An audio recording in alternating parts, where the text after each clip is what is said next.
Assalamu alaikum saygılı teleseyircilerimiz, efirde Gönülden yayını. Yayınımızı başlamazdan evvel şunu hatırlatmak isteyim. Saygılı teleseyircilerimiz, Patreon'a yazılınız. Böyle etip Ater Xorantasına kırıp, biz sizler için güzel yayınlar yapmağa tırışacağımız, devam edeceğimiz. Şimdi rejissörlerimiz gösterir. Nasıl Patreon'a gerek yazılmağa ve böyle etip Patreon'a yazılıp bizim kanalımızga öz destekini gösteriniz. Ben ise yayınımızı seslendirmege isteyim. Bugünkü yayınımızı biz Cafer Seydamet'ke bağışlamağa isteyimiz ve yayınımızın musafiri bizim sevimli hocamız, filologiya ilimleri namzeti, dotsent Raneta Hoca Gafarova. Selamun aleyküm Raneta Hocam. Aleyküm selam. Elmas Hanım, ATR kanalımız. Raneta Hocam, biz de sizni görmege pek memnunuz ve elbette ki meraklı, nadir malumatlarını sizden bekleyimiz. Böylelikle Cafer Seydamet o kim ve bizim tarihimizde bu insan nasıl bir yer ala? Cafer Seydamet bugün aytkança yarın onun tuğulgan günü. O dünyaya 1 sentyabrda geliyor. Onun için belki de bugünkü bizim programımız onu anlamak için ve onun adını seslendirmek için elbette pek mühim bir şeydir. Onun için kıvançlı ben bugün Cafer Seydamet'in hakkında birkaç malumatlarımı paylaşmak isteyeyim. Elbette Cafer Seydamet degende birinciden bizge birinci inkılap keli, kurultay keli ve oman bağlı bütün olaylar. Gerçek Cafer Seydamet tarihimizde en parlak insanlardan biridir. Büyük siyasetçi, istidatlı diplomat, meşhur publisist ve ince duygulu bir yazıcı. Bakınız ne kadar bir insanda hem de yazıcı istidatı hem de onun yanında siyaset. Elbette onun adını aytkanda hemen böyle şekilde biz ne kadar onun fotolarını izlesek arşivlerden ne görüyoruz onun dik turganını, aristokratik kibarlığını. Çünkü o elbette ben şimdi anlatacağım onun analizi ama onun aristokratik böyle görünüşü ve davranışı hemen gözge böyle etip kırıyor. Ve büyük işlerin başında turgan bir insandı. Ben onu elbette o zaman romantik olarak böyle etip açıklayamam. Çünkü bence o rüyalarını gerçekleştirgen insandır. Ve her şeyini böyle etip utopik olarak, romantik olarak başlaganıydı ama bugün de tarihte büyük bir iz bıraktı bizge. Elbette onun hakkında çeşit türlü malumatlar geliyor ve tartışmalar bence onu pek iyi yaxşı bilmek gerek ve onun hakkında ve onun işlerinden sen hayran kalırsın. Onun için elbette tenkit şeylerini de okumak gerek ama tenkit şeylerini okuganda sen o tenkitlerge cevap vereceksin ve Cafer Seydamet'ini böyle etip korumağa ve saklamağa, kurçalamağa ve savunmağa çalışacaksın. Benim için Cafer Seydamet böyle insanlardan birisidir. Pek meraklı Raneta Hocam, ya Cafer Seydamet'in ailesi hakkında ne aytmağa mümkün? Elbette ondan evvel aytkanım 1 sentyabrda 1889 yılga bu dünyaya gelgen insan 132 yıl evvel elbette Cafer Seydamet Kızıltaş köyünde Urzov'da dünyaya geldi ve onların Seydamet ailesi çünkü Seydamet ailesi olarak geldi ve pek zengin Kur'an'dan edi ve onun babası Seyit Ali birkaç bakkal dükkanların sahibiydi. Birkaç büyük yerleri, bahçeleri, bostanları var idi. Ve anası Saliha, o da bek zengin aileden gelgen bir kız edi. Oğuzı Urzuflu edi.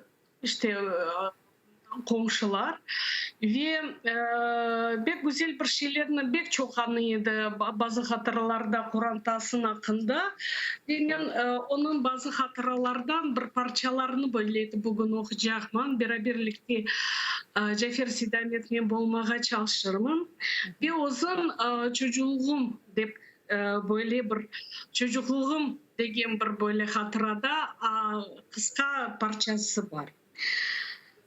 Babam annemle evlendiği zaman doğdu. Ben onu Türkçe okuyacağım çünkü Kırım Tatarcasına çalışsam biraz tuhaf olacak. Birinci refikasından Mahpuli adlı bir kız kalmıştı. Bu çocuğun doğumundan sonra birinci refikası ölmüş. Ben ailemizin ilk çocuğuydum. Benden başka Hatice, Hamza, Ayşe, Museram ve Vehbi adına kardeşlerim oldu. Böyle de baksak elbette 6 evlat ailesiydi ve onun işte bu Saliha Hanım'ın ilk balası olarak Cafer idi. Ve adını Cafer de onun karbabası koygan çünkü Cafer onun böyle de pek cesur insan, bir şeyden korkmazdan riskli insan olarak ona böyle de Cafer adını biri. Ve Kur'an tası elbette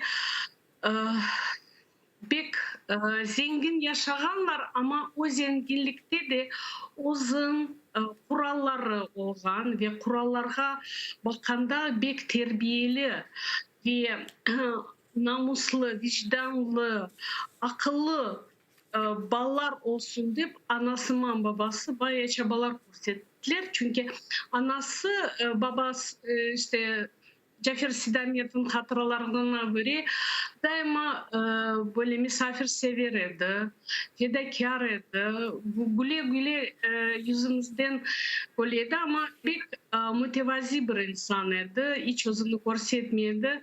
Ve nasıl evlengenden sonra Yaltağa kadar da barmagan eken, o kadar ailesini Kur'an tasına singen bir kadın eken, Kırım Tatar kadını.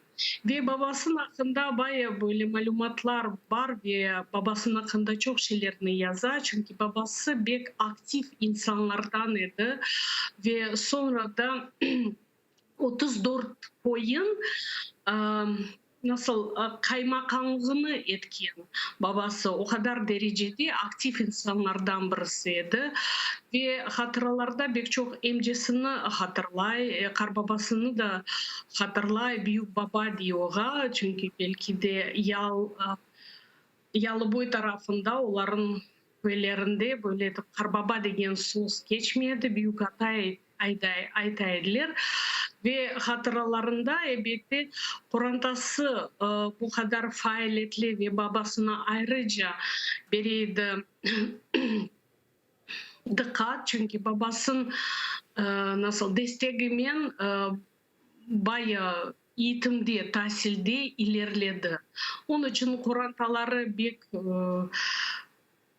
namusluydu ve tek bir ağası pek yaş ikinde Hamza kardeşleri öyle çünkü hastalana ve gerçek öyle ve kalanlar elbette tahsil alalar ve Kırım'da bazıları kala çoğusu elbette sonra da Türkiye'ye ve İsviçre'ye koçeler. Ранет hocam, siz şimdi Cafer Sidamet'in hatırlavları da hakkında ayttınız. Mana hatırlavları degende Kızıltaş'ını o nasıl hatırlaydı? Kızıltaş'a ayrıca bir onun nasıl aytayım duygusu var idi ve buna ben şimdi göstereyim böyle kitabı var idi, var bazı hatıralar ve bazı hatıralarda elbette ayrıca birkaç bölüm Kızıltaş'a ve Koyun'a elbette o yazdı. Ve ben şimdi bir parçanı okusam sizin müsaadenizle mümkün mü? Evet. Parçada elbette her şey koyunu nasılsa, çünkü ben şimdi onun hakkında aytıp başlasam belki de biraz yanlış olur. Ama onun sözüмен nasıl koyunu açıklar ve sen onunla beraberlikte Kızıltaş'ın 19. asır, 20. asırın başında elbette gezesin. Koyun Kırım'ın Nesi denilen ve Yarımada'dan güneyde Kayın Yalta kasabasından araba ile 2 saatlik mesafede bulungan Kızıltaş'tır. Kırım dağların tepesindeki ile deniz arasındadır. Manzarası, havası, suyu fevkalade güzeldir. Koy bağlar, bahçeler ile sarılmış. Yalta'dan gelen şose iki devrinde ihtiyarların ısrarı üzerinde koydan geçirilmiştir. Koydan 10 dakikalık bir mesafedir. 200 mütecavız evden ibaret olan koyumuz iki karşılıklı mahalle ayrılır.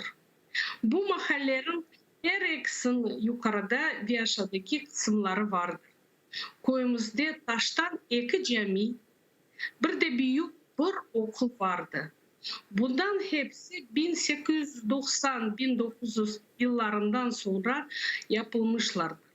Bizim koyumuzda da bütün yalı boyu koylarından olduğu gibi bağ ve bahçeler, Fransız ve Amerika meyve ağaçları ve yüzüm çubukları cinsleri ile yeniden tanzimine ve bütün ekimlerinde hep 19. asır sonrasından başlamıştır. Koyların şehirlerinde olan temas ve münasebetleri de bu devrinden sonra ayrılmıştır. Ve daha başka bir şeyde koyumuzda tek Tatarlar yaşayan, sonra da koyumuzga Rumlar geldi, birkaç tane de Ruslar.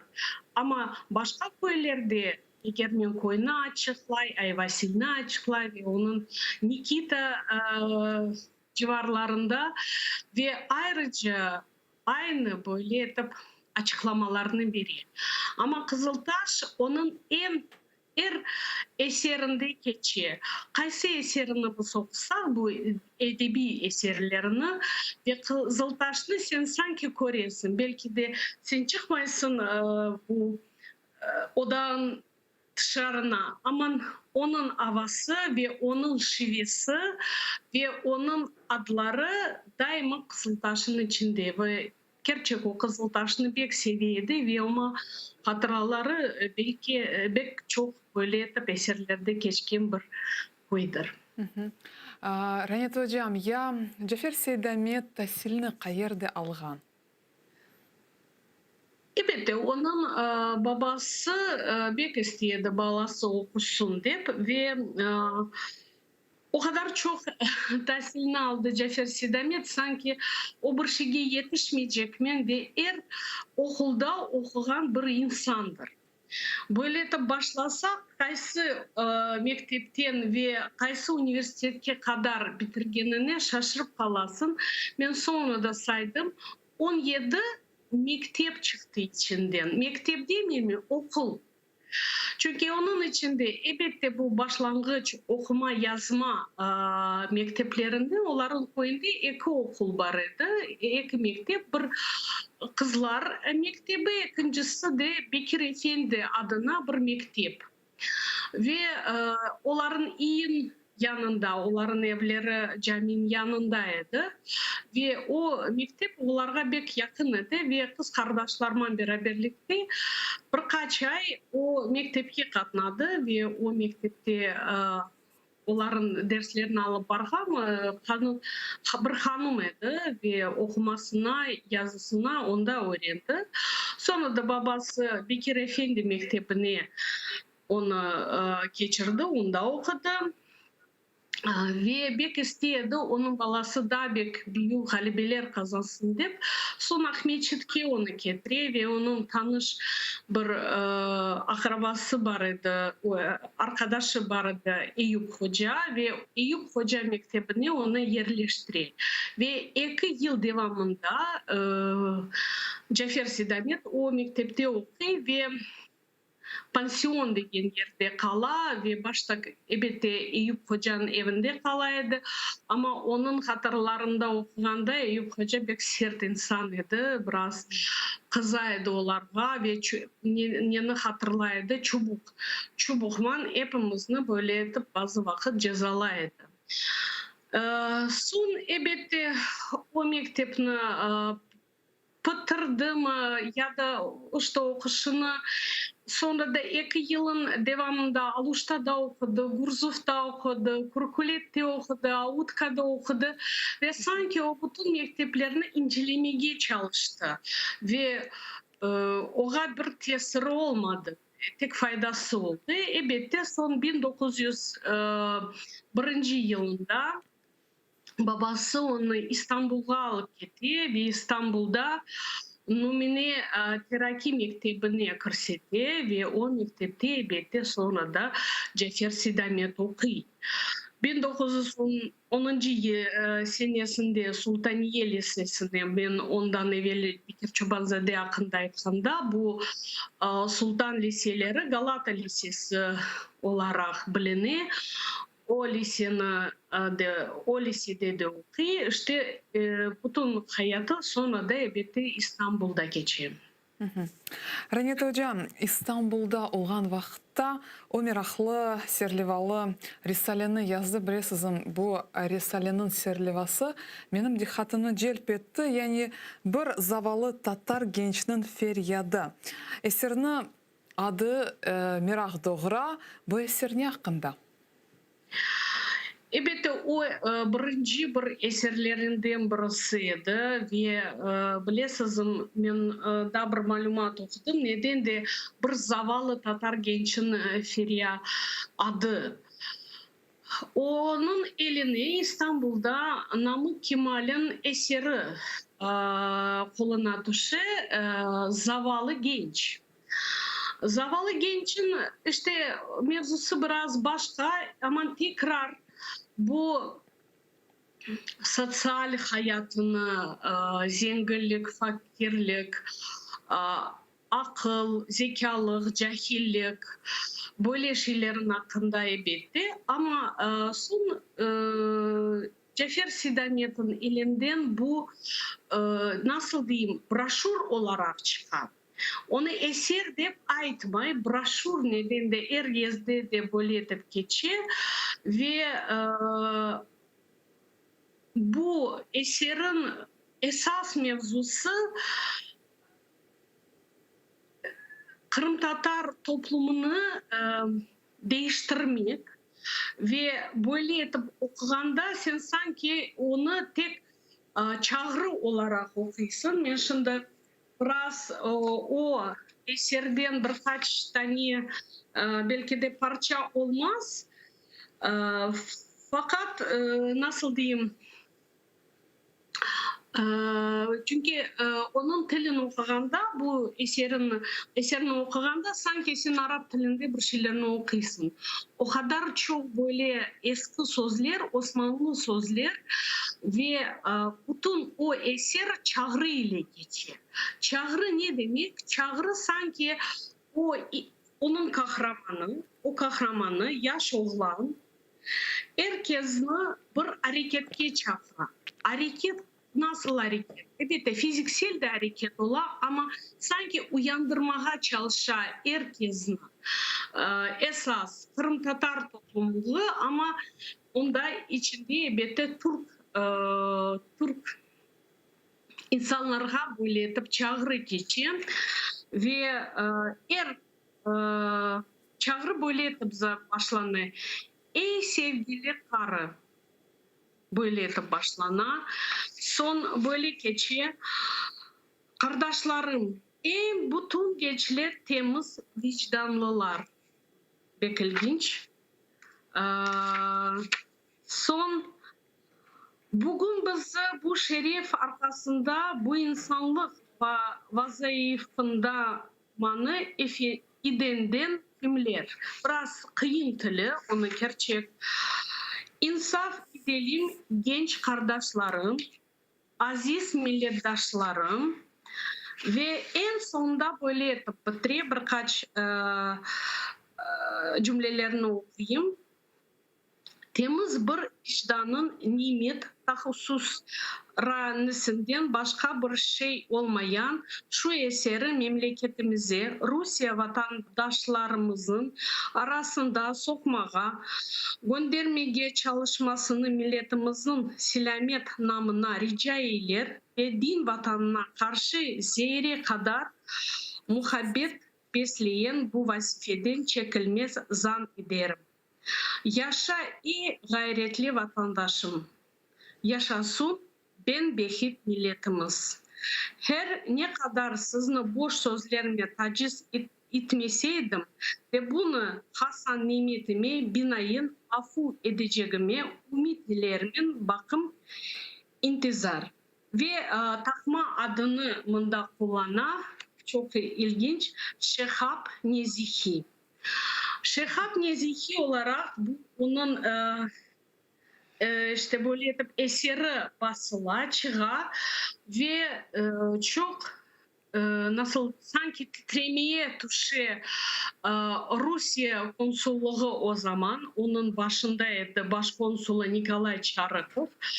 Onu okudan sonra Türkiye yönetimine böyle talepmen buna ve bu Şehap Nezihini evet toplayık ve hapiste oturtayık deyip o kadar oğa nasıl aytayım tesir etti. Sanki o bir radikal ve ekstremist broşuranı yazdı. Ama onun broşuranı elbette biz okuganda onda tek çağrı ve Türk dünyasını Tatar ayrıcı toplumunu uyandırmaya çalıştı. Ve elbette onda keçe böyle Rusya tarafından böyle zulümlükler, baskılar. Elbette bu sebeple Nikolay Çarıkov bunu göre ve elbette bu oğa bek tasavvurlu ola. Ondan sonra o Türkiye'den gizli çıkmaya karar verir. Sonra da onun hikayesi de devam eder. Böylelikle o acele surette mana İstanbul'dan yolunu Paris'e ala ne için?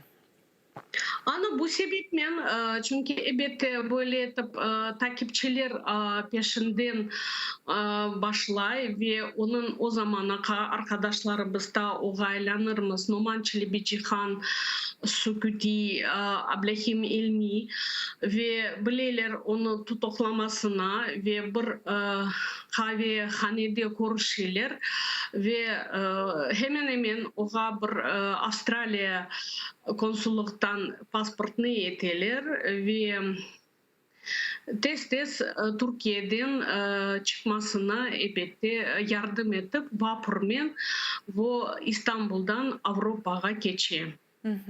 Ama Paris'den evvel İstanbul'da da bir vakıya ola. O anda Cefer Seydamet, Numan Çelebiçihan'ın tanış ola ve onlar Milli Firha teşkilatını kurarlar. Ne için, ne maksat ile bu teşkilatını kurdular?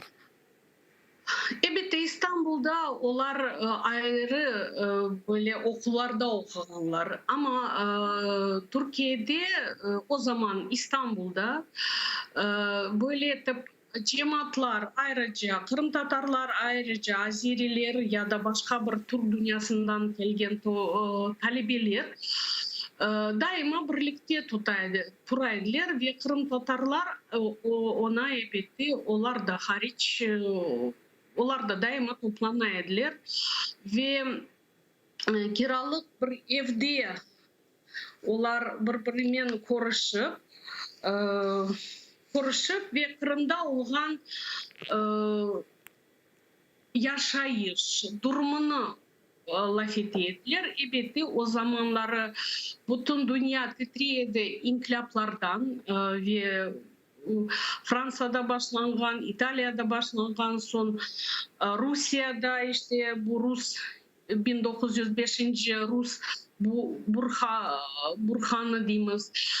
Elbette onlarga pek tasavvurlana ve Türkiye'de başlangan Osmanlı genç hareketleri elbette onların etkili. Ve onlar anlayırlar Kırım'da Kırım Tatarların toplumu ya da Kırım Tatarların yaşayışı bu meselede bayağı arkada geride kaldı ve onu işte e, bu progresif duygularıma doldurmaya çalıştılar ve Kırım'da yaşayışımızı nasıl biz değiştiremiz ve böyle etip laf ete konuşup bir karar alalar böyle etip bir Kırım talebi cemiyetini kurmasını ben ondan evvel aytkan edim. Onlar o zaman Talat Paşa'nın yanına barıp talepte bulunalar ve onun teşkilatını resmi şekilde onu kayıtlamağa ve vatan sonra da vatan cemiyete çıka ve onda elbette bayağı Kırım Tatarlar iştirak etti ve onların arasında belli insanlar bu Ahmet Şükri, Yakup Kerçli, Abdülhalim İlmi, Çelebici Han, Abdurrahim Süküdi, Alim Seyit, o kadar Bekir Çobanzade. Elbette onların amacıydı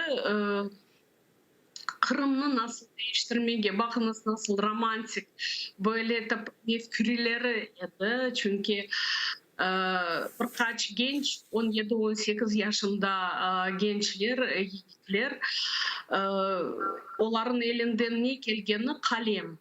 Başlaylar şiirler yazmağa, makaleler yazmağa ve Tercüman gazetesine yollamağa ve esas ne Çelebici Han'la Cafer Seydamet nizamnameni yazarlar ve nizamnameleri elbette o kadar ciddi. Sonra da birinci kurultayda bu nizamnamesinin parçaları tamamen kırdı esas Kırım Cumhuriyeti'nin nizamnamesini.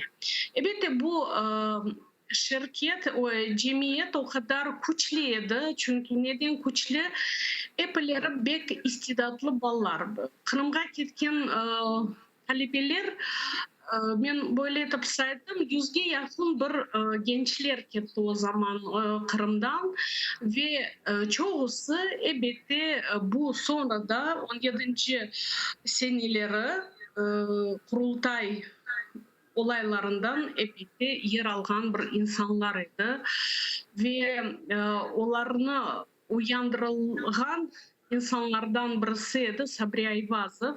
Sabri Ayvazov o zaman İstanbul'a geliyor. O da böyle Rusya'dan kaçıp çünkü onun ardından da böyle takipçiler ola ve gizli olarak İstanbul'a geliyor ve cemiyetke geliyor bayağı şeylerini bu gençlerge anlatıyor. Çünkü Sabri Ayvazov o vakit yavaş yavaş böyle siyaset yolunu bayağı inkişaf etken insan idi. Elbette onların arasında tek Kırım'dan İsmail Gaspralı gelgen edi ve Gaspralı başka taraftan onlarını tahsilge böyle etip okumasına çağırdı. Hiç onların siyasi duygularına kabul etmedi. Ya da başka şeyini aytmak gerek. Ve bu gençler o kadar romantik edilir ve Cafer Seydamet ayrıca o galiba insan ilişkiler tarafından bir kolayca insanlarla laf ilişkiye kiriydi ve o zaman Yusuf Akçoraylı, İshaki, Ayas İshaki ile bu belli Kazan Tatar aydın kişileri Talat Paşa, Enver Paşa ve böyle insanlar onun yanında, onların yanında olmaya bayağı çalıştı. Onun için o vakit onlar Türkiye'ye çok geldiler ve elbette onların etkisiyle bu gençler esasında Cafer Seydamet bayağı ostı ve bayağı uzun siyaset bakışlarını, bu dünya bakışlarını elbette ilerletti. Son biz da devam ederek onların neticelerini, siz onun etrafı hakkında ayttınız. Ama mana Frankistanda bulunğanda bu devir ona nasıl tesir etti ve o vakit o nasıl kararlar ala? Elbette Frankistan o Frankistan'a mecburi geldi ama belki de onun niyeti var idi önce Frankistan'a gelmeye. Ben ayttım ondan önce 10. April'de 11. yılında vapurga oturup elbette İstanbul'dan çıkan. Ve Fransa'ya gelgende Jat hükümet bir şeyini birevni işte tanımagan bir toplum oldu ve Fransız dilini öğrenmeye uzun böyle etip amacı olarak çalışıp başlay ve babası da biraz bu aralarda da baba ve oğul münasebetleri biraz bozuk idi. Çünkü babası bir karşıydı onun inkılapçı ve devrimci olarak korunuşta. Çünkü babasının niyetiydi onu tüccar etmeye, satıcı olarak. Çünkü elbette zengin insanlarıydı. Ve oğlu böyle özünü başka tarafka yön alganına elbette o karşıydı.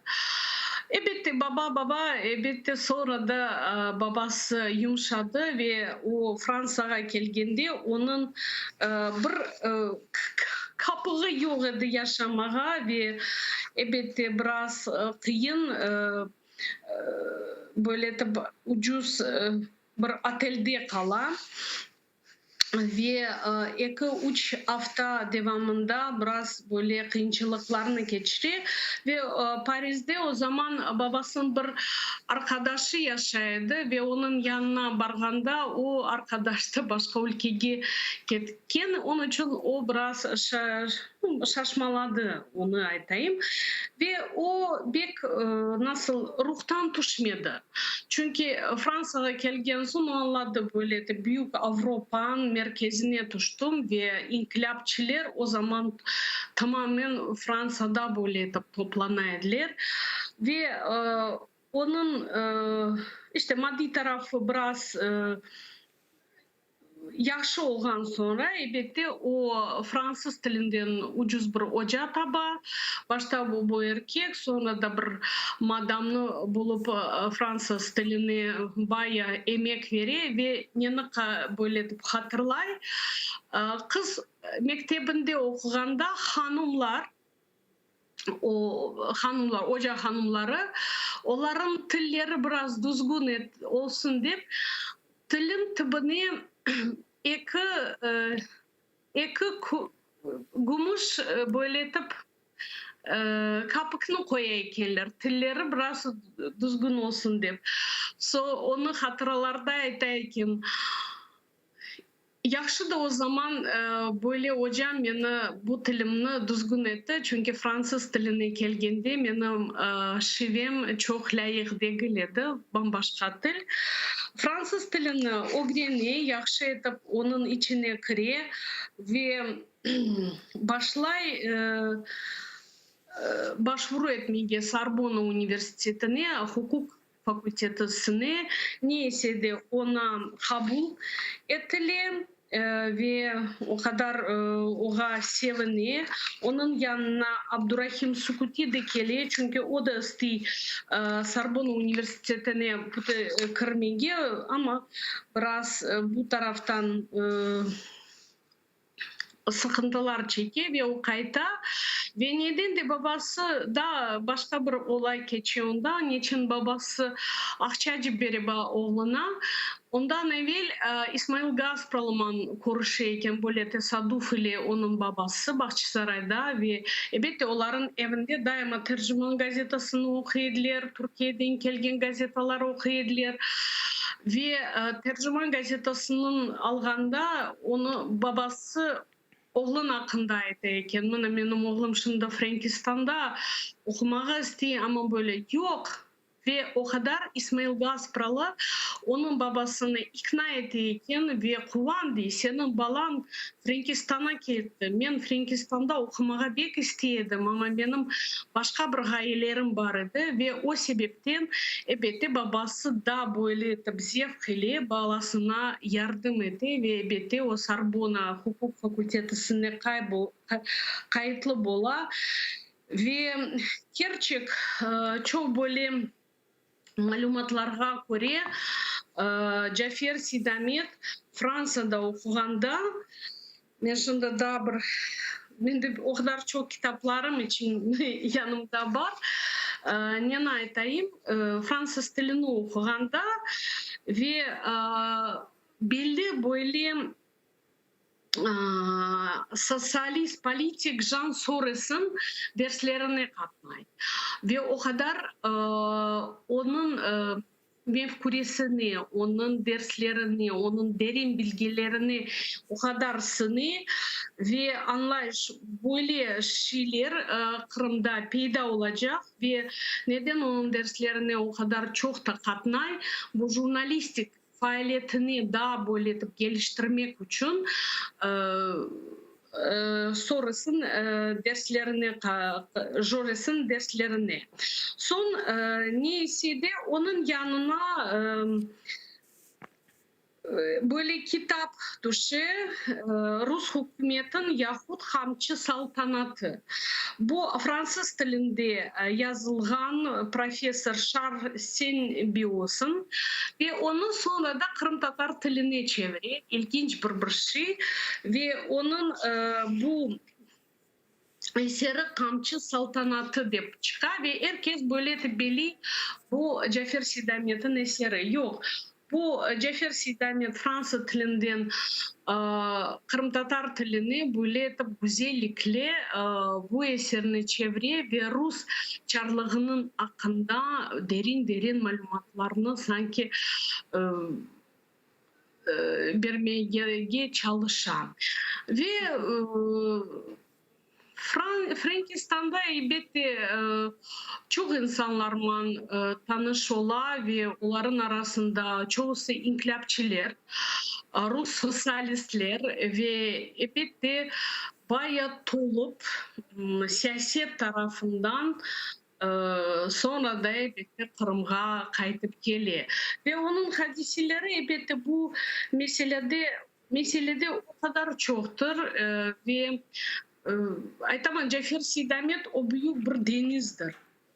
Bir şeyini okup başlaysın onun ardından da başka şeyler çıkar çünkü faaliyeti o kadar aktif edi. Bu insan sanki büyük adımlarla Kırım'da değişmelerini etmeye bayağı çabalar göstermeye tırıştı. Ranet hocam, mana böyle insanların sayesinde, mana siz aytasınız Cafer Sidamet o sanki deniz gibi oldu. Böyle insanların sayesinde noyabrın 26'sında 1917 senesi birinci kurultay öz işini başladı. Ve Cafer Sidamet kurultayda nasıl vazifeni eda etti? Evet, bu bir tarihsel bir zaman idi ve Çelbecihan ile onlar o kadar samimi bir arkadaşlar idi. Hem de arkadaş ediler ve bayağı şeylerde bayağı tartışıyorlar. Ona bakmadan onların dostluğu hiç ona zarar etmedi. Ve bu elbette kurultayda elbette %70 Tatarlarıydı elbette ve 18 günün içinde böyle bir toplantılar geçti ve Cafer Sidamet Dış İşler Kurumu'nda böyle nazirliğinde onun reisi oldu ve hem de tek dış işler değil miyiz? İşte uluslararası, millet arası. Onun içine de harbi işler kiriyordu. Rus dilinde böyle de geçiyordu. Direktör по внешним и военным делам. İşte o iki vazifeni alaydı. Neden? Çünkü elbette onun bu yurt dışına çıkan gezileri ve çok insanlarla bağlantıları elbette mında bayağı gösterildi. Son bilemiz ki biraz olaca Çelebi Cihan'ın ve Cafer Sedamet'in arasında böyle anlaşmazlık demeyeyim tartışmalar geçti ve ondan sonra Çelebi Cihan istifa etti bu reisliğinden ve Mus İsparkomun başında elbette son olan Cafer Sedamet. O bek derin kurultayın hakkında tarih onu açıklamağa şimdi vakit almağa da bek istemeyeyim. Elbette büyük bir vazifedeydi, görevindeydi. Ve daha bir sorum olacak. Birçok menbaalarda Cafer Sedamet Kırmer dep keçi ne için siz aytıp geçtiniz, onu çeşit adları var idi. Ve bilesiz, men araştırganda da çok Kırmer görem. Ne için Kırmer? Kırmer elbette o başta Kırım Sedamet yerde geçiydi. Sonra da Kırım'a kelgen sonra, Kırım'a İstanbul'a kelgen sonra Kırmer Allah soyadını ve ondan önce ayttım yani önce pek çok böyle onun takma adları vardı, Prometey de vardı onun içinde. Ondan önce ben ayttım onun şimdi bir dakika onun takma adlarından birisi ve gerçek bu meselede Şehal Nezihi mesela ve böyle Arap isimlerini bek çok takaydı. Kırmer degende elbette Kırım'dan başla ama Kırımlı olarak özünü nasıl aytayım bek bildirmege istemedi, bildirmek demeyeyim. Galiba çok mütevazi bir insan idi ve Kırmer adı inanılmazsız onun adından kelgen bir soyadır. Çok Kırmerler yok Kırım Tatarların arasında. Kırmer degende Kırım'ın mermeri ve o kadar kavi bir insanlardan birisidir. Pek meraklı. Pek meraklı. Ve Cafer Sedamet publisistika janrında yazaydı. Umumen alganda onun yazgan eserleri hakkında ne aytmağa mümkün? O publisistika bu meselede çok güzel bir çalışma var. Kırım Tatar bilim insanlardan birisi bu Timur Kurşutov güzel bir araştırma etti. Almanya'ya kadar, Avusturya'ya kadar, Fransa'ya kadar barıp araştırmalar etti ve bütün onun eserlerini neyse bugün biz biliyoruz ve bir kitap olarak bastı ama o Rus dilinde çıktı ve publisistika degende böyle saydım ne kadar makale saymağa mümkün değil. Bütün Emel dergisini men araganda bilmiyorum 60. yılga kadar bir yılın 10 yılın içerisinde inanılmaz 100'den ziyade makale.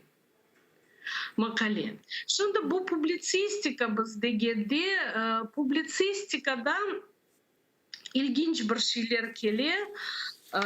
Men şimdi ayrı aytayım diye yazdım özüme.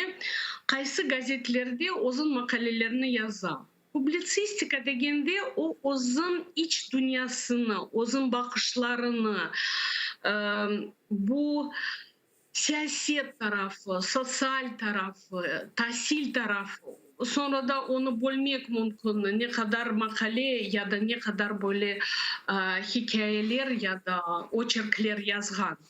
Ben şimdi tek gazetelerini böyle aytayım, kaysı gazetelerde o basıldı. Tercümanda o kadar çok onun makaleleri var. Millet gazetesi, Kırım Sedası, Kırım Gazeta, Emel elbette, Şimali Kafkasya, Kurtuluş, Azerbaycan gazetesi, Prometey, o da Azerbaycan gazetesi ama Fransa'da basılgan bir mecmua. Tatar takvimi bu Litvanya'da çıkan mecmua. O kadar çok var onda eserleri. Yeni Türkistan elbette bu Türkistan'a ait ama onun merkezi Varşova'da bulgan. Odlu Yurt, Azerbaycan mecmuası ve o kadar çok aytamam da men araştırganımda şaştım. Bu insan her türlü gazetalarda, her türlü mecmuada bu elbette Türk tilinde, Tatar tilinde yazılgan makalelerdir. Onların içinde de var makaleler Fransız tilinde, Alman tilinde, ve Rus tilinde birkaç makaleleri var ve en ilginç ve onu okudum, şaşırdım. Доклад Джафера Сейдамета на Восточном институте Варшава. Интересный исторический документ, татарская литература, мои воспоминания и беседы с маршалом Пилсудским ve birkaç tane Rus dilinde çıkan makaleler. Bakınız tekrar ne etmeye isteyeyim. Bu insan o kadar istidatlı dil tarafından. Çünkü uzun duygularını, uzun bakışlarını ve bu inkılap kurallarını her tilde açıktan açık yazgan insandır. Çünkü ben araştırmacılarıma laf ettiğimde aytım, farklılığı var Tatar tilinde yazganı ya da Rus tilinde inanılmaz derece sanki kopya edilgen ve birbirine ait bir duygular. Ранет hocam ve Cafer Seydamet öz icadında kadınlarga onların problemalari haqında yazaydı. Ne için kadınlar ona dikkatini öyle celp eteydi? Bilmiyorum men o kadar kadın mevzusun pek tapalmadım. Onun tek bir güzel eseri var. Unutulmaz gözyaşları. Ve unutulmaz gözyaşlarında elbette bu bir kadının hakkında hikaye, Emine Yenge dep geçiyor onun baş kahramanı değil miyim? Baş kahramanı Ahmet Hoca ve Ahmet Hoca sanki bu apayman tanış ola, o da pek zengin insanın apayı ve bu kadın, Kırım Tatar kadını oğa Cafer Seydamet elbette Ahmet Hoca'nın sözlerinden ona yaza.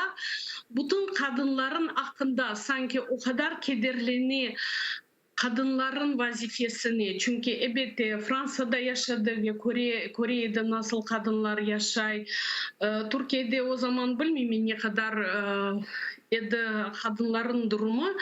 Ama Kırım Tatar kadınlarının elbette neden pek uzun böyle edip çekiydi. Bizim Kırım Tatar kadınlarımız çoğusu cahil edi, okumaydılar ve mekteplerini pek köylerde pek nasıl aytayım yaygın değildi ve kayları evlilikte bir hakları yok idi. Ve Emine Hanım sanki oğa Kırım olarak geli. Ben şimdi bir parçasını o hikayeden okuyayım. Pek böyle nasıl aytayım pek heyecanlı ve bir duygulu bir parçadır. Neden de unutulmaz gözyaşları ve akayından daima zulümlük ve baskı tarafından görgen bir kadının alın. O istemeden bahçeden sevimli bir çiçek koparış ve onu avucunda parmakların bütün kuvvetine sıkmaya başlamıştı. Bu çiçekten bulur kadar parlak birkaç damla su akmış ve bundan sonra çiçek burulmuş. Onda ne sevimli renkler, ne ince güzellikler bir şey kalmamıştı. Ahmet Efendi bu çiçekine akan damlaları Emine yengenin gözyaşlarına benzetir ve o akan gözyaşlarının da Emine yengenin güzelliğini, beyazlığını, pembeliğini uçurduklarına inanıyordu. Bana böyle vazife ve kadınların hakkında aytkanda elbette bu hikayede kadınlarga elbette ayrı belki de anasına bakanda çünkü daima balalarını bakıp oturaydı ve bir yerge çıkmaydı babası geziydi. Belki de bu sebepten kadınların problemalarının meselesini ortaya çıkarmaya istedi. Ранет hocam pek meraklı ve bilesiz öyle sualim peyda oldu. Mına kanlık devrini alsak bizim hükümdarlarımız kalemge yakın edilir. Mına tarih boyunca bizim çok siyasetçilerimiz kalemge yakınlar ve güzel güzel eserlerini yaza edilir. Ne için? Mına ne için? Hem de bu şu arada olar siyasetçiler oldular, hem de yazıcılar oldular. Mına Cafer Seydamet'nin misalinde bunu görmek mümkün. Ne için? Elbas Hanım bek böyle güzel bir sual. Ben hiç onu düşünmedim. Çünkü gerçek sondan nasıl araştırmaya başladım. Gerçek bu insanlardan neden de hem de yazıcı istidatı hem de siyasetçi faaliyetleri bir ortada birbirine kavuşup neticede büyük insanlar çıkıyordu. Bence bilmiyorum bu insanlar ziya insanların karakteri olarak elbette onların içinde oturan bilgiler, derin oturan bilgiler. İkinci de zaman. Onlar nasıl devirde, nasıl asırda yaşadılar. Çünkü o zaman insanların yavaş yavaş böyle uyanıp hareketleri başlandı. Ve elbette uzun tarihini biraz derin bilmek için ve o bilgilerini kullanması ve o bilgilerinin paylaşması, yani yayılması. Ben bileyim ve onu elbette herkese aytayım. Can yürekten onu anlaması. Böyle insanlar elbette okuyan insan her şeyini anlar. Ve bence bu insanlar epeyleri tekrar aytamın romantik duygularman dünyaya gelgen insanlardır. Çünkü tek romantik insanlar dünyanı değiştirir. Pragmatikler değil. Ama romantikler ve elbette o vakit hem de onların istidatı o kadar çok insanlar değildi. Böyle de karasak birkaç insan. Ama tekrar Sabri Ayvazov, Cafer Sedamet, Numan Çelbiçihan, Bekir Çobanzade, Ablahim İlmi hem de yazıcı oldular. Şairler olgan hem de siyasetçiler. Ve elbette bu bizim tarihimizde 19. 20. asırın başında bizim hususiyetimiz ve elbette biz o hususiyetimizni hazine olarak saklayacağımız. Bilmiyorum bugün de var mı böyle insanlar yok. Bence sonra da Sovyet propagandası başlandı ve Sovyet propagandası insanların kimliğini tamamen bastırıp ve onun ilerlemesine hiç vermedi.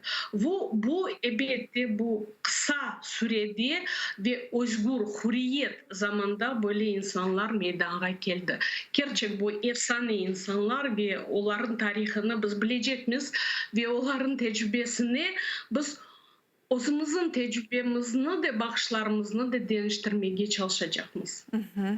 Ранет Hoca çok sağ olunuz böyle meraklı sübet için bizlerle daima paylaşasınız ve bilesiz men sizni dinleyip ayrıca halam zevk alam ve anlayayım ki nasıl bizim güçlü, ne kadar bizim meraklı tarihimiz var. Sağ olunuz Ранет Hocam. Biz sizge can yürekten minnettarmız. Saygılı teleseyircilerimiz bu güzel noktada yayınımızı yekünleyimiz. Men ise şunu hatırlatmak isteyim. Bizim Patreon kanalımızga yazılınız. Böyle etip Ater Kurantasına kırınız ve elbette ki biz sizler için güzel yayınlarını yapmaya devam edeceğimiz. Bana bizim rejisörlerimiz Kostere, Patreon.com, Ater.ua mutlaka anda yazılınız ve beraber birlikte güzel yayınlarımızı yapmağa devam edecekmiz. Men ise sizlerden sağlıklaşam ve hatırlatam yayınımızın misafiri filologiya ilimleri namzeti doçent Raneta Oja Gafarova olgan edi. Bizlerni seyir ettiniz, yayınımızı ise meslektaşlarım devam edecek. Bizle olunuz.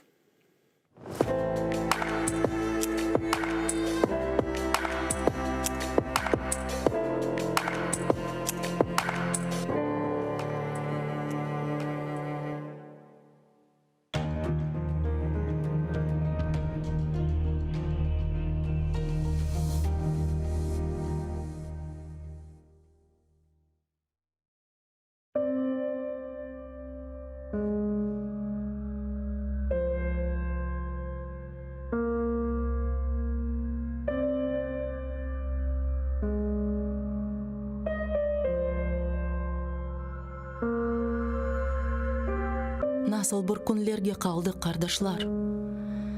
Bu uzun yollarda taldık kardeşler. Aman bitip yandık kardeşler. Kozumuz o günde sabiler ole.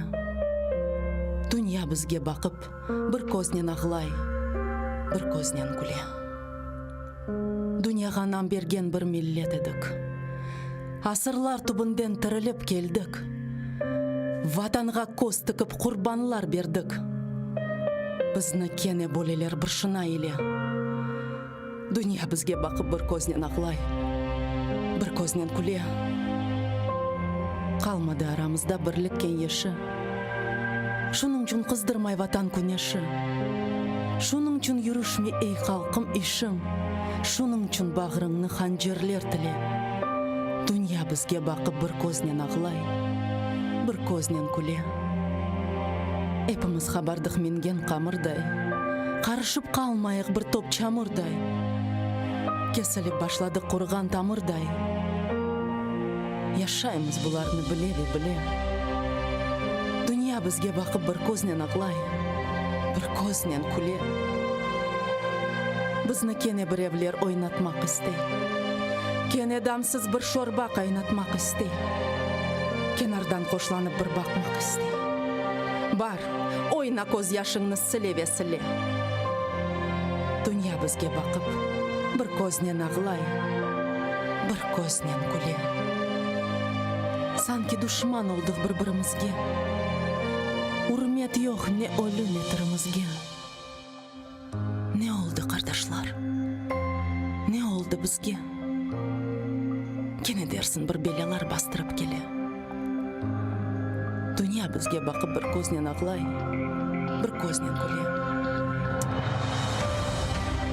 Allah'dan verilgen güzel bu toprak, gözlerimiz gibi korlangan çokrak, tereklerimizde sarargan yaprak, bizi gibi çekmekte feryat ve nale.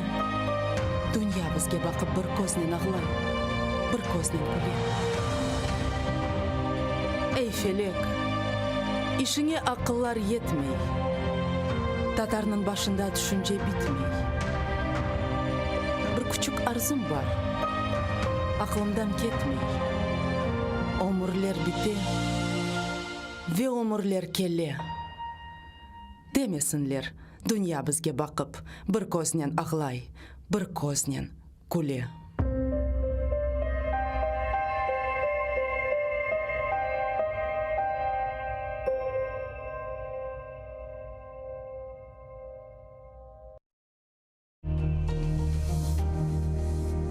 Відтепер телеканал АТР є на Patreon. Patreon – інтернет-платформа, що надає незалежним проектам можливість прямої фінансової підтримки від небайдужих людей за системи підписок. Стати частиною великої родини АТР дуже просто. Крок перший – зайти на сайт patreon.com. Крок другий – у пошукове вікно ввести телеканал АТР. Крок третій – обрати рівень членства. Їх 6. Перший рівень – наречений-наречена – $5 щомісячно. Другий рівень – дядько-тітка. Третій рівень – брат. Четвертий рівень – батьки. П'ятий рівень – бабуся-дідусь. Шостий рівень АТА Предок $200 щомісячно. Крок четвертий авторизуватись. Крок п'ятий переказати кошти. Просимо кожного з вас, де б ви не проживали, чим би ви не займались, долучитися до спільної справи і стати частиною великої родини АТР. Підтримайте нашу спільну боротьбу за повернення Криму.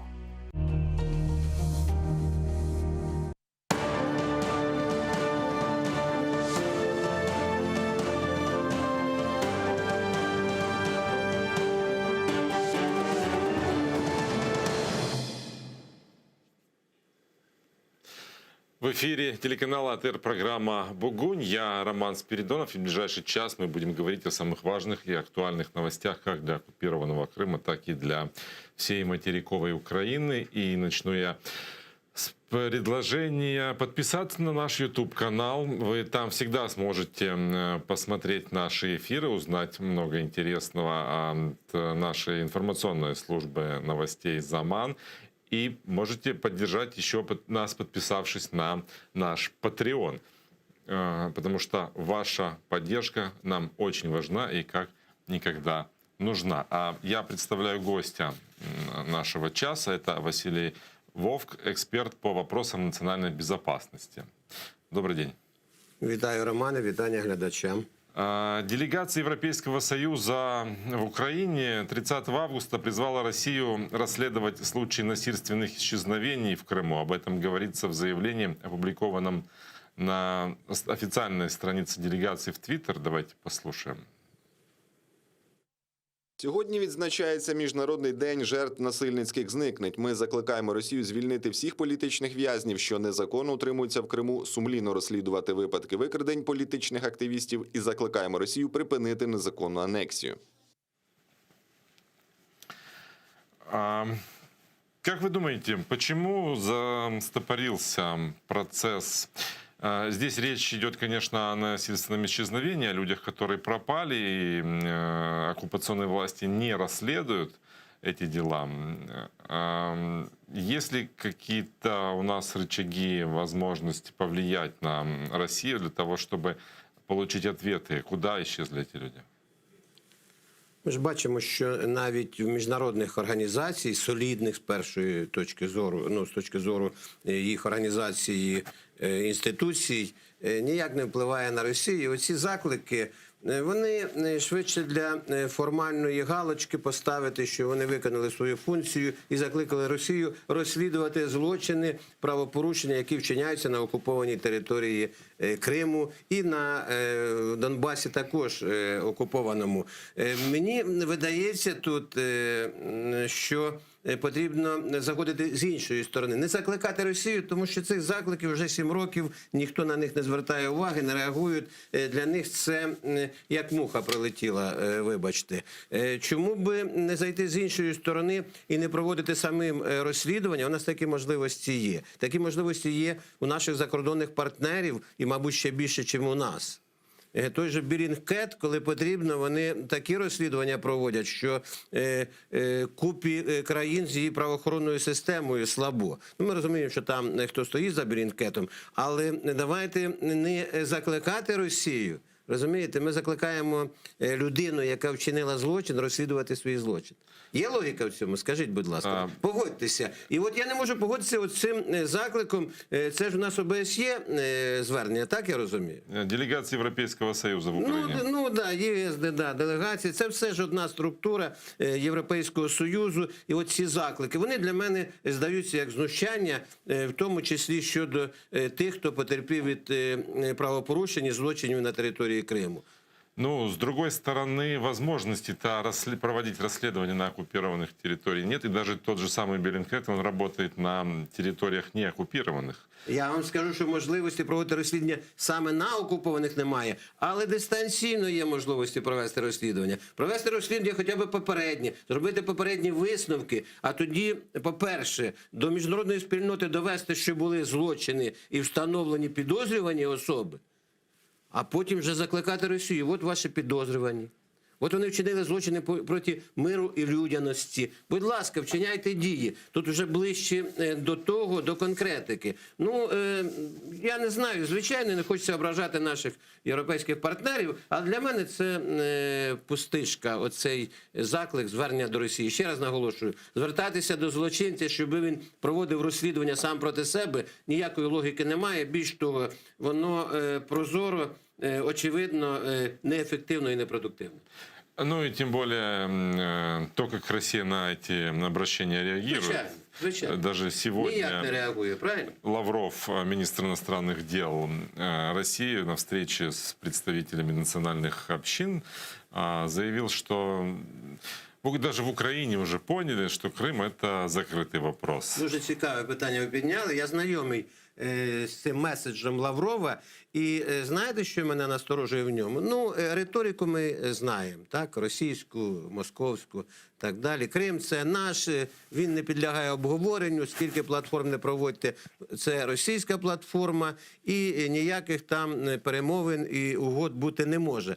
Але насторожено те, що в нього прозвучало, я де читаю між рядків і володію деякою інформацією, яка не всім доступна, що деякі із посадовців України вже погодились з цим. Знаєте, про що це говорить? Про те, що десь, мабуть, в кулуарах українські чиновники погодились з тим, що Крим – це російський. Звичайно, звучить як звинувачення, але ці слова не так просто прозвучали від міністра закордонних справ Російської Федерації. Повірте. А каких чиновников вы имеете в виду? Чиновниках України, які десь представляють на різних рівнях Україну на міжнародних перемовинах, в структурах Європейського Союзу тощо. Я не можу зараз прізвища назвати, оскільки їх не назвав і навіть не натякнув на якусь сферу пан Лавров, але ще раз наголошую, це не просто так прозвучало. Завтра состоится встреча президента Украины Владимира Зеленского с президентом США Джо Байденом. Делегация наша уже вылетела, уже находится в Вашингтоне. И сегодня стало известно о том, что Зеленский повез в Вашингтон списки наших политзаключенных. Об этом заявила уполномоченная по правам человека Людмила Денисова. Она сказала, что эти списки будут переданы Джо Байдену. Как вы думаете, почему застопорился процесс возвращения наших политузников, процесс обмена? И есть ли надежда на то, что эти списки, если будут у Байдена, они смогут работать по этим спискам и возвращать людей? Давайте почнемо звідти, Сполучених Штатів Америки. Дійсно, ці списки є, їх підготували, і списки тих, хто зник безвісти, і списки тих, хто знаходиться в заручниках, і списки тих, хто загинув внаслідок тих злочинів, про що ми починали нашу передачу. Але я хотів би нагадати, що один-єдиний раз президент Сполучених Штатів Америки прийняв участь у звільненні нашого заручника або політв'язня Надії Савченко. Був дзвонок, була домовленість і все. Все інше, то або, якщо ми знаємо щодо кримських татар, це як президент Туреччини вирішував деякі питання. І тож не всі ми розуміємо, там кілька чоловік було звільнено. І все інше – це, звичайно, перемовини в рамках тристоронньої контактної групи або нормандського формату. Тому в мене, тим більше сьогодні, коли Америка відчуває такі складнощі, коли Америка, я би сказав, морально вбита в зв'язку з смертями їх військовослужбовців, займатися цим президент Байден, на жаль, не буде. Ну, є всі ознаки так вважати. Дай Бог, щоб я помилявся, і Байден зробив дзвінок Путіну і переслав йому, скажімо так, списки ці. Але це вже інше питання, ще як Путін відреагує на це, тому що в нього є свої аргументи. Я тут не при чому, їх там нет, да?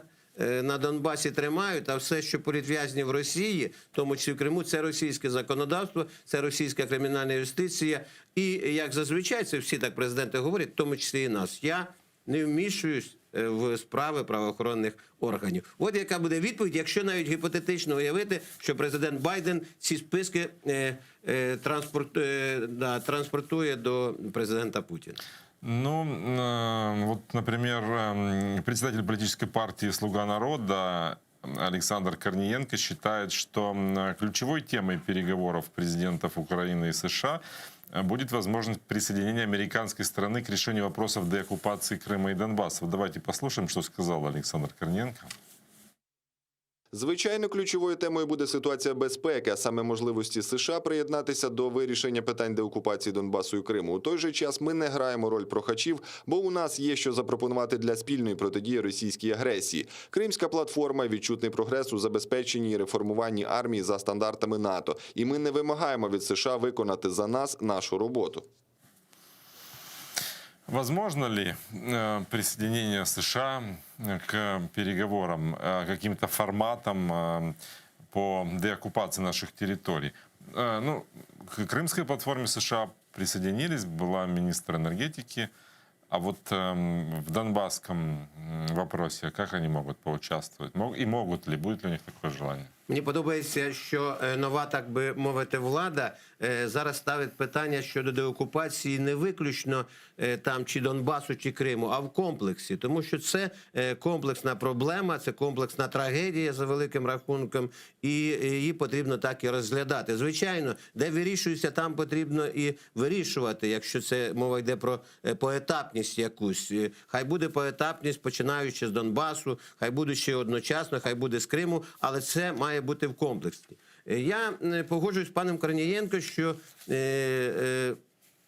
основні теми дві буде. Звичайно, безпекова тема і тема «Північний потік-2», яка межує з цією темою або навіть поєднана з нею. І тут теж комплекс проблем, які розірвати дуже складно, тому що якщо в нас стосунки з Російською Федерацією залишаться на такому рівні, як є сьогодні, якщо можна говорити про рівень, або будуть в негативному плані погіршуватися будуть, то, звичайно, до 2024 року Росія зробить все, щоб зупинити транзит газу через Україну. Це зрозуміло всім. Можливо, не всі про це говорять і хочуть говорити, щоб десь не матеріалізувалися думки і слова, але ми маємо розуміти, і український народ має чути правдиве моделювання ситуації і прогнози після професіонального аналізу тих подій, які є, і тих подій, які розвиваються, тих процесів, які розвиваються. Щодо приєднання Сполучених Штатів Америки, ви сказали фразу, за яку я вчіплюсь, тому що все інше я відкидаю. Так, Сполучені Штати Америки, на мою думку, і є всі ознаки до того, що так і станеться, призначать нового спецпредставника замість пана Волкера. Ви знаєте, він був... Ну, он уже давно не... Да, немає, якби немає. Ну, в нас і посла немає дуже давно, хоча кажуть, що вже там визначилися. Ну, знову ж таки, не називають прізвища, це якісь, ну, не зовсім серйозні дипломатичні заяви. Говорити, що визначились і не називати прізвище. Або там іде якась конкуренція, чи конкурс, може, проводять, у нас навчилися, не знаю. Тому, ну, не буде Сполучені Штати Америки приєднуватися до того, в чому мало перспектив. Давайте будемо об'єктивними. Ну, нормандський формат буксує вже більше 5 років, і приєднатися і разом з Європою буксувати Сполученим Штатам, а у них зараз немає можливостей, тим паче, що ми ж наблюдаємо і об'єктивно оцінюємо, що стосунки між Байденом і Путіним, Сполученими Штатами і Росією десь вирівнюються. В плані тому, що вони хочуть мати контакт не скандальний, не чисто в плані протидії, а десь і якогось, ну, в першу чергу, економічного співробітництва. Ми розуміємо, що бізнес-еліти цих країн тісно пов'язані, і деяких речей ми навіть не знаємо, наскільки там, давайте просто скажу, замішані великі гроші. Ну... А почему вы считаете, что они не будут присоединяться, потому что это буксующая история? Возможно, ведь их присоединение как раз и позволит из этой ямы выехать? У мене до вас питання, якби не в форматі, щоб гість задавав питання ведучому, але А що, от давайте подивимося, а що дасть, якщо от зараз 4 президенти сідають? Візьмемо Паризьку зустріч, так? А сяде 5 президентів, причому ви розуміємо, що Байдену літати на ці зустрічі, він зараз переносить вже який там 3-й раз, ну якщо рахувати ще травень місяць, там літо зустріч з Зеленським. Ну, складно, в тому числі з деяких особистих питань його вікових там норм і так далі і тому подібне. Давайте будемо відвертими. Це перше. А якщо то без президента, то вже не повноцінна участь в платформі. Це перше. Це якби суб'єктивний момент. Об'єктивний момент. Приєднаються Сполучені Штати Америки. Вони також говорять, що основа всього Мінські домовленості і сторони мають виконувати Мінські угоди. Так, ми кажемо, безпекову частину Росія не виконує і не збирається, і не може, мабуть, виконати, тому що то стрільба, то те, що потрібно Росії, щоб була напруга на лінії розмежування. Але ж і ми не можемо виконати свою частину, навіть якщо гіпотетично уявити, що росіяни і їх найманці, бандитсько-терористичні групи перестали стріляти. Тому що там мова йде про політичну частину, а саме вибори, амністія, формування влади, за великим рахунком початок федералізації України. Там є один пункт, і в тому числі формули Штайнмайєра, за нього забули, але він в Мінську чітко прописаний. Внесення змін в Конституцію України і прийняття постійно діючого закону про особливий статус Донбасу. Читай про Федерацію Донбасу. Що це таке? Це початок федералізації України. Федеральний Донбаський округ, федеральний Буковинський, федеральний Закарпатський. Ми розуміємо, про що мова. Це дуже небезпечна історія, але зараз ми виявилися перед вибором або погано, або дуже погано. Якщо ми виходимо з Мінських домовленостей, Росія отримує шанс зняти з себе більше санкцій. А вот почему такое вот складывается впечатление о том, что Европа и Америка все настаивают на выполнении минских договоренностей, но по большому счету никто не давит и не заставляет их выполнять в том формате, на котором настаивает Россия. То есть всех уже устраивает статус-кво, который сложился? Ми десь вдвох з вами, Романе, відповіли на ваше питання, а зараз я його складу докупи.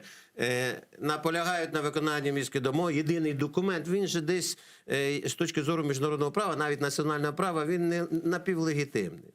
Він не ратифікований ніким, підписаний представниками, шанованим мною Леонідом Даниловичем Кучмою, але без всяких на то повноважень, крім усної вказівки і десь якогось там наказу по лінії СБУ. Розумієте це? Але пройшов через ООН, там в заяві ООН він звучить, цей документ, і його нібито через цю резолюцію легітимізували в плані міжнародного права. Але ж ви відповіли, всі підтримують виконання, але ніхто не наполягає на його виконанні. Не наполягає, саме правильно ви сказали. Ніхто не настаює, не наполягає. Чому? А тому, що неможливо його виконати в Україні, якщо йти до кінця. От вся ситуація. Або можливо, але чим це завершиться? Я собі можу спрогнозувати, що ми проводимо вибори за українським законодавством на території Донбасу під контролем Росії. Не беручи кордон під свій контроль. Ну, можна це зробити. Прийняли закон, нічого складного про ведення виборів на тих територіях. Ніхто туди не поїхав, вони самі провели. В ЦВК прислали поштою нам результати. БДІПЛ, це бюро ініціатив демократичних і прав людини ОБСЄ, затвердили, сказали, що все, міжнародні угоди виконані, ми затвердили, вибори відбулися. Що тепер? Передача кордону. Але передача кордону починається в перший день після місцевих виборів, а закінчується після того, як вступить в силу закон про особливий статус Донбасу. Тобто 1 метр передали, а другий і всі інші там сотні кілометрів будуть передавати тоді, коли будуть внесені зміни в Конституцію. Не просто закон, а зміни в Конституцію. От чому складність. Ми ж сьогодні річниця, 31 серпня, ви пам'ятаєте цей день, у 2015 році. Так? Коли вносили в першому читанні, прийняли зміни до Конституції, саме сховали там централізацію, цей особливий статус Донбасу. Загинули люди, наші військові, була битва біля Верховної Ради. І потім тихенько відійшли і все затихло. Якщо зараз підняти це питання, чи не буде повторення, чи не буде дежавю в плані 31 серпня 2015 року. От в чому проблема. Тому якщо вирішувати це питання, потрібно чітко попрацювати з людьми. Пояснити, що нам потрібно, тут без консенсусу не обійдеться. Нам потрібно домовитися якимось чином, щоб і хтось прийняв участь. Ну, я собі не уявляю, як «Свобода» чи Національний корпус поїде на вибори в Донецьк, коли вони будуть під контролем Росії. Хтось може собі уявити? Хай мені накреслить, змоделює цю ситуацію, що там може бути. Мы про Донбасс еще поговорим. Сейчас с нами на связи Денис Багуш, политтехнолог. Приветствую вас. Да, добрый день. Давайте поговорим о контексте переговоров Зеленского с Байденом в контексте Крымской платформы. Встреча состоится уже после. Мы знаем о резонансе, мы знаем о том, как отреагировали нервно в России на проведение этой платформы.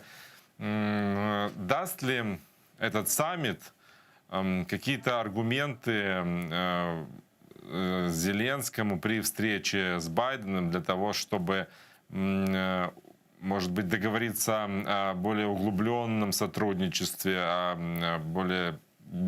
большей поддержке? Смотрите, ну, я не думаю, что тут вопрос о углубленном сотрудничестве. Вопрос в том, что Крымская платформа – это самостоятельное действие Украины. Это очень сильное действие, которое, ну, не очень нравится не только России, а многим в Европе, потому что Украину, ну, как бы не ждут, что она будет делать какие-то самостоятельные действия. И Крымская платформа – это некое достаточно самостоятельно мощное действие, которое собрало большое количество президентов, там, премьер-министров, там, больше 40 стран это все поддержало. И это уже сильная какая-то часть переговорной позиции по Крыму, потому что именно США сделали санкции по Крыму. Именно США как бы давят на Европу для того, чтобы эти санкции продолжались. То есть в контексте того, что ну, как бы санкции, давление на Россию, то Украина сделала очень хороший, мощный шаг. Вот это Крымская платформа. Другой вопрос, что переговорная позиция она слабая, ну, ослаблена, во-первых, тем, что мы с Китаем начали там такое сотрудничество достаточно раздражающее США. Плюс члены делегации у нас там, они говорят, что, пожалуйста, вот не надо, чтобы вот эти, которые там в ДТП участвовали, чтобы они были в этой делегации. То есть там, ну, плюс переносы постоянно этого визита, потому что уже не до НАТО, эта афганская проблема, она сейчас поставила такой кризис в Америке. То есть ну, ситуация такая, что надо играть ну, как бы по ходу, то есть ну, понимая этот контекст ну, вот этих взаимоотношений, проблем самого США. Но мы понимаем, что как бы еще раз себя проявила международная коалиция, собравшись на саммит Крымской платформы. В очередной раз было заявлено о поддержке Украины и непризнании Крыма российским. Дальнейшие шаги какие должны быть, по-вашему? Ну, дальнейшие шаги наши? Да. Не, ну дальнейшие шаги это они должны быть в какой-то ну, контексте стратегии, которая эта власть выбирает. То есть стратегия, это, вот, я так понял, что они говорят, будет какая-то деоккупация Крыма. Но ну, по факту я думаю, что мы будем собираться каждый год вот так на Крымскую платформу. Кто-то приедет, кто-то не приедет, но пока таких каких-то более сильных шагов я просто не вижу. Но это и Крымская платформа, это идея самостоятельная. Если бы ее не было, было бы, ну так скажем, вообще ну, мы бы не показывали, что мы боремся как-то. У нас наша власть должна обнародовать некую стратегию, шаг 1, шаг 2, шаг 3. И после этого вот, ну, эксперты уже такие типа как я, ну, мы сможем это обсудить. А когда этого нету, то вот ну, мы можем обсуждать только Крымскую платформу, что скажет Байден Зеленскому на переговорах. А что скажет Байден Зеленскому на переговорах? Ну, я не знаю. То есть, если мы даже программу визита ну, до конца не знаем. То есть ни с американской стороны, ни с украинской. Если бы сказать, ребята, вот у нас будет, например, 3 пункта. Первый пункт нам очень нужный. Это ну, как бы позиция по Северному потоку-2. И мы там должны выторговать вот в этой ситуации очень много там гарантий и так далее. Второе, например, стратегическое партнерство Украины с НАТО, с США, ну, стратегический партнер вне НАТО.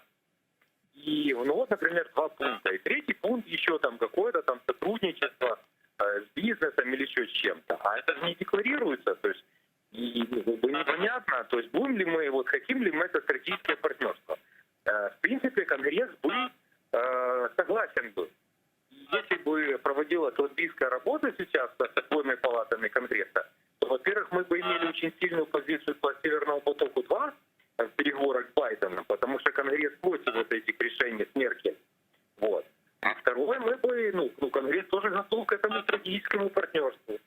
И там просто надо напрячься и проработать с депутатскими этими всеми, этим корпусом конгрессменов, то есть и сделать это. Можно было приехать этой году. Благодарю вас за то, что были с нами на связи. Денис Багуш, политтехнолог, был с нами на связи по телефону. Сейчас я вам задам глупый вопрос, но тем не менее, вот почему не смоделировать такую ситуацию? Мы не соглашаемся на минские эти все условия, идем на местные выборы, на изменения в Конституции, получаем контроль за границей, фактически вшивая Донбасс в Украину и эволюционным путем перемалываем его. Ну, то есть превращаем его, вернее, возвращаем его в нормальное правовое українське русло. Доволі адекватне питання, ви дарма так оцінили своє питання. І воно стоїть на повістці дня у людей. Вони обговорюють такі варіанти. Прості люди, які приймають участь у політичному житті країни, і я їх слухаю, і дещо від них переймаю. Бувають там оцінки і поради, які заслуговують на увагу. Але я, з вашого дозволу, Романе, все-таки Дениса прокоментую чуть-чуть. Ви помітили, це важливо от якраз для кримсько-татарського народу щодо платформи кримської. Запитали, а що далі, ви запитали? Ну, платформа, а що далі? Які дії мають бути? Наші союзники, отих 46 країн, які приїхали, що вони далі після платформи? По панелям попрацювали, обговорили, підтримали, що Крим – це Україна, і заперечили, що Крим – це Росія, підтвердили, що це окупація і агресія, що це незаконне взагалі захоплення території, всупереч всім нормам будь-яким міжнародного права і всупереч тому ж Будапештському меморандуму, який сама Росія підписала. Розумієте? Але він каже, а я не знаю, що буде далі. І він правильно каже, що буде? Ну, мабуть, буде ще одна платформа через рік. От якщо у нас буде такий формат, такий алгоритм, то через рік-два ця платформа заглохне. Але бачите, на що він натякнув? Ну ми ж повинні були хоча б щось зробити, щоб показати, що ми боремося. А що має бути після такої платформи за великим рахунком? Я в цій студії з вашим колегою розмовляв, з представником кримсько-татарського народу, і ми от вступили в таку дискусію. Він каже, ну а от скажи мені, пане Вась, а що от Сполучені Штати Америки і... Давайте візьмемо такі ведучі країни, Франція, Німеччина, повинні зробити, щоб Росія пішла з Криму, пішла з Донбасу, віддала Крим. Ну, це вопрос постійно звучить. А от, я йому відповів на це питання. Я відповів, зараз відповім, щоб люди розуміли, що я об'єктивно оцінюю, розумієте, я не хочу грати, казати, що я відчуваю, що от через рік-два ми повернемо Крим. Це хай відчувають інші люди, там ворожки і так далі. Я експерт, який основуюсь на подіях, на аналізі ситуації тощо. І на всьому, що відбувається в комплексі. Так ось, можливо, звичайно, заставити Росію. Що для цього? А потрібна зразу після платформи жорстка позиція цих країн. Я називаю 3 країни, Сполучені Штати, ви розумієте чому, і в Європі ведучих Франція і Німеччина, може тому, що вони в нормандському форматі. А яка жорстка позиція? І я сказав колезі вашому, представнику кримсько-татарського народу, вибачте, але тут потрібна наджорстка позиція аж до розриву дипломатичних стосунків. і повністю зупинити торгівлю з Росією, бізнесові обміни. Це складно. Це якщо спеціалістів запросити, скажуть, ти про що говориш, Василь? Але я гіпотетично кажу. Тільки тоді можливо говорити з Росією. Оці санкції, навіть якщо вони будуть збільшуватися, навіть якщо вони будуть розширюватися, вони впливають на Росію. Вони роблять некомфортним життя, в першу чергу, еліти російської, тому що там більшості теж за кордоном і діти вчаться, і активи за кордоном, і грошові кошти, якщо брати конкретно. Але це не заставить повернути нам Крим і піти з Донбасу. Тільки жорстка позиція. Давайте говорити, а якщо не буде такої позиції, то буде через рік ще одна платформа і ті ж панелі, і підтримка. Позицию, а что такие действия могут вызвать? Почему Европа должна так действовать? Ну, а тому що ми в цій ситуації геополітичній ніхто, вибачте, давайте говорити відверто. Вот поэтому я спрашиваю, зачем это нужно Европе? Зачем им нужно разрывать дипломатические отношения и прекращать торговлю? Задля України, так чи ні? Да. Тому відповідаємо на питання після того, як ми вдвох обсудили. Немає найближчим часом перспектив на основі Кримської платформи зробити кроки вперед. Це тупцювання на місці. Через рік ще одна платформа, панелі, 50 країн буде, підтвердять, що незаконно захоплений Крим, підтвердять, що Крим – це Україна, і що? Ну, это же дипломатический путь. Ну, Балты 50 лет ждали, пока освободятся от... Потрібно, щоб так склалися історичні умови. Я можу вам сказати, ще два варіанти звільнення Донбасу і приєднання Криму, повернення Криму в Україну, українське лоно. Перший варіант військовий. Сьогодні про це ніхто не говорить, і навіть наші самі високі військові чини, які кажуть, що у нас армія входить там десятку чи п'ятірку самих сильних і так далі, визнають, що на сьогодні ми військовим шляхом не можемо відвоювати ні Донбас, ні тим паче вигнати росіян з Криму. Так чи ні? Ну всі визнають. Немає тут людей, які би в доброму здоров'ї і приглузді говорили, що ні, давайте сьогодні йдемо. Хоча їх думка теж має право на життя. Потрібно чекати, коли російська армія стане такою слабою, як ми, вибачте, проти неї сьогодні, а ми станемо такою сильною, як вона сьогодні проти нас. Перевернути цю всю історію. Це перше. Друге, я завжди говорив, Крим дуже легко повернеться до України, без всяких там, коли розпадеться Російська імперія.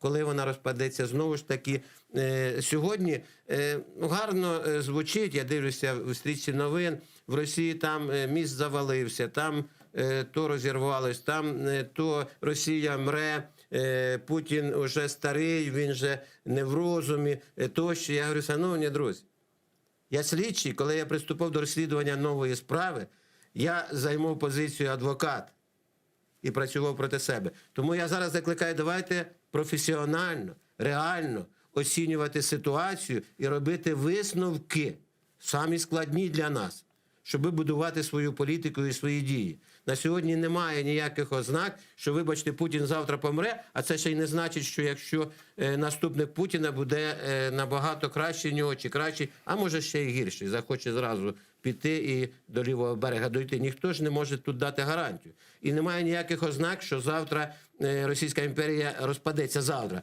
Але до розпаду Радянського Союзу також якби не було. Абсолютно. Абсолютно. Тому на це також потрібно надіятися, але надіятися. І це вже не суть санкцій чи отої жорсткої позиції Заходу, чи проведення, дуже правильно, платформа дуже потужний Захід, інформаційний, я би сказав, такий проти Росії, який зачепив Росію. І він, навіть деякі країни з ризиком туди приїхали. Ми знаємо, що Росія зараз вживає заходів щодо економічного обмеження торгівлі з цими країнами тощо. От малі країни потерплять. Це не Франція, Німеччина чи Сполучені. Будуть мстити. Тобі ж тут ми дійсно підтвердили, але цього мало. І ви правильне питання задали Денису, експерту, і він відповів теж чесно, справедливо. Не бачу, як ми можемо йти після платформи. Мабуть, буде наступна платформа. Оце заговорювання теми, воно призведе до того, що ще одна-дві платформи, і ми забудемо про це. Ну, вы сами говорите, что военный путь это не путь, он бесперспективен На сьогодні. на сегодня. Ждать, когда рухнет Россия, Ну, це можно. чекати на березі, коли пропливе труп Росії, так, ну можна геморрой на... Но мы не китайцы, у нас нет такой философии. Так, звичайно, але воно десь співпадає, якщо чекати, коли розпаде імперія. А зробити так, прискорити її розпад ми не можемо. Якщо Сполучені Штати Америки змогли шляхом, ну і Європа, шляхом, це все-таки багаторічна робота була, спецслужб і розвідувальних служб десь підвести до розпаду Радянський Союз, то, можливо, зараз уже ми не знаємо, над цим працюють і ЦРУ, і інші органи щодо розпаду Російської імперії. Тому що це дійсно дало б нам можливість швидко, безскромно повернути Крим, і тоді вже, мабуть, назавжди. Кому выгодно обострение ситуации на Донбассе с точки зрения геополитики? Я позавчора був на ефірі у ваших колег на одному з каналів наших, і там виступала експерт-міжнародник, і вона заявляє, що от там Авдіївку обстріляли, і ще представник тристоронньої Ну, да, контактної... 28 числа, да, десятки обстрелов по городу. Авдіївку обстріляли. Це намагаються зірвати візит Зеленського до Сполучених Штатів, перемовини. Я кажу, ви вірите в те, що обстріл Авдіївки може зірвати перемовини двох президентів? І навпаки, тут якби, може це десь кощунство чуть-чуть, да, а може не чуть-чуть, а тут якби на нашу користь. Президент приїжджає і каже, дивіться, я приїхав, мені вдогонку в спину там стріляли в Авдіївці. Там гинуть люди. У нас за серпень місяць 10 військових загинуло. За серпень. Це про щось говорить? Це багато. Тому давай щось робити, пане Байдене, так чи ні? Тобто це якби в той же кейс можна покласти як ще один аргумент для того, щоб Сполучені Штати Америки активізувалися. Ми ж маємо визнати, що якась така інертна позиція на сьогодні щодо Донбасу, в тому числі і в Європі, і в Сполучених Штатів Америки, на жаль. Можна виправдати це афганським синдромом, тому що це був потужний такий моральний удар по американській владі, в першу чергу по президенту Сполучених Штатів Америки. Але відійдуть, час лічить, і, мабуть, потрібно вже от то, про що ми говорили, в тому числі шановним експертам, що перерві між, я ще раз кажу, платформа така гарна ідея, таке гарне втілення, такий потужний інформаційний вкид по всьому світу, вона вимагає продовження, жорсткого продовження. Не чергових заяв, якісь філії там в цих країнах організувати. Це формальності, це грантоїдством пахне, вибачте. Но это же будет работать еще в нескольких направлениях, и в парламентском измерении, и сотрудничество на уровне правительства должно начать от действовать. що, який вихід співробітництва між урядами, між парламентами, парламентськими групами, там комітетами дружби, співробітництва, тощо, який вихід того? Чергова заява. А что, я сказав, що повинно бути жорстка позиція країн. А как добиться этой жесткой позиции? Вот почему они должны так реагировать? Не добитися, заявити, що давайте жорстку позицію. Так, да. Давайте, ви можете, от я би прямо запитував, Байден, ви можете вчинити заходи, щоб Росія пішла з Криму і звільнила Донбас? От прямо питання. Всі підказують Зеленському, що запитати у Байдена. Одне питання. Що Байден відповість? Не можу я на сьогодні це зробити. Все тоді, давайте ми тоді будемо думати, як нам без вас справлятися, так чи ні? Але ми боїмося втрачати підтримку Америки. Каже, ж тоді робіть, що можете, ми мовчимо, так чи ні?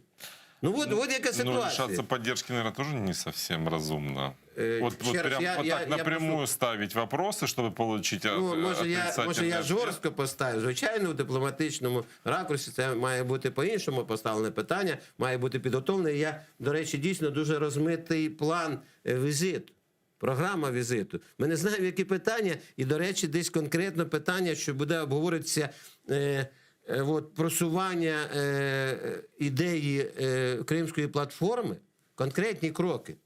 Конкретні. Я вважаю, що ці філії, міжпарламентські зустрічі, ще там якісь акції чисто формальні, це заговорювання теми і дійсно лише для того, щоб заспокоїти кримських татар і українців, які хочуть повернутися в Крим і повернути Крим в Україну, що щось робиться. Ну, вибачте, але це об'єктивно. Так, платформа потрібна, я її вітаю. Я вважаю, ще раз наголошую, потужний захід. І спасибі тим, хто її організував. А там, до речі, і представниця Міністерства закордонних справ кримсько-татарського народу, вона якби була модератором всього цього, і їй подяка за такий потужний захід. Не дивлячись на те, що там не приїхали, був дійсно представник Сполучених Штатів. Чому президент повинен бути? Був міністр. Я це теж це. А що, президент щось підпише інше? Чи заявить щось інше? Від нього заявляють. Тому, але на цьому не зупинятися. Ви кажете, що далі робити? А говорити, от таке питання я би ставив жорстко. Чи можемо ми сьогодні заставити Росію, пані Меркель, пані Макрон, пані Байден? Можемо ми сьогодні заставити? Скажіть, будь ласка, для чого нам збирається нормандський формат, знову сидіти, фотокартки на фоні, гарно, іміджево, рейтинг піднімає кожен президентів, тому що мирне врегулювання, там воно в цій оболочці йде, так чи ні? Для чого це, якщо немає конкретних заходів, а ми ж конкретний захід зразу можемо оцінити, буде він мати дію чи не буде мати дію. Тому що, знову ж таки, чергова заява, чергове комюніке, чергове звернення, черговий протест, ну це потрібно. Але якщо воно тільки в цьому обмежується, то це, вибачте, це замилювання очей, в першу чергу, представникам кримсько-татарського народу. Це я кажу, тому що знаходжусь в студії каналу АТР. Ну, получается замкнутый круг. Европу и мир устраивает сложившийся статус-кво, потому что не стреляют уже хорошо. Ну, а якщо там бувають одного українського в добу, то ваші проблеми. Так. Идти войной мы на Россию не можем, потому что нет возможности в этой войне выиграть. Обострять ситуацию на Донбассе мы не будем, потому что это чревато разрастанием полномасштабной войны. Так, абсолютно правильно. И значит, опять получается, что нужно решать вопросы дипломатическим путем. Мы создаем Крымскую платформу и идем дипломатическим путем. А вы говорите, что результатом должны быть какие-то резкие заявления. Не заявления. Заявления может быть різкі, не різкі. Резкие позиции, а кулак має бути різкий.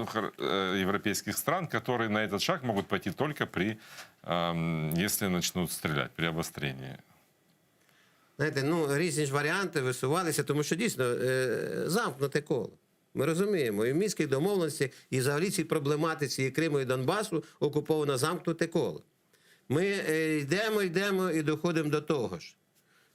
Чергова заява, чергове засудження і чергові слова підтримки всеосяжної України, і ніколи вас не кинемо. Та не потрібно скидати, коли ви звільните наші території, тому що ви підписанти. Ми маємо право ці питання задавати в першу чергу Великій Британії і Сполученим Штатам Америки. Ми маємо це право повне. І коли кажуть, що, звичайно, президент України не може жорстко ставити якісь ультиматуми президенту, будь-якому президенту, будемо говорити дипломатичним. Тем более с партнерами, наверное, не стоит разговаривать. Абсолютно правильно. І партнери, то старші партнери, більші партнери, потужніші набагато партнери. Тому там потрібно розмовляти, якщо не з проханням, і правильно пан Коніренко сказав, не прохання, то пропозиція, на яку потрібно отримати конкретну відповідь. Якщо навіть не буде відповіді, мовчання – це знак згоди в даному випадку, що ні Сполучені Штати Америки, ні наші партнери по нормандському формату не можуть на сьогодні нічого зробити, щоб Росія пішла з Донбасу і звільнила Крим. Кстати, вы говорите о повестке, о вопросах. Вот я сегодня встречал новость, по-моему, со ссылкой на Зеленского о том, что вопросы Северного потока, его строительства или его не строительства будут подниматься на встрече. И вот в ЕС считают, что оператору Северного потока, это 100% дочернему предприятию «Газпрому» Nord Stream 2 IG придется продать объект, чтобы привести его в соответствие к нормам газовой директивы ЕС. Об этом пишет немецкая газета. Давайте вот послушаем цитату и перейдем к разговору с нашим экспертом, который с нами уже на связи. Північний потік-2 уже в червні попередньо подав до Федерального мережевого агентства запит на сертифікацію як незалежного транспортного оператора. Передбачається виконати припис із розподілу, оперативно відокремивши і в тому, що стосується бухгалтерії, роботу газопроводу від материнського концерну. Мережеве агентство має 4 місяці на те, щоб це перевірити, тільки воно буде подано всі необхідні документи. Поки що цього не відбулося. Загалом боннське відомство, очевидно, готове допустити таку конструкцію. З точки зору учасників комісії, які займаються цією темою, приписи ЄС у цьому випадку все одно не буде виконано. А с нами сейчас на связи Борис Кушнирук, глава экспертно-аналитического совета Украинского аналитического центра. Я приветствую вас. Витаю. А можете объяснить нам популярным языком, что значит вот эта новость о том, что дочернему предприятию «Газпрома» придется продать объект, то есть его отдать в управление европейцам? Или что это значит? Зараз на хвилинку. Річ тим, що насправді це принципово для України мало що змінить. Тому що для України є проблеми не те, хто буде формальним, номінальним чи реальним оператором ГТС Північного потоку-2, а те, що його мета – це ліквідувати Україну транзиту. І для нас це не міняє ситуацію щодо того, що оператором цього загону будуть хтось інший, а не «Газпром». Для Росії, а «Газпром» лише це інструмент, для Росії було важливо ще фактично з середини нульових почати робити все для того, щоб позбавити України, скажімо, статусу партнера, в якому Європа вкрай зацікавлена. І це стосується всіх аспектів, це стосувалося і нафтопроводів, і газопроводів. Тому для України в цьому випадку важливо просто проводити позицію і наголошувати, що питання не тільки в тому, що Україна втратить транзитні функції. Проблема для самої Європи в тому, що фактично в цьому випадку Європа втратить 20% газових сховищ. Чому? Тому що ті газові сховища, які є на заході України, вони яким чином взагалі-то працюють? Ми в літній період закачуємо туди газ, а в зимовий період, і так було побудовано ще з радянських часів система, а в зимовий період газ, який йшов транзитом території України, ми використовували для забезпечення потреб Сходу та Півдня України, натомість піднімали газ з газових сховищ на Західній Україні і відправляли його в тих же самих обсягах, відправляли його на бік Європи. Якщо «Газпром» відмовляється від транзиту газу, то в цьому випадку ці газогони будуть змушені бути задіяні виключно на те, щоб піднімати газ, а у них є об'єктивні певні щодобові потужності, і весь цей газ спрямовувати в бік реверсному режимі, в бік України, тобто на схід, південь, центр. Таким чином, важливо просто донести до Євросоюзу думку, що від цього програє не тільки Україна, а й сама Європа, і це забирає частину, скажімо так, енергетичної безпеки самої Європи. Тому та позиція, яку почали принаймні проговорювати про те, що і Євросоюз, і Україна мають наполягати, щоб були перенесені точки передачі газу з західного кордону України на східний, щоб саме «Газпром» постачав його до кордону з Україною, а потім транспортування і передача подальше. Це була вже проблема європейських компаній і НАК «Нафтогазу». От якщо ми зможемо, скажімо так, мати спільну позицію з цього приводу, то в цьому випадку у нас є можливість принаймні вимагати, щоб саме в такий спосіб були побудовані стосунки України с «Газпромом» и Евросоюзом. Но если вы говорите, что эта угроза настолько реальна, потеря 20% поступления газа, ее не оценивает Германия? Она ее не учитывает, настаивая на достройке Северного потока? Я думаю, що в даному випадку все ж таки потрібно розуміти ситуацію в Німеччині, головної країни, яка дуже жорстко наполягає на введенні Північного потоку-2. Враховуючи, що в наступному році Німеччина має закрити всі свої ядерні реактори. Крім того, у них вже ухвалена програма, яка зобов'язує поступово закривати всі вугільні ТЕС і ТЕЦ, тобто які використовують вугілля. Фактично у них залишається лише газ і відновлювані джерела енергії.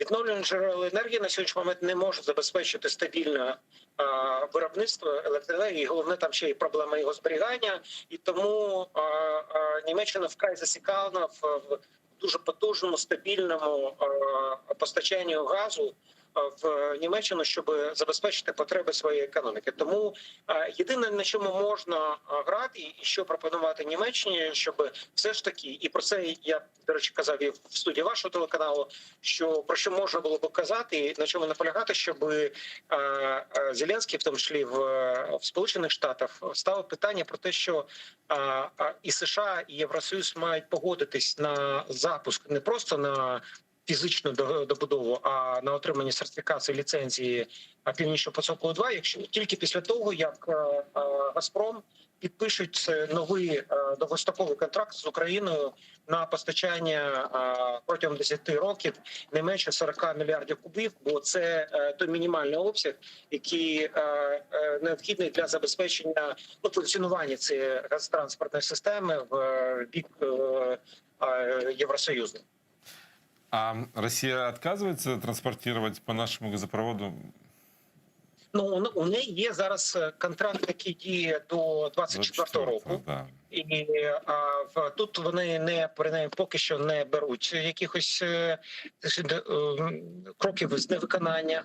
Хоча, знову ж таки, я навіть не виключаю спроб підірвати, якщо хочете, зі свого газогону, які йдуть в бік України, і сказати, або ви транспортуєте газ по Північному потоку-2, і навіть знімаєте ті обмеження, які є, або залишаєтесь без газу. Це шантаж Газпрому, і в принципі я очікую, що цей шантаж, який ми бачимо цього року, він примусить, в тому числі і Німеччину, стрімко збільшити обсяг постачання газу, скрапленого газу зі Сполучених Штатів. Тобто США тут можуть насправді виграти від цього, тому що те, що Європа не захоче мати таку залежність від Газпрому, до того ж, які відверто шантажують цією залежністю Європу. Тому ми побачимо, що зараз, безперечно, буде зроблено все для того, щоб ввести Північний потік-2 в експлуатацію, але при цьому ми побачимо, як протягом декількох років Німеччина буде робити все для того, щоб максимально зняти свою залежність від Газпрому. Благодарю вас за то, что были с нами на связи. Борис Кушнирук, глава экспертно-аналитического совета Украинского аналитического центра, был с нами на связи. Как вы считаете, есть ли у нас возможность о том, что вот говорил Борис, что мы сможем получить гарантии того, что наш газопровод будет работать? Есть ли у США возможности влиять на позицию России? Давайте будемо об'єктивними і відвертими вже до кінця. Раз ми закінчуємо передачу, не будемо, не тому, що один негатив, а тому, що ми в такій ситуації, в такому стані, в складному становищі. І ще раз хотів би наголосити, що всі мають, і експерти, і політики, і урядовці, мають об'єктивно оцінювати ситуацію, професіонально оцінювати. І робити висновки, навіть якщо вони неприємні для нас, реальні висновки, і від того будувати свою політику, економічну стратегію тощо. Росія вже шантаж свій здійснила.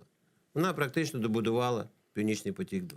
Коли хтось каже, що президент Зеленський буде ставити питання щодо неприйняття там його, несертифікацію і так далі, вже домовленість є, про це навіть оголошено, навіть підписані деякі документи, може вони там не такі юридично значимі, що Сполучені Штати сприйняли реалізацію цього потоку.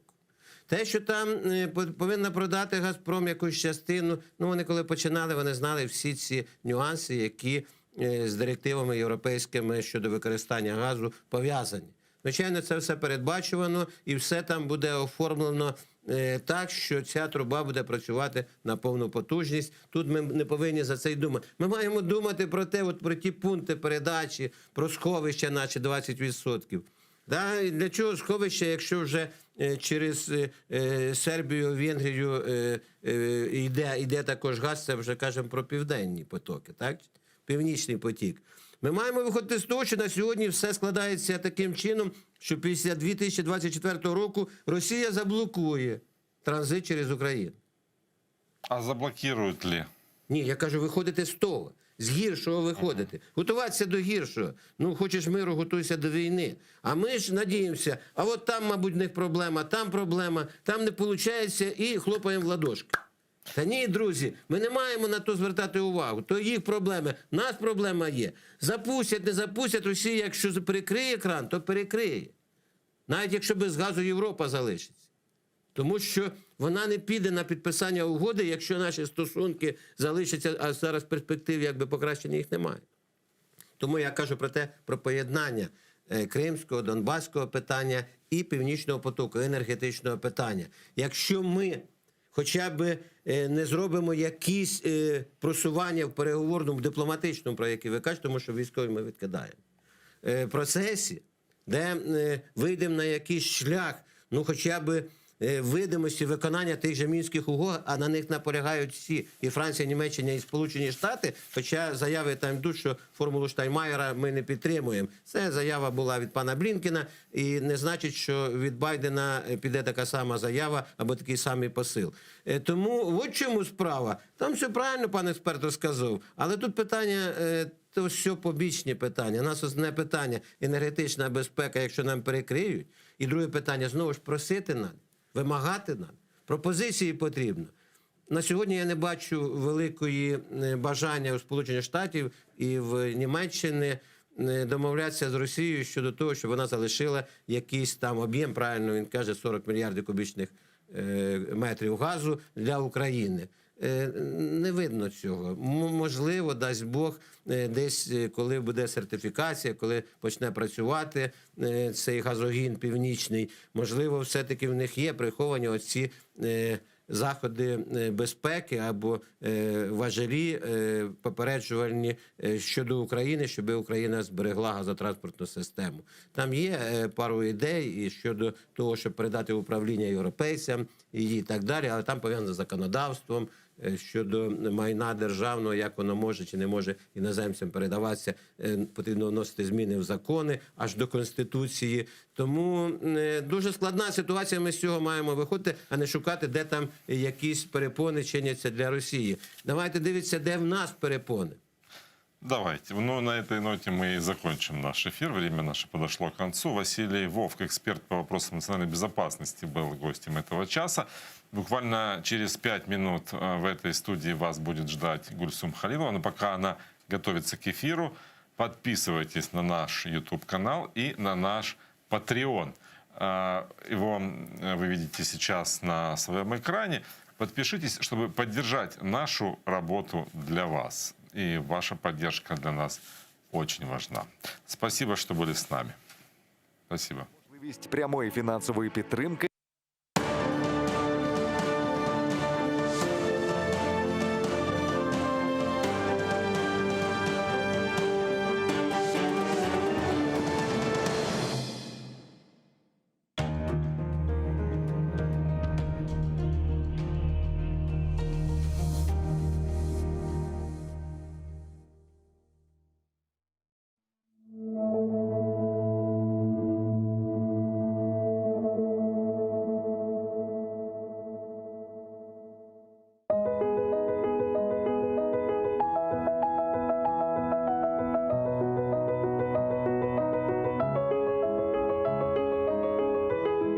Қырым дегенімде жүрегім açılır. Yağmur olup buluttan güller saçılır.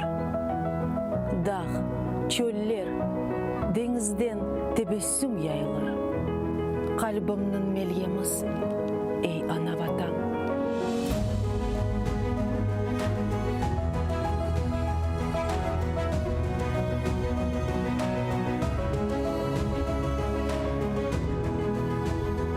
адыңны айтып, ерлай бағларда құшлар, сүмбүллер дағларымда тақар сырғалар, деңізінің тылсымы рухымны сыйлар, көңлімнің тажысын, ей ана ватан.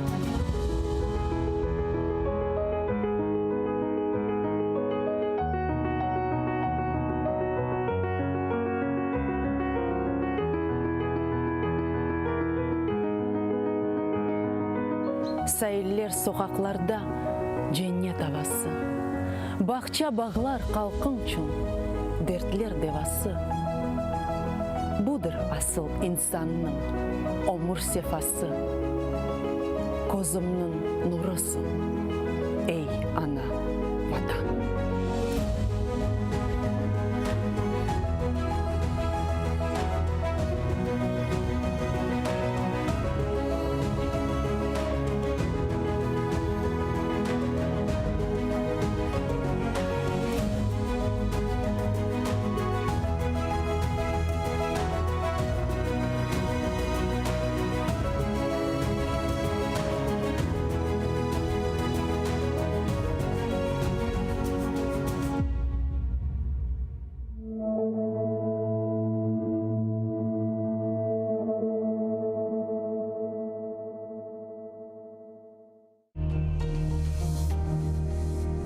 Відтепер телеканал АТР є на Patreon. Patreon – інтернет-платформа, що надає незалежним проектам можливість прямої фінансової підтримки від небайдужих людей за системи підписок. Стати частиною великої родини АТР дуже просто. Крок перший – зайти на сайт patreon.com. Крок другий – у пошукове вікно ввести телеканал АТР. Крок третій – обрати рівень членства. Їх 6. Перший рівень – наречений-наречена – $5 щомісячно. Другий рівень – дядько-тітка. Третій рівень – брат. Четвертий рівень – батьки. П'ятий рівень – бабуся-дідусь. Шостий рівень – ата-предок – $200 щомісячно. Крок четвертий – авторизуватись. Крок п'ятий – переказати кошти. Просимо кожного з вас, де б ви не проживали, чим би ви не займались, долучитися до спільної справи і стати частиною великої родини АТР. Підтримайте нашу спільну боротьбу за повернення Криму.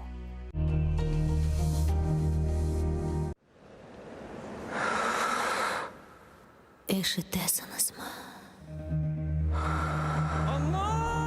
Мен ақта ұмыттыңыз ма?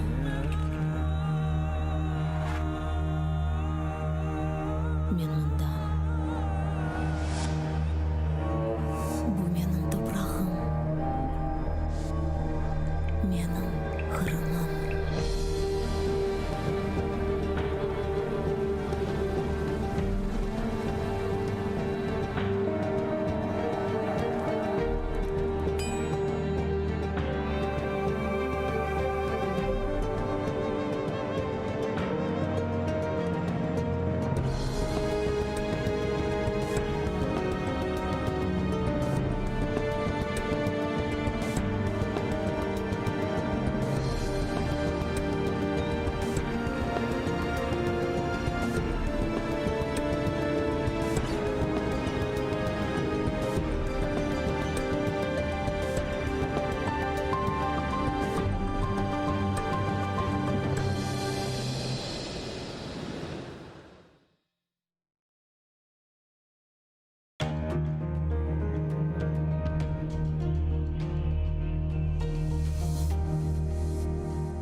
Доброго дня всім. Мій колега Роман Спиридонов, який працював минулу годину, трохи помилився, і вам доведеться замість Гульсум Халілової дивитися на мене, але це буде невелика частина етеру, бо у мене в гостях дуже цікава людина, який ми разом ставитимемо запитання.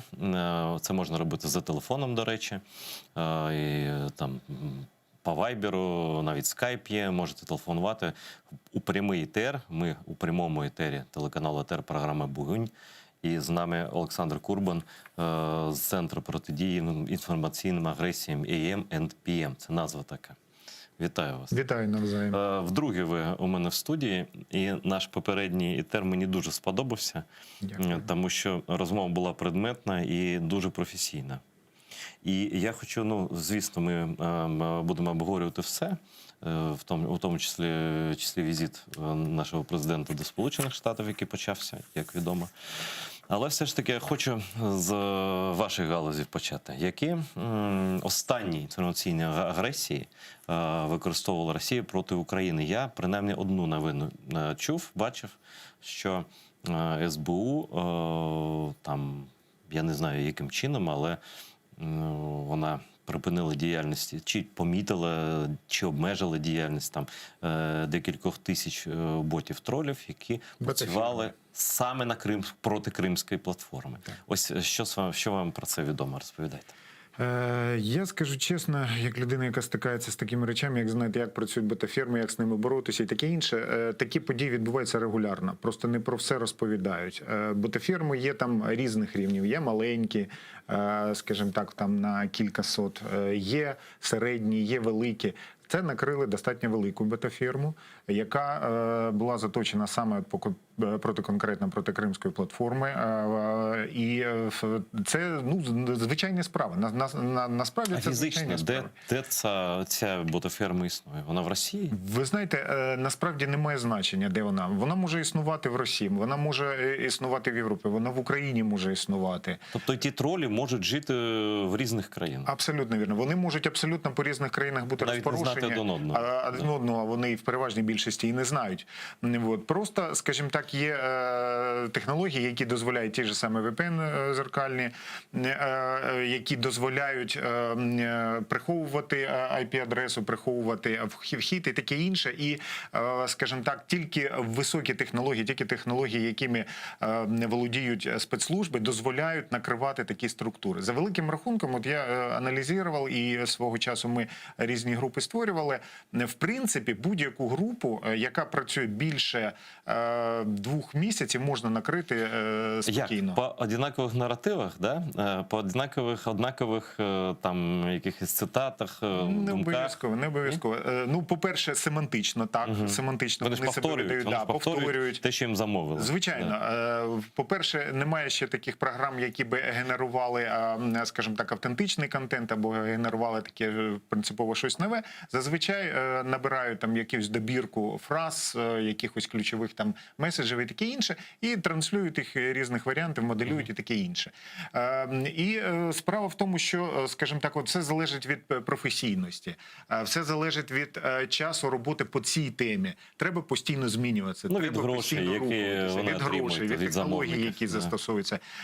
Чому доволі часто на таких квартирах конспіративних знаходять дуже багато сім-карт? Тому що їх треба часто міняти, бо вираховують по треку, заходять, вираховують, можна зайти в... А це один з доказів, да? Так, звичайно. Насправді я вам скажу так, що якщо хтось, і от я звертаюся до людей, кого спокушають на такі справи, або хто хоче за цим займатися, шановні, не думайте, що вас не можна знайти. Або не шановні. Вас дуже легко можна знайти. Навіть якщо ви будете застосовувати мобільну тактику, будете користуватися, чи змінювати Wi-Fi. Ну, от, скажімо, у нас був такий проект, ми працювали проти противника, і ми, щоб нас не вираховували, ми мобільні були. Тут ми там посиділи в одній кав'ярні, використали Wi-Fi, потім через півгодини перейшли в іншу і таке інше. Навіть таке схеми накриваються. Тобто у спецслужб є всі необхідні засоби, всі необхідні технології, щоб накрити будь-яку ботаферму, яка існує більше кількох днів. А якщо вона існує кілька місяців, то будьте впевнені, що за цей час буде вже готовий обвинувачувальний акт, на вас буде відкрита справа, і, в принципі, через кілька місяців ви вже маєте готуватися речі, ви будете в суді. А які вироки бувають по таких справах? Не повірите, майже ніхто не сидить. Ну, вони умовно отримують? Хтось отримує умовне, хтось йде на співпрацю. Тобто там різні варіанти насправді є. Крім того, недосконале наше законодавство. В чому специфіка цих тролей? Вони працюють на емоції. І якщо вони не використовують фрази або не вчиняють дії, які які суперечать законодавству, то їх нема за що саджати. Тобто, за великим рахунком, зараз, якщо б, скажімо так, була така можливість, от як в Росії, там же ж особливо на закони ніхто не дивиться. От є команда, і знайдуть, А в нас намагаються таким чином працювати. Так от, повірте мені, якщо б була така команда, або була б така можливість, то практично всі ботоферми, всі оці діячі, вони б давно вже сиділи. Але їм просто нема чого пред'явити, бо вони дуже добре знають законодавство, вони дуже добре розуміють, які... Послухай, Олександре, але ж є РНБО, є санкції, які застосовують РНБО, і вони позасудові. Вони просто блокують IP-адреси там сайтів, да? Тобто це ж можна якось... Ну, ось це відвертий ворог, да? Який під час такої державної події Кримської платформи, він просто шкодить державі, тобто відверто антидержавні дії відбуваються. І їх спіймали. І що їм там, не знаю, почесну грамоту давати чи що? Ну, зрозуміло, що не почесна грамота. Справа в тому, що технічно з одного боку, в принципі, можна, а з іншого боку, доволі таки складно. Бо, ну, зрозумійте, сама головна структура в всіх цих процесах – це Держспецзв'язок. Все робиться через них. Їх бояться практично всі інтернет-провайдери і таке інше. Та ж сама СБУ, та ж сама кіберполіція, вона не може самостійно просто взяти, когось відключити або когось заблокувати. Вони розробляють відповідний документ, доручення або звернення, в якому повідомляють, аргументують, подають його відповідну інстанцію. Вони розглядають, приймають рішення. Тобто це все не швидко? Це не швидко, поки це все триває. Ця група може відпрацювати по Кримській платформі і все сказати, замовлення виконано, товариш полковник в Москві. Тому я і кажу, що кілька днів для того, щоб вас взагалі не знайшли, і кілька місяців, щоб на вас вже був відповідний акт і відповідні справи. Олександр, щось конкретне можете сказати про цю групу, яка працювала проти Кримської платформи? Ну, справа в тому, що я безпосередньо цей кейс не досліджував, в мене просто немає доступу до таких речей. Ну, це типова ботаферма, таких, в принципі, вони можуть бути, вона, скоріш за все, не стаціонарна, вона ситуативно була створена саме під цей проект. Це під замовлення. Да, це не складно, абсолютно, це разовий такий заказ, може бути, зібрали, закупили устаткування і таке інше зробили, потім розбіглися. Тобто технологій зараз дуже багато, це дуже гнучкі технології, і, в принципі, мабуть, вони загралися, мабуть, вони занадто масштабно, занадто себе вільно поводили, їх просто накрили. Ну, моя версія, це через те, що росіяни багато грошей мають на це, і їх, як то кажуть, осваювати дуже приємно для деяких людей, бо і вони то так просто перед замовниками показують, що вони ефективні там, а на мій погляд, геть неефективні. Ну, щодо Кримської платформи, так точно. А які вони наративи розповідають? Просто, тобто, ми ж живемо у своїй бульбашці, да? І для нас Кримська платформа – це шанс, там, особливо зараз, коли Афганістан на порядку денному на першому місці, да? Під час Афганістану Кримська платформа, про неї пишуть, про неї показують сюжети, перебувають політики. Ну, я не буду перераховувати всі досягнення, які, як просто, це для початку це дуже круто, да? Да, позитивний кейс. Там немає негативу, так? Ну, принаймні ззовні. І нас хвалять, там до нас, тобто молодці України. Підтримують. Дивіться, це тут ще важливо, що Афганістан – це повне розчарування для американців, так? Повне. І провал. Провал, да. Давайте цивілізаційний провал. Вони програли. Провал, да. Це програш, причому не військовий. Да. Це ми про це ще поговоримо. А і на контрасті ми показуємо, що ми країна, яка є, яка захищається, яка і політично, дипломатично, військовим шляхом спроможна захищати себе, принаймні себе, а ще й Захід певним чином. Ось які наративи, як це можна було очерніти, як то кажуть? От що вони писали? Що несправжні міністри приїхали там чи що? Ні. Все дуже просто. Справа в тому, що будь-яка інформаційна атака, вона орієнтується, ми вже це говорили, на емоції. На емоції кого? На емоції тих людей, які зацікавлені в успішній реалізації Кримської платформи і взагалі повернення Криму. Відповідно, це в першу чергу зацікавлені люди, які жили в Криму, виїхали з Криму, які, ну, зокрема, от кримські татари, які підтримують ідею єдності з України, громадяни України патріотично налаштовані в цілому. До речі, в тому, щоб Крим повернувся в Україні, зацікавлений і в тому числі західні політики, бо це прецедент, який дуже неприємний, який може повністю поміняти систему. І те, що Крим повернуто до порядку денного, це вже поразка Росії повністю. Однозначно, да. Тобто це, скажімо так, от вигідно у всіх цих людей, у всіх цих цільових груп, про які ми говорили. Викликати сумнів, розчарування і невпевненість. Тобто, що, а що, на що взагалі, на що це впливає, на що витрачати нерви, на що витрачати, на що їхати в ту Україну, небезпечну Україну, це ж, ну, от ми відслідковуємо, це на західне, сенсу немає, тим більше кожні проблемні моменти, вони з різних боків показують, от, скажімо, не приїхав президент Америки на це, приїхав там Бог зна хто, почали витягувати там сексуальне уподобання оцих і таке інше, тобто починають шукати, за що причепитися, і витягують самі дрібнички, роздувають їх до рівня глобальної проблеми. Які насправді не впливають на процес. Абсолютно вірно. Тобто є, скажімо так, 4 десятка країн, які підтримали, представили своїх представників. Тема артикулюється.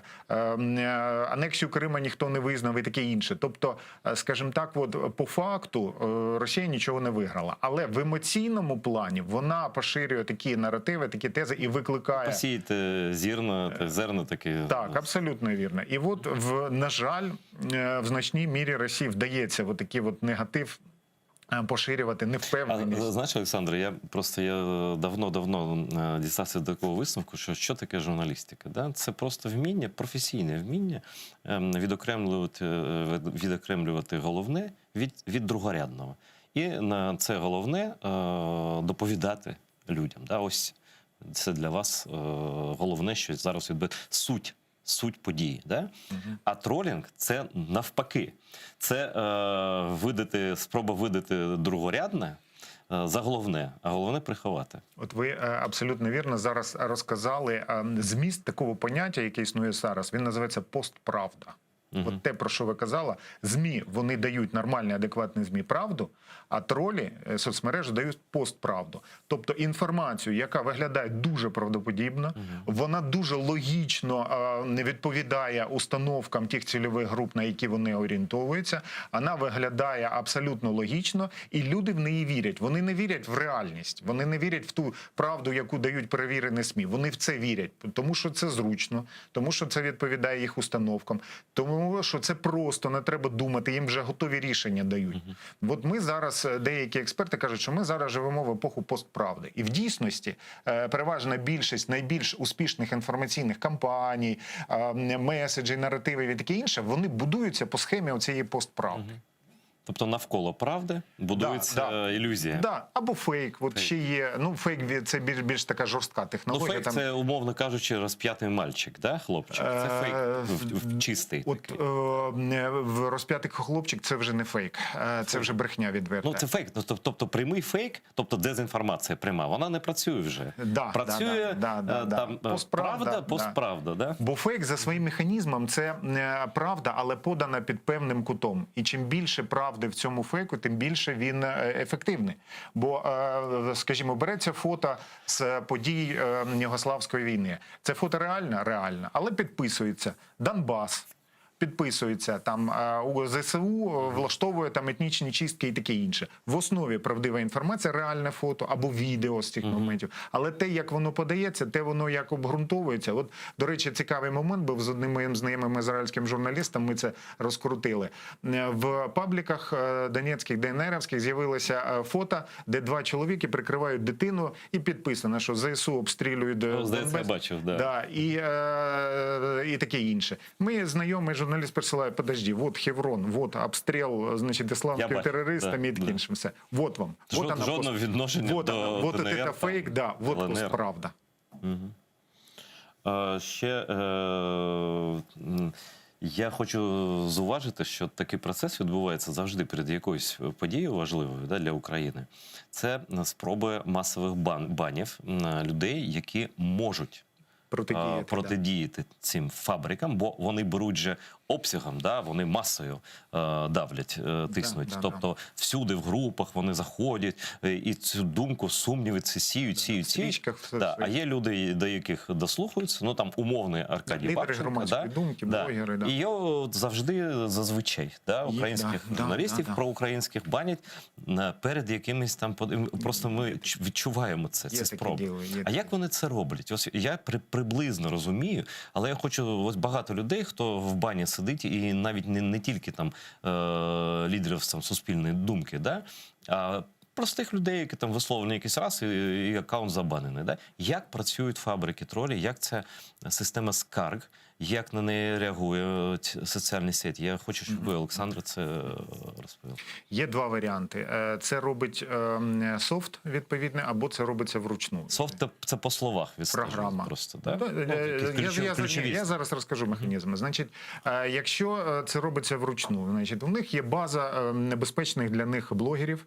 Значить, в час Ч ботафірмом дається команда, значить, відшукати в стрічці цієї людини пост, який порушує, і зробити масу скарг. Там 2-3 сотні скарг летять в Фейсбук саме. Цього достатньо? Це та і менше достатньо, але для так, щоб наверняка, щоб вже ж не встав. І це дуже просто. Але справа в тому, що останнім часом ми стали спостерігати, ну, в принципі, десь рік ми спостерігаємо, що нам починають прилітати, і от в тому числі мені на мої акаунти прилітати за пости 14-го року, 15-го року і таке інше. Ми всі прекрасно розуміємо, що вручну пролістати це нереально. Отут починають робити це не може потрапити нікуди. Софти. Є відповідні софти на основі штучного інтелекту, так звані система нейромереж, штучних нейромереж. Значить, кілька етапів. Перший етап. Визначаються найбільш активні блогери певного регіону. Досліджується зміст їх повідомлень по ключових словах, по ключових термінах. Постійно. Це моніторинг відбувається? Це софт роботи 24+. Визначається ступень їх небезпечності. Якщо там вони відповідають певному коефіцієнту, вони вносяться в відповідну базу. Потім конкретно по них запускається програма, яка аналізує, проходить повністю їх стрічку і шукає, от до чого докопати. А чи може допомогти, як я робив, колись після там 3-го поспіль бану я зробив, там є така функція, приховати все. Тобто зробити всі мої дописи попередні для друзів виключно. Це може допомогти чи ні? Ну, а ви впевнені, що у вас в друзях немає ботів? Там достатньо одного і все, да? Це не діє. Абсолютно, да. Тобто це є таке дуже багато. Хтось починає чиститися, видаляти це діло. Ну, знаєте, дуже класний момент, і ми теж це використовуємо на етапі оскарження. От вам приходить повідомлення, що ви там порушили правила, значить, ви пишете свої аргументи. Не погоджуюсь. От, скажімо, останній раз, коли мене пару тижнів тому намагалися забанити, мені написали, що ви там щось таке написали і дають посилання на мою публікацію 2014 року. Я пишу, що, шановні друзі, значить, ця публікація дійсно порушує правила, але по нових умовах, які ви ввели там такого-то, такого-то. Тобто заднім числом, Тому я вважаю, що все нормально стало. Да, абсолютно вірно. Тобто, насправді, в Фейсбуці є різні механізми і в інших соціальних мережах, як з цим боротися. Але первинний бан, він завжди автоматичний. Вони просто за допомогою тролів скарги. Знайшли, скарги запустили. Є відповідні програми, які, в принципі, все автоматично роблять. І моніторять, і відстежують, і знаходять, і скарги направляють. А є автоматичні тролі? Тобто тролі, яких не існує? Це боти. Є тролі і боти. Яких просто не існує. Вони використовуються виключно для банів. Для банів, для поширення інформації, для таргетингу. Тобто на базі цих акаунтів створюється рекламний кабінет, з якого поширюється оця контекстна реклама. Тобто ще й Фейсбук може так робити. Брати гроші і заплющувати очі. Там це ж комерція. Ні, Фейсбук теж перевіряє. Якщо, скажімо, це рекламне оголошення, рекламне розповсюдження через таргетинг, воно порушує певні там норми, певні ключові слова. Знаєш, який випадок був? Відомий адвокат Полозов, Миколи. В нього ж фірма є в Україні, Pols and Partners, да, і партнери. І вони просто створили сторінку, як юридична особи, там, чи як це називається. І вони не могли рекламу про себе просто розповісти через те, що в тексті були слова агресія Росії. Розумієш? Да. Ось, тобто слово агресія в Росії в Україні не можна використовувати, ну, на Фейсбуку принаймні. І ще були такі випадки, що... ось що хотів запитати. Чи можна, чому соціальні мережі, тим більше, що, як ти зауважив, вони оновлюють правила, так? Чому вони при кожному оновленні правил не влаштовують амністію для попередніх постів? Ну, це було б цілком логічно, якщо нові правила, але скаржитися на попередні пости, чи якийсь термін давнини ввести там, да? Чому? Ну, тобто і умови інші були, і політична ситуація інша була декілька років тому, там, тощо. Чому так не робиться? Ну, для того, щоб зрозуміти простий аргумент. Сьогодні така кількість акаунтів існує в Фейсбуці, що практично кожна сьомий мешканець планети Земля має свій акаунт в Фейсбуці. Це велика кількість, це більше мільярду, це ближче 1,5 мільярда. Вони щоденно з'являються і зникають, і таке інше. Це просто нереально. Це такого софта поки що немає, щоб всю цю бухгалтерію міг вести. Це абсолютно нереально. Це такі великі кількості. Масою беруть. Да, це масою, це просто поки що нереально. Єдине, що треба віддати належне Фейсбуку, що вони навчилися, в них є відповідні фільтри.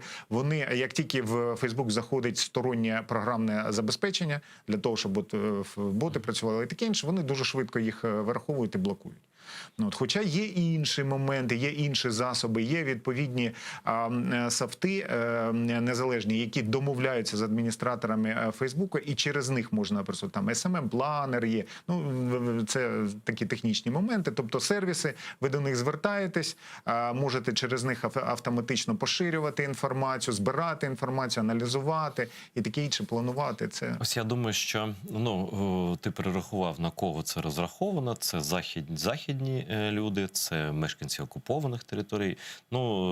Така ціль, звісно, посіяти розчарування повне там в Криму, да, на Донбасі, що ніколи жодна платформа не наближає деокупацію. Крим назавжди російський, Донбас ніколи не повернеться. Це все країна 404, це все брехня. Там ось такий сумнів, щоб людям було сумно. Це вплив, досить підлий, але ж вони вороги, вони правильно все роблять з їхнього боку.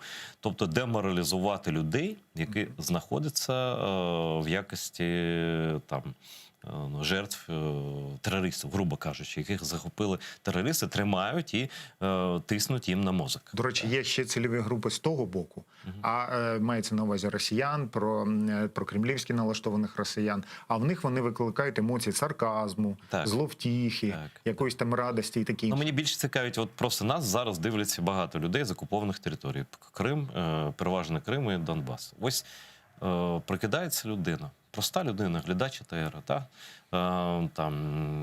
вона там дивиться АТР, тобто вона притомна людина, не те, що там якась там, яка там через емоції може там плакати, сміятися, але все одно, коли наратив такий йде, люди ж не всі там журналісти, вони не всі можуть відокремити правду від брехні. Да? Які поради для людей, щоб вони там не в розпачі перебували, щоб вони там не казали, все це пропало, Україна нас кинула, там весь світ забув про нас.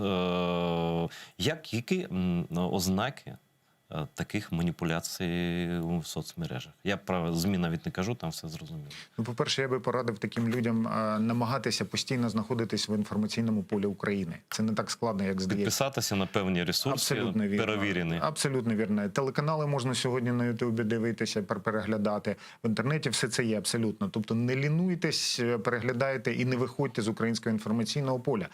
Так, наш контент, ми суттєво поступаємося по зрілищності, по всім цим моментам. Тобто ми даємо по грошах, в першу чергу. по грошах, відповідно від того, що від того контенту, який дає Росія. Ми значно поступаємося, програємо, ну просто страшно. От. Але намагайтеся, щоб не звикати до чим займається Росія. Вона виробляє такий інформаційний фастфуд. Люди на нього дуже падкі. Ну, спробуйте напружити свої мізки, намагайтесь не жерти цей фастфуд. Шукайте якусь там, хай вона груба буде піща, але це буде альтернатива. Шукайте альтернативні джерела, входьте в інші інформаційні поля. Якщо знаєте англійську мову, намагайтесь цих, до речі, не обов'язково знати англійську мову. Сьогодні є відповідні софти, які перекладають тексти. Це ж автоматично починає. Зараз такий світ став просто дуже доступний. В принципі, і відеотексти перекладають підстрочником, воно йде і таке інше. Тобто було б бажання. Головне, не полишайте інформаційного поля, альтернативних інформаційних полів. І ще я про емоції хочу, щоб ти зауважив. От як не піддаватися емоції? Та все пропало, шеф. Там, Справа в тому, що, ще раз підкреслю, що головна мета будь-якої інформаційної атаки – розвести нас на емоції. Якщо ви переглянули якийсь там сюжет, прочитали якусь статтю, який пост в соцмережах, і у вас різко змінився настрій, там, особливо на протилежний, ви дуже сильно чогось забоялися, ви дуже там образились, у вас з'явилося бажання комусь піти там голову відірвати і таке інше, або ще якісь моменти. Це вже не журналіст. Це от 99%, що це вас розвели на емоції. Просто сядьте спокійно, подихайте, от як є таке правило, 9 видохів самурая. Сядьте, подихайте, спокійно собі, глибокі вдихи і видохи, подумайте і просто подумайте, кому це може бути вигідно, хто це спрямував. І все. І все, і більше нічого не треба. Не треба там, якщо у людей є навички там фактчекінгу, або вони знають якісь там ресурси, де перевіряють, аналізують там всі ці речі можна перевірити. Але головне от в нашій голові. І головне ще важливий момент критично відноситись до будь-якої інформації. Тобто не вірити з льоту. Виробити таку саркастичність, критичність на будь-яку інформацію, так реагувати. І чим більш смажена інформація, чим більше вона емоційна, тим більш критично ми маємо до цього відноситись.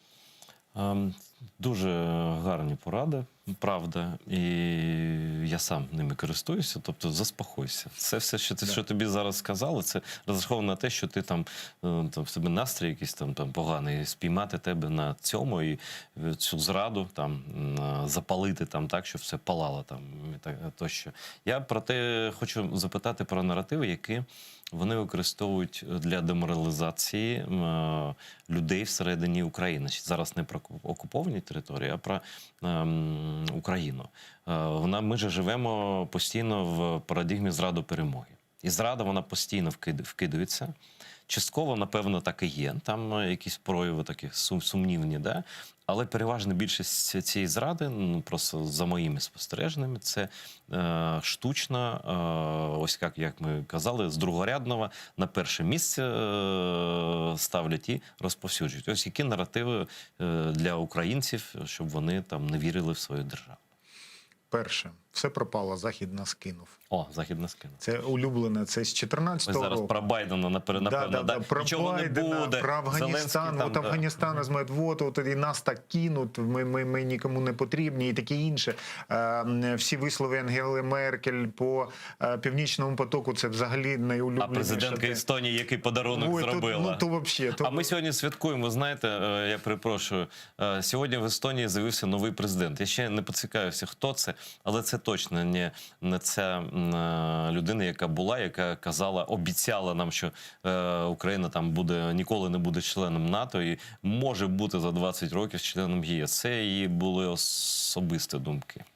До речі, скажімо так, контактуючи з моїми знайомими з Естонії, вони не дуже високої думки про цього президента. Вона дуже випадково опинилася на цьому Олимпі. Це плід компромісу якогось. Там був всередині. І вона, скажімо так, вона тренд. От знаєте, зараз політичний тренд на несистемних політиків. Вона от такий несистемний політик. Тому тут... І вона ж просто ніхто ж нічого не пам'ятає. Ну, ми не зобов'язані знати, що в Естонії відбувається.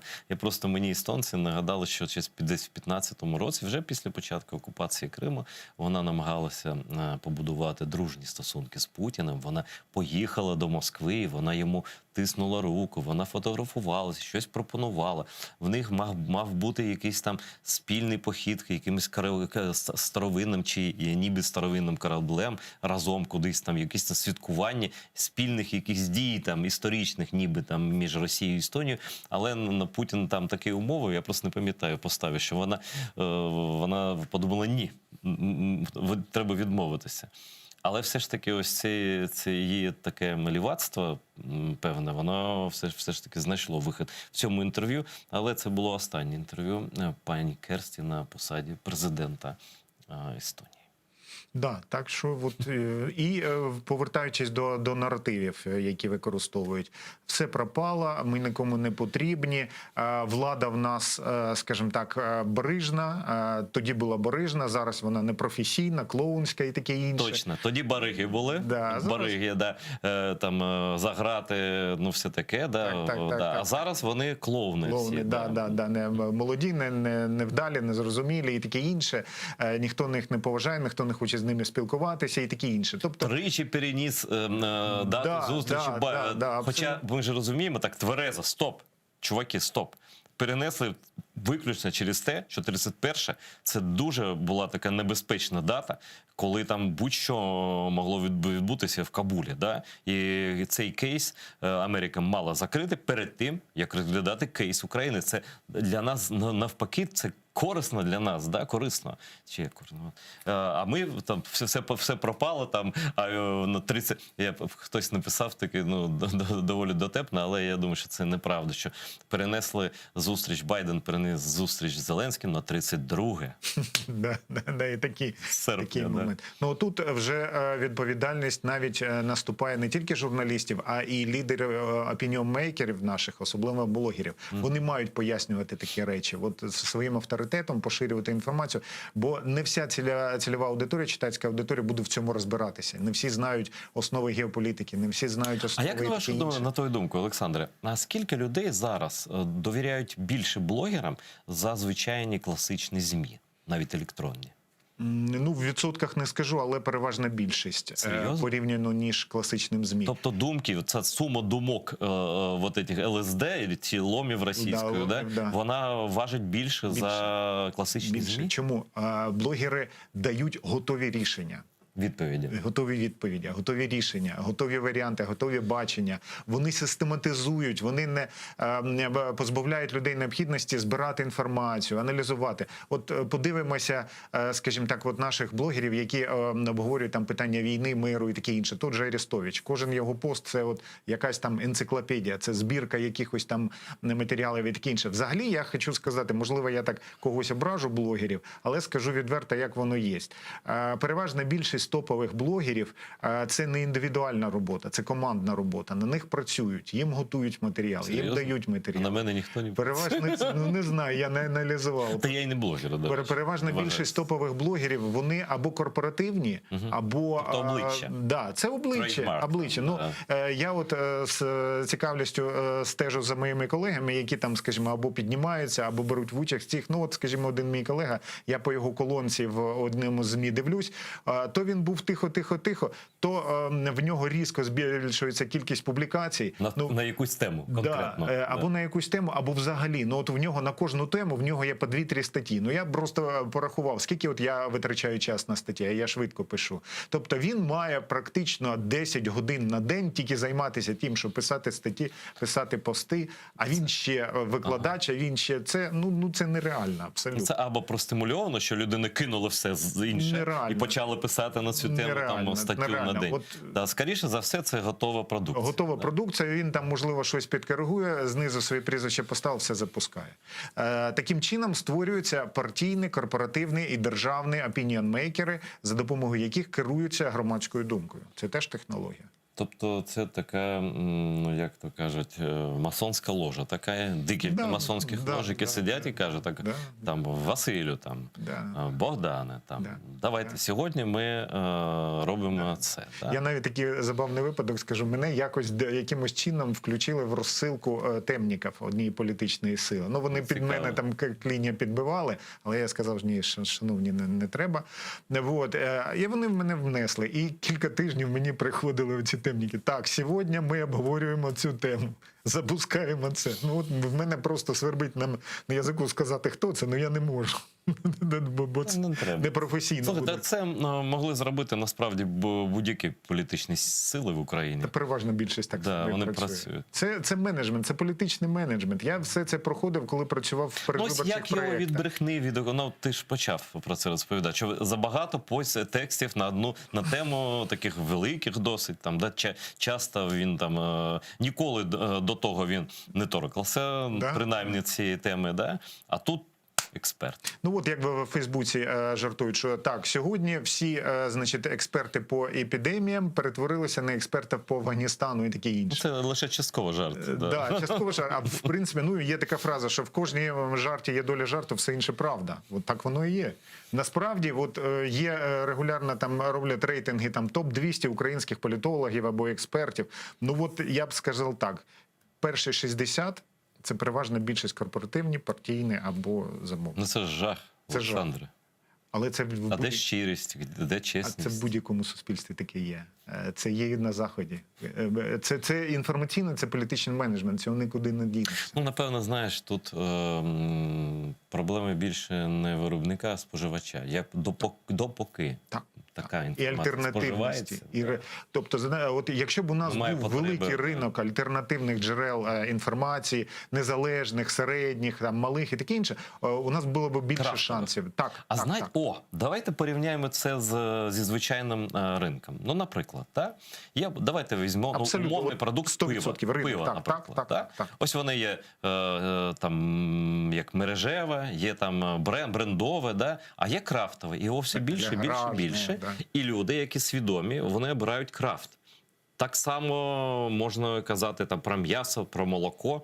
Я просто нещодавно був у свого товариша на фермі, де в нього кози і корови, і він виробляє спеціально дуже якісний продукт, який постачається в конкретні точки, де це все є, і можна замовити навіть молоко від конкретної корови. Тобто, коли рівень споживання переборливості, я не знаю, як українською це сказати, зростає, да? Тоді є вимогливість. Є продукт такий. Тобто давайте шукати всюди на крафт, на інформаційний крафт. Авторський. Да, на крафт, за який несе відповідальність людини, яка це... Своїм іменем, своїми можливостями, своїми перспективами, своїми майбутніми заробітками і таке інше. Тобто персональна відповідальність – це найкраща гарантія якості того товару, який він пропонує. Тут ми підступаємося до теми репутації. Я на запитання, ну, знаєте, як знайди те, не знаю що, да? Чого взагалі не існує в українській політиці чи журналістиці, на жаль? Це відповідь проста. Репутація. Вони дуже погано працюють. Чи працюють уже?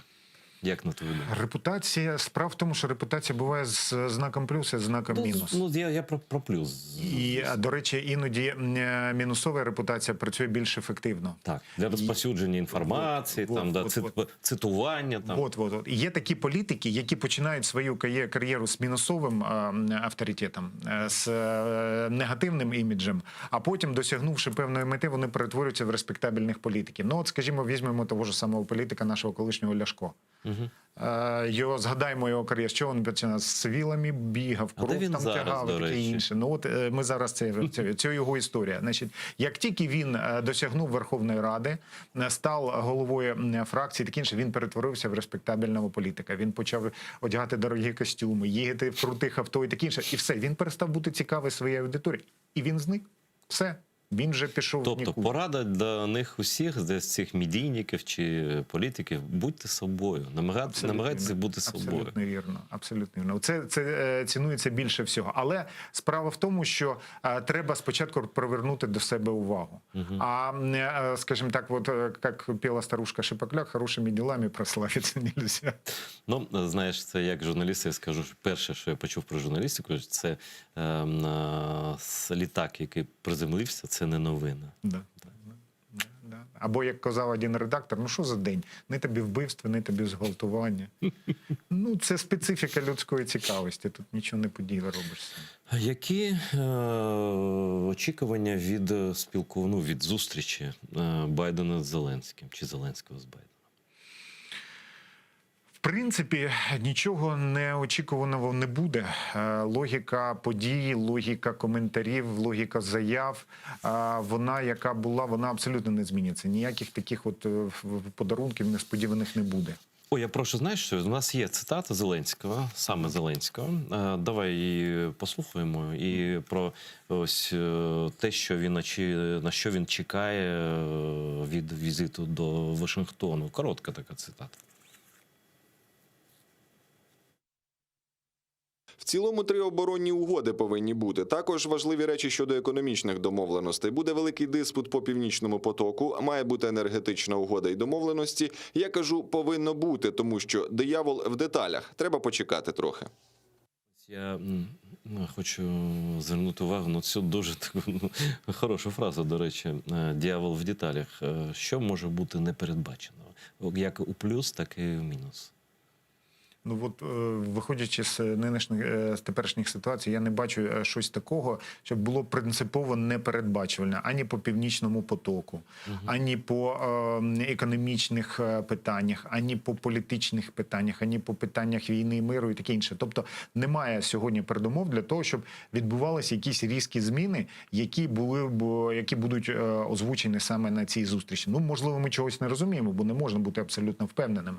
Можливо, там є якась заготовочка і таке інше. Но принаймні на теперішній момент якихось передумов для цього, ну, я не бачу. От після повернення Зеленського додому, після оголошення ним певних результатів, до чого вони там домовились, будуть наслідки. Але це будуть наслідки в Донбасі в вигляді загострення конфлікту, це будуть наслідки там економічних протистоянь по Криму і таке інше. Наслідки будуть після того, як він приїде і розповість, про що вони там домовляли. До речі, я можу додати, може ти теж не знаєш про це, мої джерела повідомили, що крім візиту Зеленського до Вашингтону, відбудеться у наступні вихідні візит дуже великий делегації зі Сполучених Штатів. Це сенатори, конгресмени, міністри, не знаю, хто конкретно, але це, вони прилетять і буквально там добу вони будуть у Києві, але буде багато зустрічей. Тобто ми можемо надіятися, якщо це заплановано, що відразу після візиту Зеленського вже заплановано. Тобто намічається якесь, може, розширення співпраці і в тому, і в політичному, і в військовому, в чомусь. Ну, я думаю, що скоріше, можливо, по-іншому, бо це скоріше не... Ну, так, це буде про співпрацю, але головне завдання цієї групи – це скоріше комісія, яка буде приїжджати проводити ревізію. Тобто, наскільки відбуваються реформи, що конкретно зроблено. Бо президент, коли їде в Вашингтон, він їде ревізію за добу не влаштовують. Ну що ти проревізуєш? Навіть Хлістаков не міг такого зробити. Зустрітися, подивитися в очі. Подивитися в очі, це важливо. Справа в тому, що всі матеріали там збираються. Насправді, скажімо, той факт, що перші особи США і України зараз не особливо контактують, це не означає, що контакту немає. Робота йде на середньому контакт уровні. Триває. І посольство працює, незважаючи на те, що посла офіційно немає. І співпраця військова йде. Тут насправді там в курсі. Можливо, вони будуть оголошувати якісь конкретні речі по конкретних галузях, по конкретних питаннях і таке інше. Тобто це, от, скажімо так, от, ну, я це вважаю от саме як ревізію з певними наслідками, з певними оргвисновками для того, щоб в подальшому робити. Бо чому це ще дуже важливо? Афганістан випадає з американського бюджету, там висвободаються велика кількість грошей, і їх треба перерозподіляти. І ми можемо претендувати на частину претендувати. тих грошей. Так, абсолютно вірно. Справа в тому, що наша слабка міжнародна суб'єктність не дає нам використовувати дуже великі можливості. Слухай, а потужна міжнародна суб'єктність – це коли ти не воюєш з Росією? Ну, ні, справа в тому, що от, саме великий, саме активний суб'єкт сьогодні, от, скажімо, в Європейському Союзі, хто? Німеччина. Ні. А хто? Польща. Вона там більше всього шороху наводить. Хто? Через те, що вона з Америкою має більш гарні стосунки. Так, це точка входу Америки в Європі. У Америки дві точки входу. Це давня, це Британія через неї, і в Східній Європі це Польща. Нам треба теж долучатися. Абсолютно вірно. Так і планувалося в 2014 році. Так і планувалося, що Україна почне виконувати роль Польщі, яка була з 90-х років. Україна мала стати вітриною капіталізму з людським обличчям. Польща вже ніби майже стара Європа стала. Своє місце зайняла. І от ці моменти. І поляки зараз вони дуже активні на європейській політиці. Вони дуже активно працюють в Європарламенті. Вони дуже активно лобіюють свої інтереси. Єдина країна сьогодні в Східній Європі, яка подала позов і бореться проти Північного потоку. Вона намагається на себе потягнути ці речі. А в нас немає такої рівня. А ще, знаєте, ще є новина така, вона буде цікава нашим глядачам у Криму, в першу чергу. Ми знаємо, що пані Денисова, це омбудсмен український, у нас є інформація, що вона передала президенту Зеленському напередодні його виліту до Байдена список політв'язнів, в якому переважна більшість – це кремли, кримські татари. І ми надіємося, що якийсь можливий тиск міжнародний спонукає, не знаю, Путіна відпустити чи обміняти, звісно, він нікого просто так не відпускає цих людей. Це скоріше буде предмет торгу. Путін завжди. Він робить виключно те, що він вважає за вигідне. Бо він, пам'ятаєш, він віддав, коли багато людей, там, до речі, був всього один Кремли, Едем Бекіров, а всіх інших він багато людей віддав, в тому числі Сенцову, там, віддав Балуха, віддав моряків. Але це був такий аванс, як зараз зрозуміло. Він чекав все ж таки на поступки політичні, як будь-який терорист. Абсолютно вірно. І я ще він відтягнув своїх, до речі, багато людей, які дуже важливі. Дуже важливих, дуже потрібних свідків. Я скажу так, що саме кримські татари в якості заручників путінського режиму будуть віддані в саме останній момент. Тобто вони самі небезпечні для Путіна.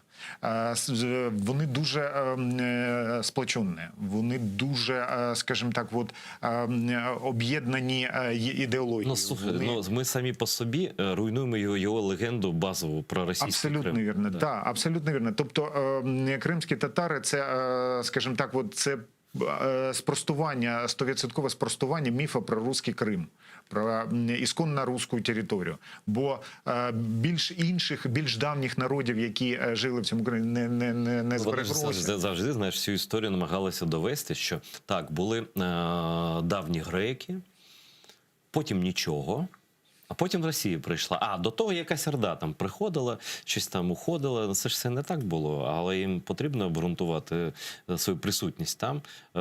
Хоча жодного обґрунтування, крім бажання і крім агресії, немає. Це повне повторення того, що Катерина II, що скоїла вона тоді. І Путін просто її шляхом, вона порушила один, домовленість, він іншу просто. Назви різні, а суть то та. Крим, він завжди був дуже строкатим. І навіть за часів ханського правління в Криму він був розділений. Там прибережна частина, там були і генуезці, там були європейські факторії, горна частина, степова частина. Але ніхто один одного не знищував там. Абсолютно. Ні за релігійною ознакою, ні за політичною, ні за етнічною ознакою. Так, тобто люди розуміли, що вони взаємопов'язані один. Степ надає продукти харчування, там хліб, якийсь цих. В горах вирощується виноград, там тваринництво і таке інше. На узбережжі рибалки, торгівля і таке. Знаєш, що я скажу? Це була Що, система. Крім того, кримським татарам взагалі не притаманна ідея когось знищувати. Просто ментально непритаманно. За ханство, до речі, хан там утримував 25 грецьких православних монастирів. За свій кошт. І там існували різні релігії, був кримізм, якого взагалі ніде не було, крім Криму.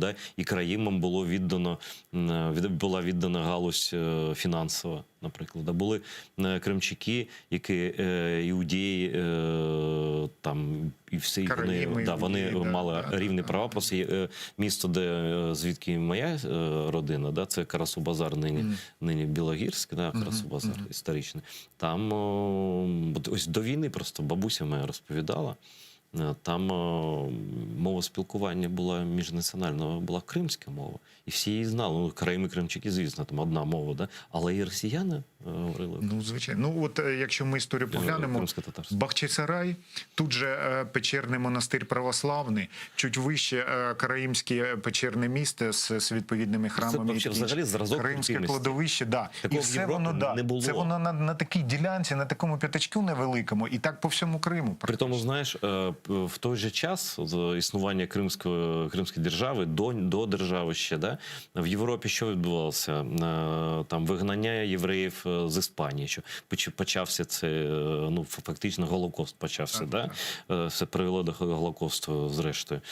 Були там релігійні війни між католиками і протестантами. Тобто одні народи самі там себе знищували дуже там завзято, а тим часом в Криму нічого цього не було. І це був наймирніший регіон взагалі в Європі, найтерпіміший до релігії, до всього.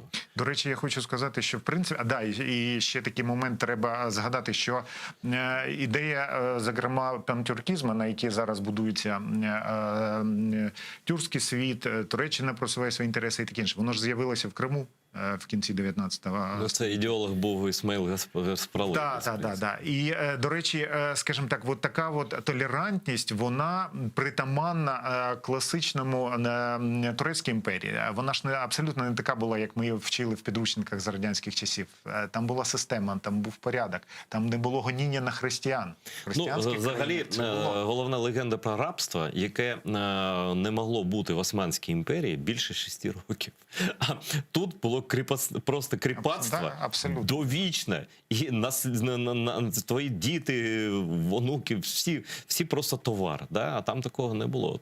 Це я навіть не про Крим, а про Османську імперію. В Османській імперії ще, знаєш, султани один одного вбивали часто. Там така традиція була погана. А в Кримському ханстві ні, такої традиції не було. Там голосували, обирали хана, і один хан правив 4 рази з перервами певними. Тобто, інтриги були, викрадення ханів Туреччиною, всяке було, але не було головного, що відрізняє нормальний світ від російського світу.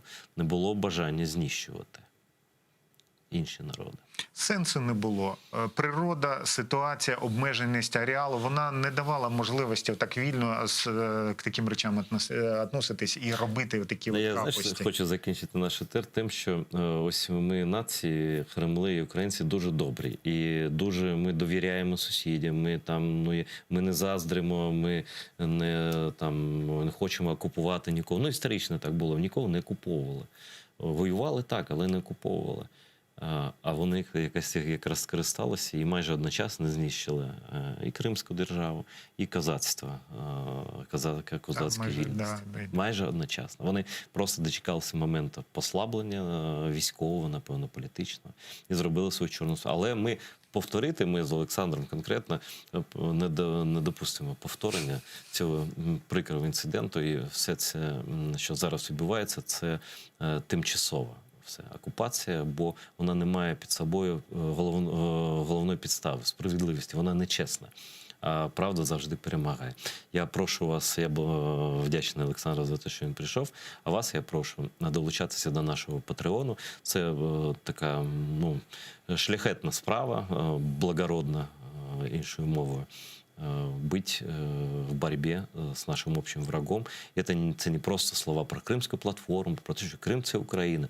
Зроби свій внесок конкретний, ти, конкретна людина, хто зараз дивиться нашу програму. Я уходжу на перерву, певно, там 2 години десь, а наступну годину дійсно з вами буде чарівна Гульсум Халілова. Не перемикайтеся, дивіться АТР. Дякую. Відтепер телеканал АТР є на Patreon. Patreon – інтернет-платформа, що надає незалежним проектам можливість прямої фінансової підтримки від небайдужих людей за системи підписок. Стати частиною великої родини АТР дуже просто. Крок перший – зайти на сайт patreon.com. Крок другий – у пошукове вікно ввести телеканал АТР. Крок третій – обрати рівень членства. Їх 6. Перший рівень – наречений-наречена – $5 щомісячно. Другий рівень – дядько-тітка. Третій рівень – брат. Четвертий рівень – батьки. П'ятий рівень – бабуся-дідусь. Шостий рівень – ата-предок – $200 щомісячно. Крок четвертий – авторизуватись. Крок п'ятий – переказати кошти. Просимо кожного з вас, де б ви не проживали, чим би ви не займались, долучитися до спільної справи і стати частиною великої родини АТР. Підтримайте нашу спільну боротьбу за повернення Криму.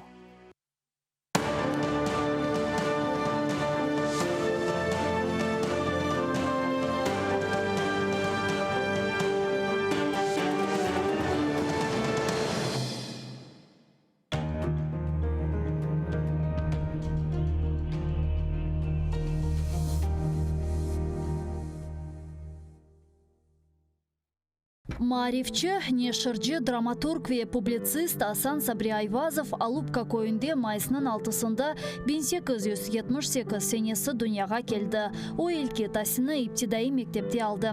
Медреседе оқыды. Медреседе оқуыны бітіріп, мектеплерде муалlimlik yaptı. Sonra bilgi seviyesini yükseltmek maqsadымен кетіп, İstanbul ve Каир университетlerinde tahsil aldı. Асан Сабри Айвазов çetel memleketlerden qaydıp kelgen son, başta Baku şehrinde neşir etilgen Hayat adlı gazetada muarir olup çalıştı. Sonra Karasu Bazar şehrinde Abdurashid Mediyev ile beraberlikte Vetan Hadimi namında gazeta çıkardılar. Асан Сабри Айвазов Vetanı Kırımға avdet olgan son 1913 senesinden başlap Kadimi Bahçesaray'da İsmail Gazpralı tarafından çıkarılgan Tercüman gazetasında çalışa başladı.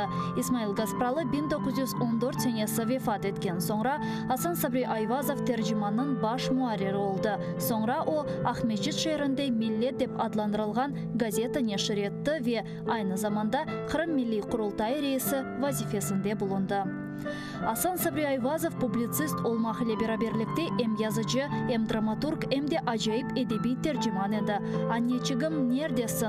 Kel, neden bu alga kaldık? Gibi bedi eserlerle bir sırada Ivan Turgenev, Anton Çekhov, Lev Tolstoy, Avrupa edebiyatından Knut Gamsun, Longvili gibi müelliflerinin işlerini Kırım Tatar tiline tercüme etti. Асан Сабри Айвазов'ның icadi umur faaliyeti gayet gürlegen vakitte o Bolşevikler tarafından represiyaga uğrab 1938 senesi aprelinin 17'sinde vahşice öldürüldü. Асан Сабри Айвазов'ның Neden bu alga kaldık piyasasından küçük bir parça. Seyitbek, şimdi biz ne işleyelim? Avrupalılarının kulturası fenadır diye cahil mi kalalım? Abdülislam, hayır evladım. Hoşa sim hoşa. Hazreti Fahir-i Kainat Efendimiz sallallahu aleyhi ve sellem beşikten mezara kadar ilim aranız buyurdukları gibi ilim nerede olsa da gidip alınız buyurmuştur. Avrupalılarının ilimi ve marifini, fenoni ve sanayisini alınız. İhtirat ve keşfiyetlerini de öğreniniz. Milli mekteplerimize sokunuz. Ana lisanınızga tercüme ediniz. Binaenaleyh Avrupa'ya gideceğinizde birbirinize lisan-ı milli bulunur ise size büyük bir siladır. Her yerde sizi selamete çıkarır. Elinizde İslamiyet, lisan gibi bir kuvvet olur ise Avrupa'nın ateşi sizi yakamaz. Mamafih ne Frankistan'ın Paris'i, ne Almanya'nın Berlin'i, ne de İngiltere'nin Londra'sı, ne de Avrupa maişeti millet ve kavmiyetinizi unutmayın. тұрамыз. Иште бізім факырымыз бұдыр, евлятларым. Відтепер телеканал АТР є на Patreon. Patreon – інтернет-платформа, що надає незалежним проектам можливість прямої фінансової підтримки від небайдужих людей за системи підписок. Стати частиною великої родини АТР дуже просто. Крок перший – зайти на сайт patreon.com. Крок другий – у пошукове вікно ввести телеканал АТР. Крок третій – обрати рівень членства. Їх 6. Перший рівень – наречений-наречена – $5 щомісячно. Другий рівень – дядько-тітка. Третій рівень – брат. Четвертий рівень – батьки. П'ятий рівень – бабуся-дідусь. Шостий рівень – ата-предок – $200 щомісячно. Крок четвертий – авторизуватись. Крок п'ятий – переказати кошти. Просимо кожного з вас, де б ви не проживали, чим би ви не займались, долучитися до спільної справи і стати частиною великої родини АТР. Підтримайте нашу спільну боротьбу за повернення Криму. Ay gidi Tatar yaşları okumaylar. Erenlerge eş olup yol kuvmaylar. Başta akıl olganda közde karuv, görmey, bilmey yaşamaktan utanmaylar. Ay gidi Tatar yaşları okumaylar. Okusalar kimseden kem kalmaylar. İstanbul'da, Paris'te birinci bola. Japonlar da olarga yetermaylar. Ay gidi Tatar yaşları yok başları. Tölermen törde ösken yolbaşları. Yolbaşları bolmaganda horluk görüp kayda barsa tökeler gözyaşları.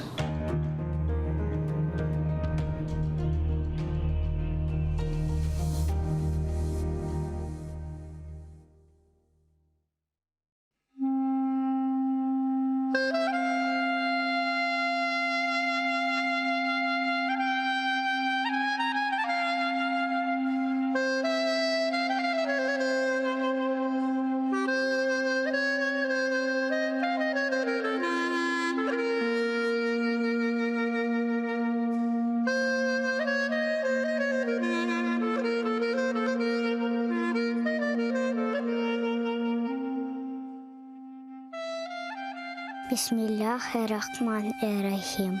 Yaratanım Allah'ım, 99 ismin var. Ya Rabbim, Kırımlarga isteklerini bir yutunda devletlerini. Senden hayrı yok kimsemiz. Vatan için dua etemiz. İmdad bekle, Kırım hürmette. Rahim eyle açsın hizmette. Bizni Kırım'da yarattın, yardımın ile. Sürgünden kaytık. Endi halkımız Kırım'ında devletli olsun vatanımızga. Biz için aziz Kırım'ımız. Takmında açsın bahtımız. Senden hayrı yok anlayacak. Yaratanım aç bizge uçak. Kırımlarga elini uzat. Yardım ver ya Rabbim. Bir bizge imdat. Bu aziz toprak ecdadım yeri. Kırımlarının tükenmez yeri. Adda bizlerini vatanımızga. Sahip olayı Kırım'ızga. Kırımlar kalbi tek sana eman. Ecdatlar yerini bağışla. Amin.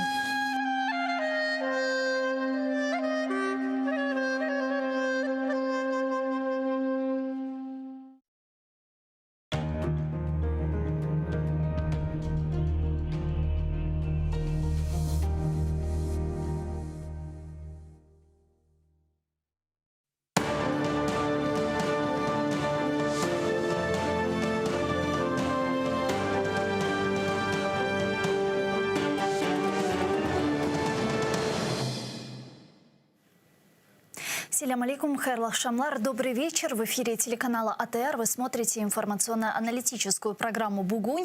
студии. Для вас работаю я, Гульсум Халилова. И следующие 3 часа в этой студии с гостями мы обсудим основные новости и события сегодняшнего дня. Я напомню, что мы работаем в прямом эфире. На экраны ваших телевизоров режиссера периодически выводит номер телефона, так что вы можете звонить к нам абсолютно бесплатно по Вайберу +3 80 67 63 46 130. Можете присоединяться по скайпу. atr.tv – это наш адрес. И не забывайте подписываться на наш YouTube-канал. Там мы вещаем как в онлайн-режиме, так и выкладываем самые интересные фрагменты из наших эфиров. Туда мы выкладываем практически все наши программы в записи. Ну и поддержать телеканал АТР вы можете, подписавшись на наш Patreon, адрес которого сейчас наши режиссеры выведут на экраны. Таким образом, вы станете частью большой крымско-татарской семьи АТР, а это, в свою очередь, поможет нам продолжать работу на информационном фронте. А этот блок я хочу начать со следующих информационных сообщений. Как известно, президент Украины Владимир Зеленский и первая леди Елена Зеленская прибыли с первым официальным визитом в Соединенные Штаты Америки. Офис президента сообщил, что во время поездки пройдет встреча Владимира Зеленского и главы Белого дома Джозефа Байдена в формате 1 на 1 в расширенном составе делегаций. По итогам встречи ожидается подписание нескольких документов. Визит рассчитан на несколько дней, во время которых Зеленский посетит ряд городов на восточном и западном побережьях США. В свою очередь, Елена Зеленская же презентует украиноязычный аудиогид в усадьбе первого президента США Джорджа Вашингтона и посетит открытие Украинского дома. Президент Украины Владимир Зеленский сегодня уже находится в Вашингтоне. У него сегодня запланировано 8 встреч. Давайте послушаем цитату. В цілому 3 оборонні угоди повинні бути. Також важливі речі щодо економічних домовленостей. Буде великий диспут по Північному потоку, має бути енергетична угода і домовленості. Я кажу, повинно бути, тому що диявол в деталях. Треба почекати трохи. Вадим Трюхан, дипломат, член громадської ради при Міністерстві інформаційної політики України в 17-19 роках. Зараз з нами на прямому зв'язку. Пане Вадиме, вітаємо вас, Селям алейкум. Доброго дня, студия. Алейкум ассалам. Доброго дня. Пане Вадиме, насколько беседа между Байденом и Зеленским будет, на ваш взгляд, продуктивной, в особенности на фоне событий в Афганистане?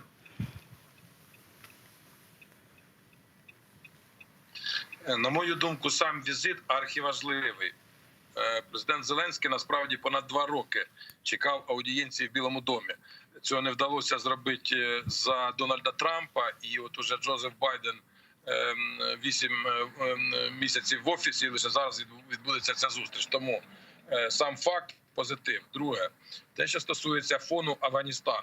Є 2 точки зору. Одна точка зору, що американській стороні тепер не до України, і ні на що сподіватися Україна не повинна, ніякої там підтримки в плані отримання плану дій щодо членства в НАТО, ніякого статусу головного партнера поза межами НАТО там і таке інше. Але є і друга точка зору, що для Сполучених Штатів Америки цей несподівано хаотичний, несподівано трагічний вихід з Афганістана став останньою краплею.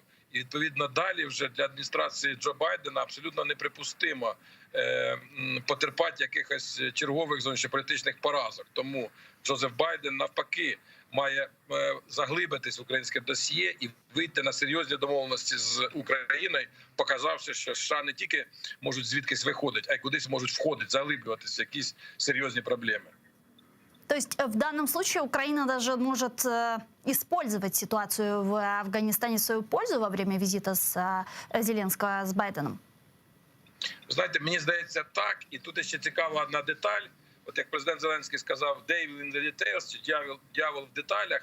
От буквально вчора українські спецназовці, коли врятували 19 афганських перекладачів, які працювали на канадійців, вони показали таку певну дієздатність України, що Україна готова використовувати свій досвід, який вона отримала за часи ведення війни проти Росії, яка намагається Україну взяти під контроль, значно посилилася. Відповідно, такий позитивний сентимент, позитивний фон для президента Зеленського під час переговорів з американськими високопосадовцями.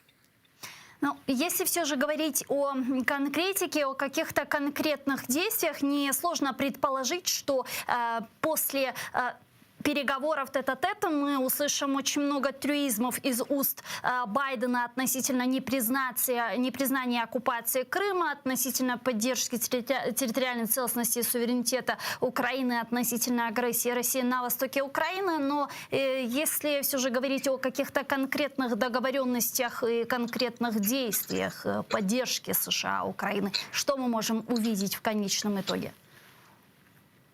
Знаєте, я звернув увагу на те, що дуже обережно висловлюються і представники української влади, Офісу президента, і представники адміністрації Джозефа Байдена. Безперечно, що такий джентльменський набір заяв стосовно підтримки незалежності, суверенітету, територіальної цілісності України буде зроблений. Безперечно, що і президент Байден, і інші представники його адміністрації будуть говорити про підтримку України в питанні проведення реформ, але будуть звертати увагу і на певні недопрацювання. Але от коли ми переходимо до конкретики, то тут зараз це покрито, як то кажуть, такою серйозною таємницею. Незрозуміло, про що все-таки вдалося протягом підготовки до цього візиту домовитися командам Джо Байдена і Зеленського. Але мені би дуже хотілося сподіватися, що як мінімум в 3 сферах буде вже продемонстровано не просто прогрес, а конкретні домовленості. Це питання розширення допомоги Україні для зміцнення її армії. Це перше, тому що це вкрай необхідно для захисту нашої незалежності суверенітету. Друге, це питання пов'язані з відновленням роботи стратегічної ради, тобто це питання політики, стратегічної якоїсь рівноваги, спільних проєктів там і так далі. І третє – це економіка. Мені би дуже хотілося почути, що американські інвестори повірили президенту Зеленському і готові інвестувати мільярди доларів в нові проекти в Україні. Ключове, щоб президент Зеленський не виступав в ролі прохача, не ходив з простягнутою рукою, а щоб він говорив про конкретні речі і давав конкретні пропозиції американській стороні. Тоді візит буде успішний. Многие политические аналитики высказывают такое мнение, что Соединенные Штаты Америки, возможно, присоединятся к нормандскому ли формату, либо какому-то другому по урегулированию войны в Украине, урегулированию конфликта на востоке Украины и вопросе деоккупации Крыма. Насколько это реально?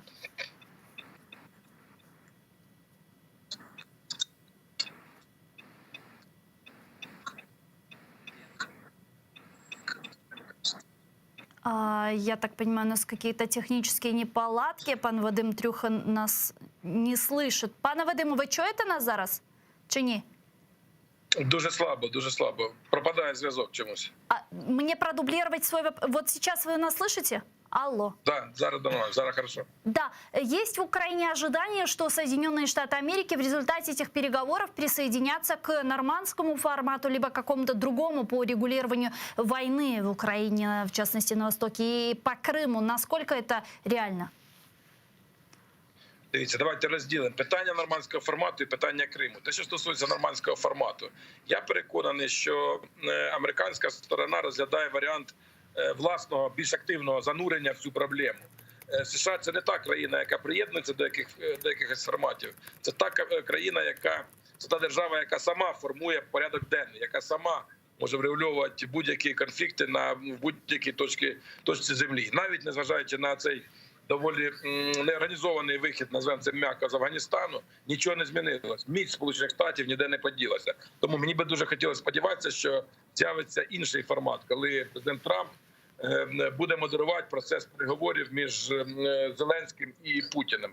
Це перше. Те, що стосується Криму, тут ситуація набагато складніша, набагато. Запущено на інаугураційному саміті Кримську платформу. І тут дуже важливо, щоб Сполучені Штати Америки після цього вже дуже активно працювали на всіх рівнях з тим, щоб Крим був у порядку денному всіх без виключення переговорів на найвищому рівні. На G7, на G20, на Генеральній асамблеї ООН і таке інше, і так далі, і так далі. От тут зараз питання якраз до формування, скажімо, коаліції, яка виступає за відновлення в повному обсязі територіальної цілісності України, коаліції держав, і за більш активне лідерство в цій коаліції саме Сполучених Штатів Америки. Дякую вам дуже, пане Вадиме. Чохсагну, що знайшли время і підключились к нам в ефір. Вадим Тюхан, політичний аналітик, дипломат, був з нами на прямому зв'язку. Сайгылар хадашлар, менесе Кырым татар тіліне кечмеге істейм, ве бұл бөлігіміздің невбеттекі қысымыны біз Кырым татар тілінде алып бармаға тырышачақмыз. Ве Кырым етрафында өзберген сонки адиселерні дүнияда кечірілген адиселер Кырымға насыл тие меселерні музыкере етежекміз. Фақат мұсафирімізні тақзим етмезден евел мен да бір керек хатırlatmaға істейм ки біз жанлы яйында çalışамыз ве экранларыңызға режиссерларымыз вақтынча телефон номерларын тақзим ете. Бұнен бераберлікте АТР телеканалына ем маневи емде мадди дестекні ифаде етмеге істесеңіз ве бұны керчеклештірмеге істесеңіз біздің патреонымызға абоне ола білесіңіз. Бұл абоне олғандан соңыра АТР айлесінің бір азасы оласыңыз. Бұл есе біздерге информацион жебеде көрешімізні алып бармаға ярдым етежектір. Малюм олғаны ки бұл ана қытада Кырым татарларының екеневе бірінші телеканалы АТР чоқ вақытлардан берле мадди зорлықлар яшай бойле суни шекілде шығарылған девлет тарафындан базы бір проблемлер мейданға келген еді ве аним бұл себептен бізде бойле мали проблемлер мейданға келді ве егер ке бүгін біз аяқта тұрмаға девам етсек бұл біріншіден біздерні дестек еткен первасыз ве ляқайт қалмаған сізлер ватандашларымыз ве дигер инсанларының ярдымынен керчеклешті. О себептен бұл ярдымны девам еттірмек үшін ве біздерге аяқларымыз өзелінде тұрмаға ярдым етмек үшін дачу Кырым татарларының Кырым татар жиянларының олмасы үшін біздің патреонымызға абоне олыңыз. Бұны насыл япа білеміз деген суалны бережек олсаңыз есе келіңіз біздің мұхберлеріміз сізлерге шымды аңлатсындар. Күчік бір видеороликны сейретейік насыл етіп АТР-нің патреонына абоне олмаға мүмкін екен. Соңыра мұсафиріміздің тақзим етіп меселерінің музакерлеріне кечежекміз. Бuyurunuz. Тепер телеканал АТР є на Patreon. Patreon – інтернет-платформа, що надає незалежним проектам можливість прямої фінансової підтримки від небайдужих людей за системи підписок. Стати частиною великої родини АТР дуже просто. Крок перший – зайти на сайт patreon.com. Крок другий – у пошукове вікно ввести телеканал АТР. Крок третій – обрати рівень членства. Їх 6. Перший рівень – наречений-наречена – $5 щомісячно. Другий рівень – дядько-тітка. Третій рівень – брат. Четвертий рівень – батьки. П'ятий рівень – бабуся-дідусь. Шостий рівень – ата-предок – $200 щомісячно. Крок четвертий – авторизуватись. Крок п'ятий – переказати кошти. Просимо кожного з вас, де б ви не проживали, чим би ви не займались, долучитися до спільної справи і стати частиною великої родини АТР. Підтримайте нашу спільну боротьбу за повернення Криму. İşte böyle şekilde bizim patreonımızga abone olmağa imkanınız var saygılı arkadaşlar. Men ise bu kunga kadar bizim yanımızda olgan ve bizlerge destek etken semiyetdoşlarımızga çok teşekkürler bildirmege isteyim. Hususan menin Facebook sayfamı işte bazı bir semiyetdoşlarımız yazalar yayında bizlerini destek etkeniz için demek Mustafa Bey degen bizim bir semiyetdoşumuz bana şimdi yazdı ve destekini böyle şekilde bizlerge bildiriyor. Sizlerge büyük teşekkürler bildiremiz Mustafa'ga yanımızda olganınız ve ATR-ны destek etkeniz, seyretkeniz için. Ne kadar ki böyle vatandaşlarımız etrafımızda çok olsa, bu bizlerge kuch beri. Men size studiyamızga teşrif buyurgan musafirimizni taqdim etmege çok memnunum. Kırım Tatar Milli Meclis azası ve Kırım Tatar Resurs Merkezi'nin yol başçısı Eskender Gabariyev. Selamünaleyküm, hoş geldiniz. Aleyküm selam, hoş bulduk. Nasılsınız? Allah'a şükür, yavaş yavaş. Evet, çünkü mühim hadiseler yüz verdi. Kırım ile bağlı nihayet böyle bir adımlar yapıldı. 7 yıldan beri beklegenimiz nihayet büyük böyle bir tedbir summit o'tkarildi. Kırım platforması ve men bu mesele etrafında tafsiyatlıca sizinle laf etmege isteyim. Çünkü siz anda iştirak ettiniz. Evet. Olup geçken azizlerinin şahit oldunuz ve hazırlık faaliyetlerinde çok iştirak edip hazırlıklarını alıp bargan insanlar sırasındaydınız. Umumi bir sualden başlamağa isteyim. Asıl da yani muvaffakiyetli geçti mi sizince? Yani bu beklegeniniz edi mi? Ну, bakınız, evet, birinciden summit geçti. Ukrayna tarihinde bu birinci sefer 46 memleketlerinin temsilcileri ve yüksek seviyede temsilcilerini ve halkara teşkilatların adından iştirak ettiler. Biz gördük hem cumhurbaşkanlar iştirak ettiler, hem başbakanlar ya da premier ministrler ve ministerler iştirak ettiler. Bu birinciden bu büyük bir resim geçti. Summit. Onun için bu çok güzel şey, çünkü bütün dünyada bütün makaleler çıktı, reportajlar çıktı bütün dünyada bu Kırım platformu hakkında. Bu pek güzel. Çünkü biz Kırım meselesi yine yüksek seviyeye götürdük. İkinciden men yine aytmak isteyeyim, bu Kırım platforması bu Birleşken Milletler platformu değil, bu OBSE'nin platformu değil. Bu platforma bunda olsun 46, olsun 40 ya da 50 aman bu memleketler geldiler ve gösterdiler. Onlar Ukrayna'nın beraber çalışmaya tırışarlar ve tırışacaklar. Kırım'ın azat etmek için ve Ukrayna'nın sınırlarını kendi hayatmağa ve suvereniteetini tıklamak için. Onun için bu diplomatik taraftan bu büyük iş geçti ve büyük merasim geçti. Ben bilesem bu çok güzel. Evet, bir analitika yapmak gerek, bu kim nasıl sözden çıktı.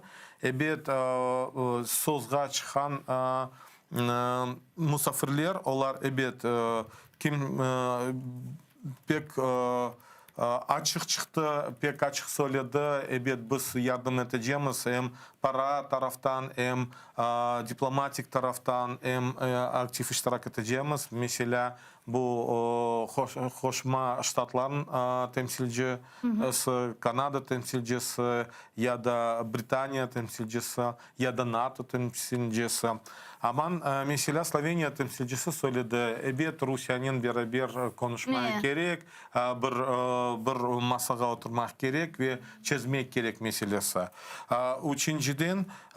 Üçüncüden mesela bu Macaristan'dan onlar biraz başkaca. Onlar evet Oğuz'un meselesi götürüp sonra bu platformanın hakkında söylediler.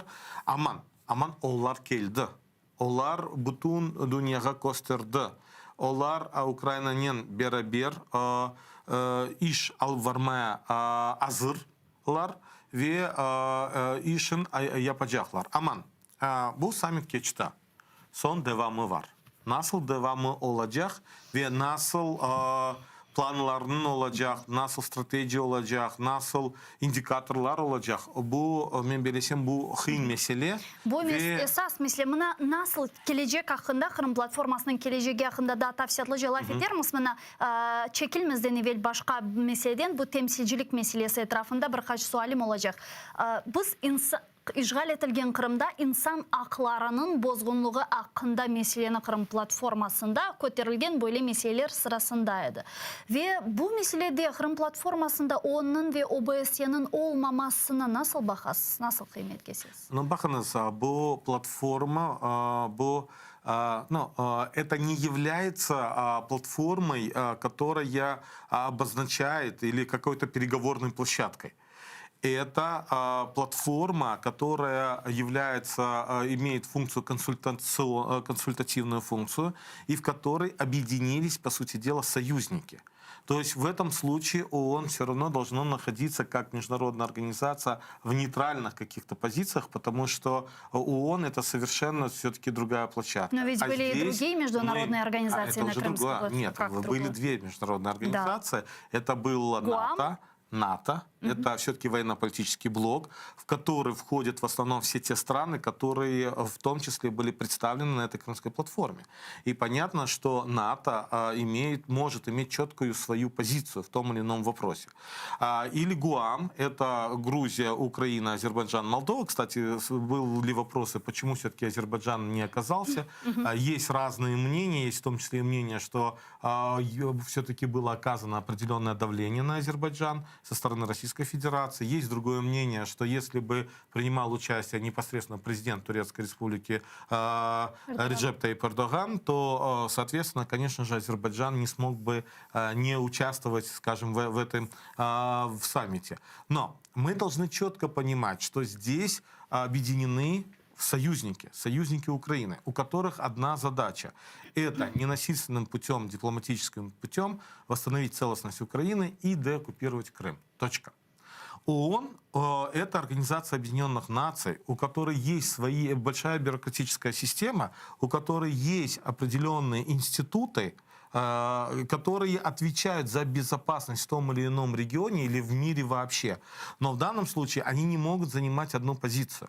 Поэтому здесь мы не можем смешивать ООН и не можем смешивать или на одну планку ставить ООН, НАТО там, или ГУАМ. Авропа Шурасы. Но Авропа Шурасы, вот как раз таки кенеменсизге айтacağım. Бүтін Авропан Шурасының темсилчилерин чоқ еді. Эбет не все.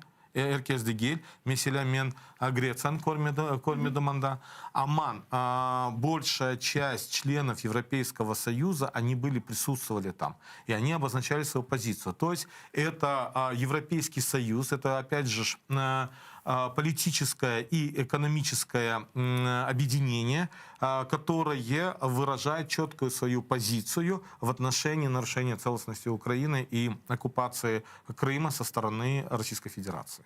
Ama herhalde ақ бары, халықара құқық бары, яғни нормалар, уставлар дегенлеріне ve Rusya оларны боза. Ve biz bilemiz ki son 7 yıl içerisinde Birleşken Milletler Teşkilatı'nda birçok rezolüsiyalar kabul edildi ve Ukrayna'ya bu destek bildirdi. Hem Parlament Asambleyası, Avrupa Şurası Parlament Asambleyası'nda hem OBSE'de ki OBSE Minsk formatında da var yani bizim vaziyetimizni bile. O sebepten bu gibi teşkilatlardan Kırım platformasında iştirak etmemesi biraz şüphelendirdi деп айтсам яланылмас. Yok, bakınız, kendim biz aytamız olsun Avrupan,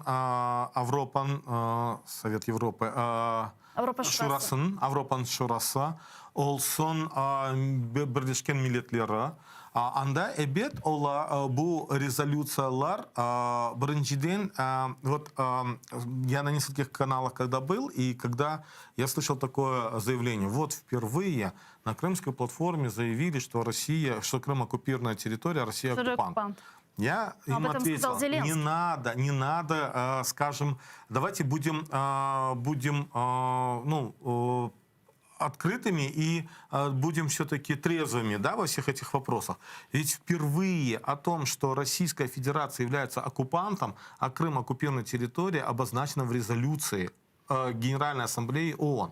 Что это дает? И даже само значение, название оккупантом Российской Федерации и оккупированной территории Крым в резолюциях ООН намного важнее, чем в рамках Крымской платформы. Объясню почему. Потому что ООН, как я уже сказал, это такая большая бюрократическая система, где все различные институты, даже есть более политические, есть менее политические, есть неполитические, такие как ЮНЕСКО, которые избегают любых политических процессов. Но если есть резолюция Генеральной Ассамблеи ООН, в которой названа Россия страной-оккупантом, а Крым оккупированной территорией, то каждый чиновник, независимо от того, какую страну он представляет и работает непосредственно в системе ООН, он должен использовать такую формулировку. И поэтому здесь мы должны четко понимать, что это было сделано ранее. Другой вопрос, что в рамках Крымской платформы мы четко продемонстрировали, что Украина не одна в борьбе за восстановление целостности. Что за Украиной или рядом с Украиной стоят достаточно сильные страны, среди которых есть глобальные игроки, такие как Европейский Союз и такие как Соединенные Штаты Америки. И эти глобальные игроки, само собой, они дают определенный посыл и для Российской Федерации. Поэтому, конечно же, для Российской Федерации важнее было бы, если бы сорвался этот саммит, или была представленность очень такая низкая, то, конечно же, они бы злорадствовали на этом, но при этом они увидели, что 46 среди них 44 страны и 2 международные организации, это достаточно серьезный посыл как для Российской Федерации, так и для других стран, в том числе и для Китая, и для Индии, и для стран Азии, потому что особенно многие страны Азии, Ближнего Востока, они все равно ориентируются. Я вам скажу, была бы еще, может быть, и другая ситуация, если бы, допустим, принимали участие в качественном составе более высокопоставленные чиновники, допустим, от США. Если был бы Джо Байден, поверьте, то количество стран было бы больше, и представительность тех стран была бы выше. Но в данном случае я хочу обозначить следующее, что когда мы говорим о представленности, мы должны говорить о представленности страны, а не о представленности, кем представлена страна. Даже если действительно много вопросов, и в том числе и аналитики говорят, почему вдруг Япония была представлена только послом. Канада да, или Канада тоже была, хотя Канада вроде бы, да, там очень сильная и влиятельная украинская диаспора, которая, и Канада занимает четкую позицию постоянно, но вдруг так получилось. Мы не знаем внутренних процессов, но мы видим, что Канада присутствует, мы видим, что Япония присутствует, и поэтому это важно как для самой Украины, так и важно для Российской Федерации, которая все это отслеживает. Поэтому сам факт свершился, это произошло, была принята декларация. Понятно, что процесс подписания декларации, он был сложный. Начальный текст декларации... Нет, она стала более мягкой в процессе обсуждения. А вы бы написали более жесткую? Я бы, возможно, написал бы более жесткую декларацию, потому что понятно, что я хочу вернуться в Крым, и для меня это ближе. Но мы должны понимать, что... Понятно, что если мы будем даже сравнивать декларацию, там, допустим, ту же Крымскую декларацию, которую принял Госдеп США, и там, допустим, данную декларацию, но мы же понимаем, что здесь самое главное было объединить всех субъектов, которые являются частью Крымской платформы и, соответственно, готовы участвовать в этом процессе. Это начало. Другой вопрос, что именно генератором данной платформы должна являться Украина. И Украина должна постоянно генерировать различные идеи, процессы, работу. И вот здесь как раз-таки уже сегодня Украина должна построить индикаторы. А вот что мы увидим через год? Мына bu мираклы суаль. Çünkü hakikat indi Kırım platformasına biz canlı yayınımızda 11 saat devamında gösterdik ve çok dülber manzaraydı. Hakikat indi. Güzel dülber manzara. Şimdi biz bile görüyoruz ekranlarımızda. Çok güzel çıkışlar oldu. Mına birçok liderlerden çıkışları ve hususan Kırım Tatar halkının liderinin Mustafa Ağa'nın çıkışı menimce böyle mükemmel idi dep aytmağa mümkün ve bunlar biz zaten bunu bekleydik, tahmin eteydik yayınlarımızda sizin bu haqda birçok laf ettik. Fakat konkretikaga gelecek olsak, esas munderecege gelecek olsak. Çünkü semedeşlerimiz nasıl düşünüyor? Mına Kırım platforması ötkerilecek, liderler toplaşacak, büyük adamları Kırım azat etilivi yolunu seçecekler ve yapacaklar, Kırım azat edilecek.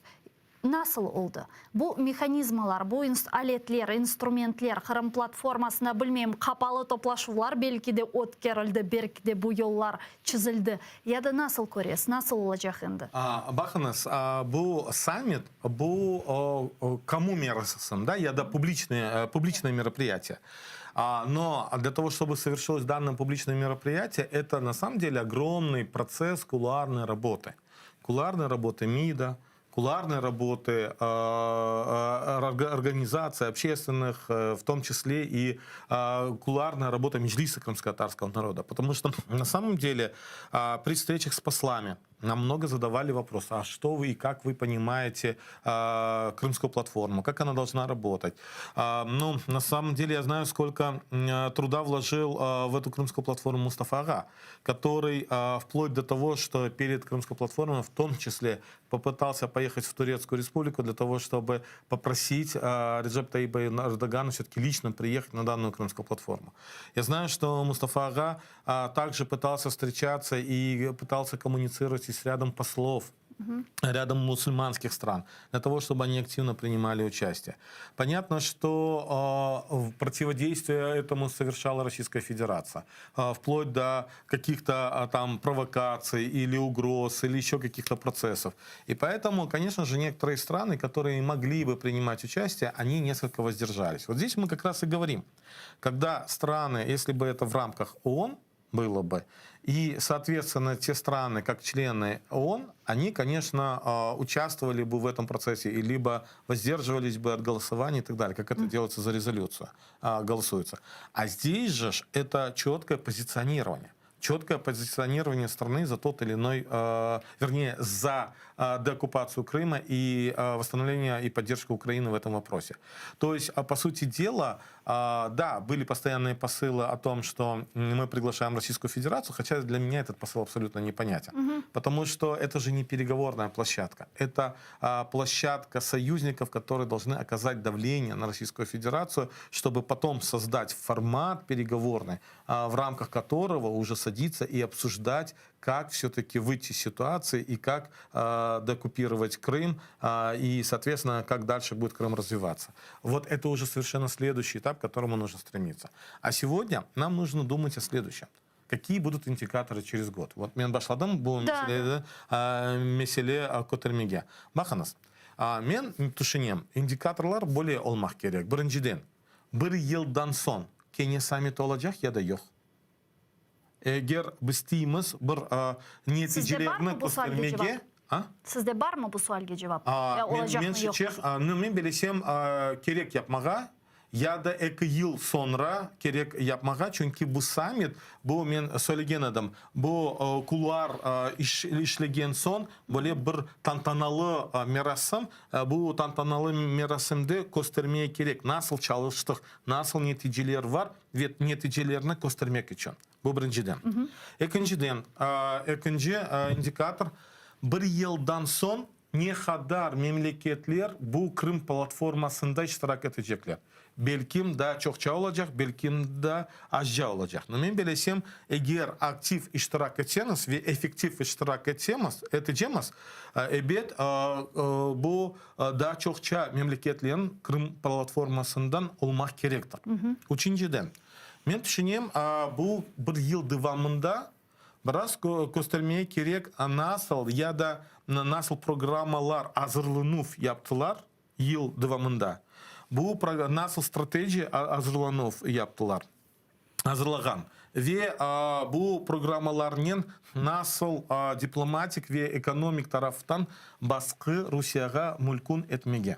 Yani doğru mu anlayayım? Bir yıl içerisinde yani şimdi Kırım platforması toplaştı, tanışıldı, edildi ve növbetteki sammitke kadar ekspert gruppalar olsun, Ukrayna'nın devlet organları iştirak etken, Dışişleri Nazirligi, işgal etilgen boyunca teritoriyalar Nazirligi ve ilahiri Milli Meclisimiz temsili organ olarak bu programmalarını işlep çıkarmalı. Nasıl это baskı yapacağımız çeşit türlü yönelişlerde ve növbetteki sammitte bunu takdim edip onlarını hayata amelge geçirilmeli. Bunu mu değilsiniz?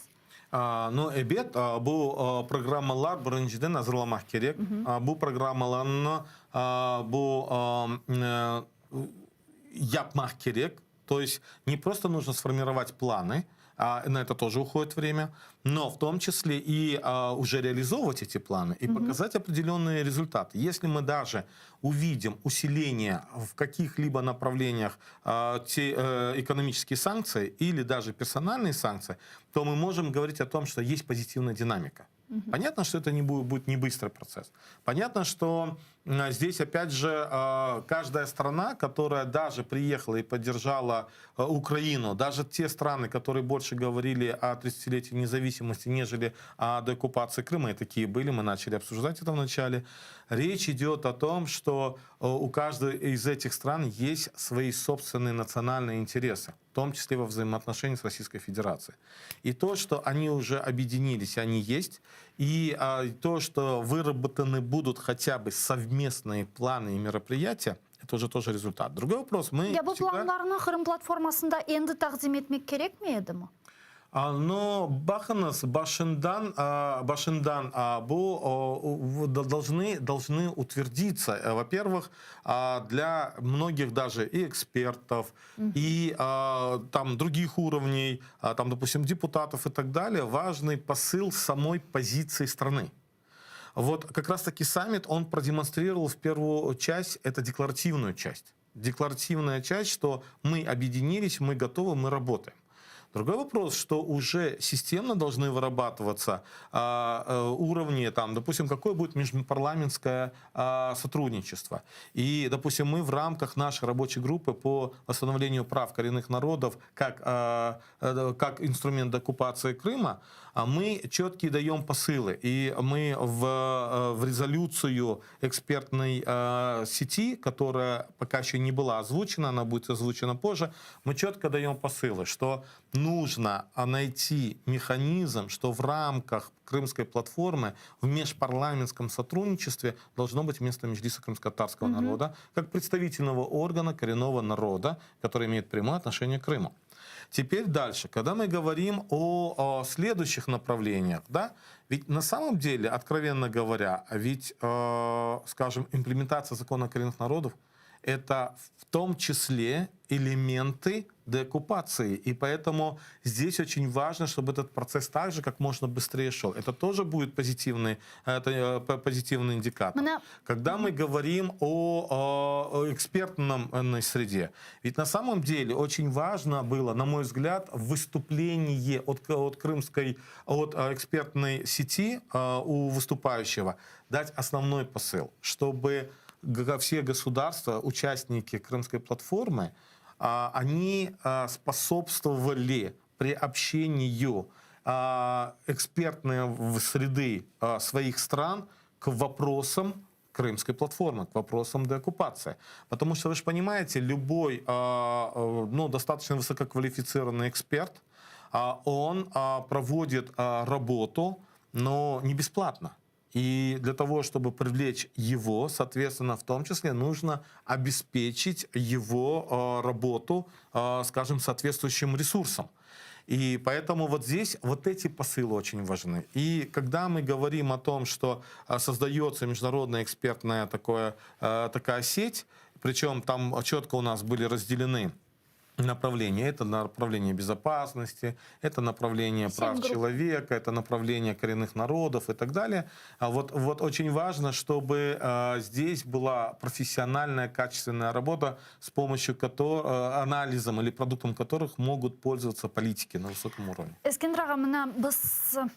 Қырым-татар халқының ақлары мәселесіне тейдік ве мен бұл мәселе etrafında бір қачты суал бермеге істер едім, чүнке Қырым платформасы өткерілмезден евел, білесіңіз, Зеленский более бір интервью берген еді ве дегеніне көре анаясыға денешмелер көрсетілуі мәселесі etrafında, яғни ішлер, çalışmalar Kırım platforması çerçevesinde yapılmalı деп айтты.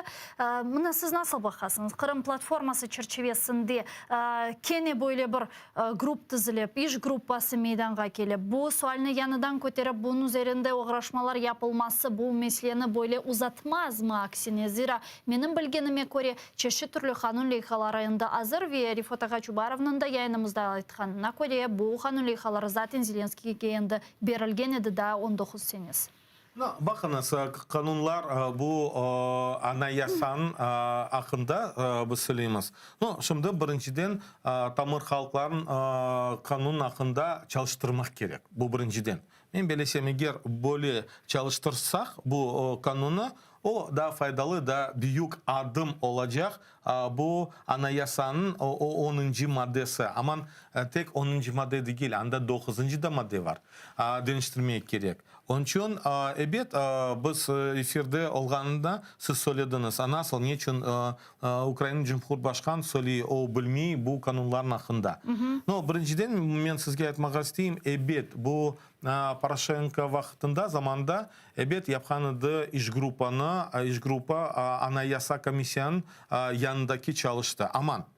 Bu bir normativ dokumentler yok idi. Nasıl, ne sebepten bu iş grupa çalışa ve nasıl bir protokollarını men görmedim. Yani boş yerge çalıştılar. Çalıştılar, aman bu, men görmedim. Men anda iştirak edim, kaç kere biz söyledik, gösteriniz bizge protokollar yok idi. Bu birinciden. İkinciden, Президент Зеленский söyledi.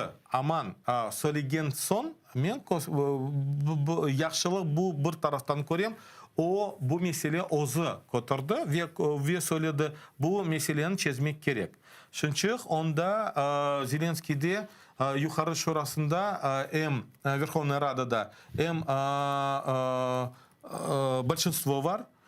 Hem bu opozisyon taraftan olsun YES olsun Golos onlar da kol tutsalar evet bu çözmek mümkün. Bu biraz kıyın meselesi çünkü anda tek 226 rey değil. Anda 300'den ziyade rey gerek ve anayasa bu mahkeme bakacak.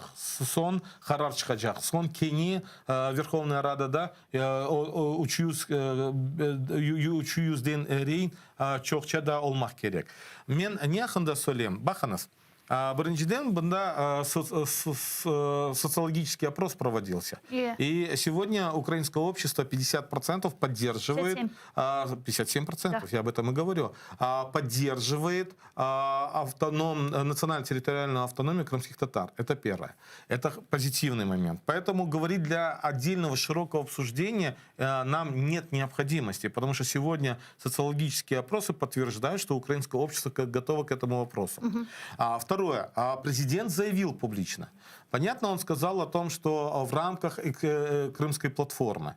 Понятно, что когда мы говорим в рамках Крымской платформы, то мы здесь должны учитывать и экспертную сеть, и в том числе и парламент. Я не совсем понимаю, где именно в рамках Крымской платформы. Я думаю, что это было заявлено больше в том плане, что Крымская платформа должна наработать определенные механизмы. Но я думаю, что в любом случае... Это экспертная сеть должна разработать, определенная группа, это на межпарламентском Я думаю, на практике принимает решение Верховная Рада, Конституционный суд. Здесь имеет большое значение или большую роль позиция президента. Поэтому, на мой взгляд, есть в рамках Крымской платформы рабочая группа, которая называется «Восстановление прав коренных народов» как механизм или как инструмент деоккупации Крыма. И как раз-таки прерогатива или должна быть у профильной рабочей группы, в которую входят и члены Меджлиса, и, соответственно, конечно, это должно быть в согласовании с Меджлисом крымско-татарского народа. И поэтому я думаю, что раз об этом заявлено, то мы должны снова инициировать эти процессы и, соответственно, идти дальше для того, чтобы подойти к этому вопросу системно и получить результат. Нам нужен результат. Я бұл эксперт группасында, яғни тамыр халықларының ақлары еле бағылы эксперт группасында менің білгеніме көре сіз Гайна ханымда анда бар. Веда не қадар? 14 кеші бар манда? Не қадар? Жоқ, анда 28 кіші. 28 кеші. İşte bu 28 кеші etrafında bu mesele müzakere етілді ме? Консенсус бар ма? Не, бізде бет консенсус бар, чүнки bizim iş группадан адындан Butun umumi benayatha biz ko'rsatdik 4 rekomendatsiya. Birinchi qabul etmek için. Birinchi rekomendatsiya o'laydi. Men ukrain tilinde aytacağım. Bu implementatsiya закону України про корінні народи та удосконалення нормативно-правової бази України щодо зміни статусу Автономної Республіки Крим та міста Севастополя як національно-територіальна автономія кримсько-татарського народу. Крапка. То бишь, таким образом мы четко дали посылы, что как раз-таки в целях безопасности Украины, в целях урегулирования на законодательном уровне вопроса, связанным как раз-таки с тем, что государство Украины является унитарным, и поэтому не может быть территориальных, там, административно-территориальных автономий. Поэтому здесь очень важно, чтобы было данное решение. И эта рекомендация идет украинской стороне, украинской власти. И поэтому это и есть предложение. Эта рекомендация? Эта рекомендация, ну, скажем так, есть тут другие процессы. Это не резолюция, это заявление должно было быть от всей мережи экспертной, от всей сети. Да. Теперь получается, что в самой сети нет механизма принятия единого решения. Еще не отработано. Поэтому понятно, что в той же сети с других групп появились и люди, которые были стали против этой опасаться, да, и стали говорить, что эта рекомендация, она может вызвать дополнительное обсуждение в обществе, скандалы и так далее, поэтому мы вас просим воздержаться. Мы ответили, что это решение рабочей группы, что у нас по предварительным нашим договоренностям каждая группа профильная предлагает свои рекомендации, и, соответственно, если у вас есть какие-то вопросы, мы можем разъяснить. Поэтому этот вопрос сейчас остался открытым. И Ахмет Олса был сентябрь айында біз кене қайтажамыз бұл мәселеге. И мен белесем, мен сөйлеген адам кім ағнамай бөлешелен. Естественно, біз тарих тарафтан, хукуки тарафтан, яды юридик тарафтан, бұл международные отношения тарафтан, по безопасности тарафтан, біз көстережеміз ве айтажамыз не себептен біз шығардық и насыл файда кетіріжек бұл меселе Украинаға. Чүнки біз Украинаның бұл сынырларын текленув үшін ве Қырым азат етмек үшін тырышамыз. Он үшін біз көстереміз не себептен бөле шей yapmaya керек. Ama білес мұна, işgalinin 7-ci yılında әлі да böyle insanlarının, böyle ekspert, men adi insanlarına aytmayım, ekspert sahasında işte çalışkan insanlarının әлі да bu gibi fikirleri olğanı bu biraz kedirge dalıdır. Bu эксперт в экспертной сети, там есть разные люди, которые в том числе не имеют отношения к Крыму. Они не совсем знают историю Крыма. Nasıl kırdı? Nasıl kırıyor? Но дело в том, что в принципе какого-то жесткого регламента для участия в этой экспертной сети не было. И сейчас в процессе он вырабатывается. И поэтому здесь, допустим, есть специалисты в области международных отношений или международного права, условно, но они не знают специфику Крыма, они не знают историю. Там, допустим, почему мы говорим, что мы можем с исторической стороны объяснить? Да потому что почему вдруг в унитарном государстве появилась автономная республика Крым? Да потому что были исторические предпосылки. Ведь этот процесс шел на протяжении многих десятилетий для того, чтобы этот процесс произошел. Другой вопрос, что на определенном этапе кто этим воспользовался и почему оно получилось. То есть в этом плане мы тоже можем объяснить. И то, что сегодня автономная республика Крым по административно-территориальному признаку является миной замедленного действия или уже незамедленного действия для Украины, в которой не может в унитарном государстве быть и предпосылками для создания ЛНР, ДНР и так далее. Вот, пожалуйста, один аргумент, это исторический. С другой стороны, с позиции безопасности. Почему, если есть в Крыму автономная республика Крым, почему она не может быть автономная республика в Чернигове, почему не может быть в Донецке, почему в Луганске и так далее. То есть вот эти вещи нужно урегулировать. Это как правовая сторона, так и сторона безопасности. Поэтому в унитарном государстве может быть только национально-территориальная автономия в связи с тем, что это форма самоопределения коренных народов, и мы имеем в виду в большей мере крымско-татарский народ, конечно, караимов и крымчаков. И с другой стороны, мы говорим о том, что как раз-таки на других уже территориях не могут быть каких-то автономных образований, потому что это унитарное государство. И вот эти коллизии, они есть. 167 ошибок есть в Конституции Украины. И мы, когда общаемся, опять же, с экспертами, мы говорим, мы в свое время сами принимали участие для того, чтобы быстрее приняли Конституцию Украины. Только для того, чтобы укрепить суверенитет Украины, потому что Украина, как республика, должна иметь Конституцию. И тогда было заложено в 2 статьи понятие коренные народы, но 10 раздел, он, скажем, противоречил каким-то нашим на тот момент политическим позициям, хотя и расходится в правовом плане. Но мы понимали, что хотя бы такую конституцию нужно принять.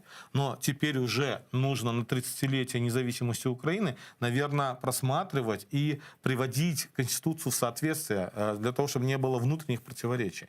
И поэтому мы, конечно, ведем такие дискуссии, мы стараемся объяснить для того, чтобы все-таки не только украинское экспертное средовище и не только политики, но и люди понимали. Хотя уже сегодня сегодня есть посылы, да, что люди в Украине, наверное, больше, чем некоторые эксперты понимают. Поэтому у нас 57% поддерживают национально-территориальную автономию. Вес сон olarak Eskender Gamna burada kabar yayınımızın yekünlenmesini nasıl toplaşacak bu ekspert grupları? Ayda yılda bir kere, haftada bir kere ve müzakere edilecek.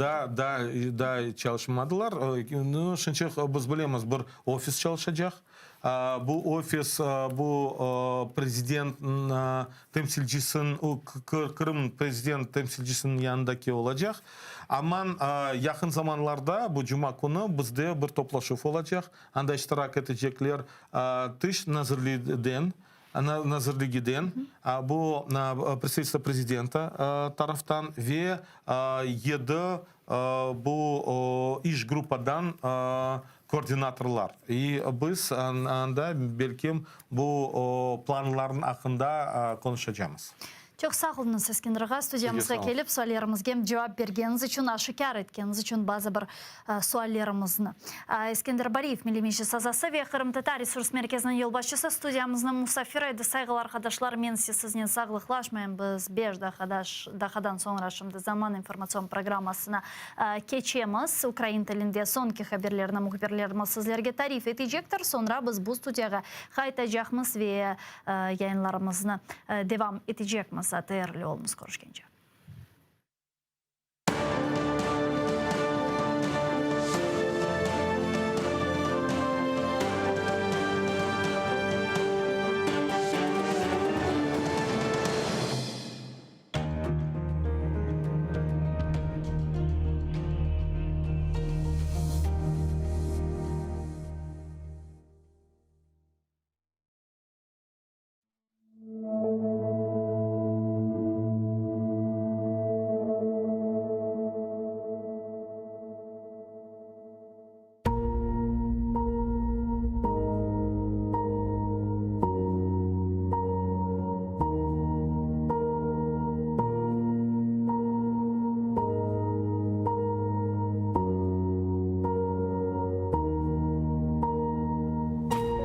Taqdir merhametsiz, şefqatsiz kade. İnsanını çok şeyden ayıra bile. Ama uğrar eken yürek teninde, algan nefeste anla dost bille. Seni unutmagan vatanın olsun. Taqdir koldan ayırır, dayanırsın. Baxtlı yoldan ayırır, dayanırsın. Dayanırsın. Dayanırsın, dayanırsın. En ağır ehvalda umutnen tile. Seni unutmagan vatanın olsun.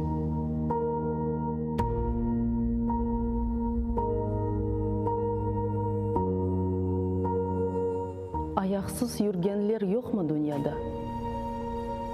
Bebeksiz korgenler yok mu dünyada? Açlıkta ölgenler yok mu dünyada? Ama baxtlı olar vatanı ile. Seni unutmagan vatanın olsun.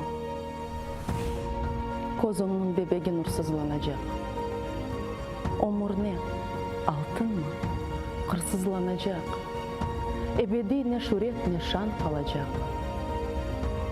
Unutma kendini bilgenden bile. Seni unutmagan vatanın olsun.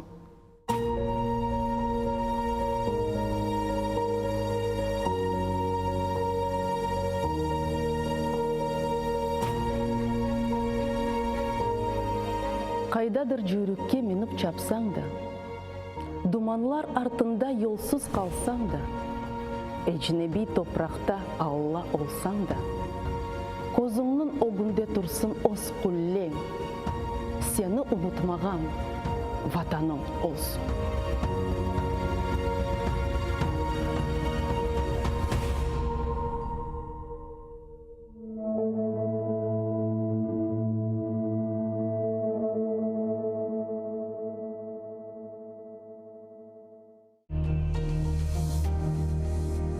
Відтепер телеканал АТР є на Patreon. Patreon – інтернет-платформа, що надає незалежним проектам можливість прямої фінансової підтримки від небайдужих людей за системи підписок.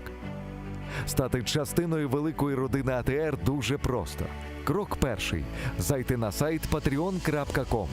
Крок другий – у пошукове вікно ввести телеканал АТР. Крок третій – обрати рівень членства.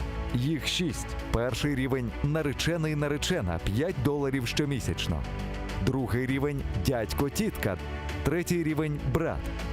Четвертий рівень – батьки. П'ятий рівень – бабуся-дідусь. Шостий рівень – ата-предок – $200 щомісячно. Крок четвертий – авторизуватись. Крок п'ятий – переказати кошти. Просимо кожного з вас, де б ви не проживали, чим би ви не займались, долучитися до спільної справи і стати частиною великої родини АТР. Підтримайте нашу спільну боротьбу за повернення Криму.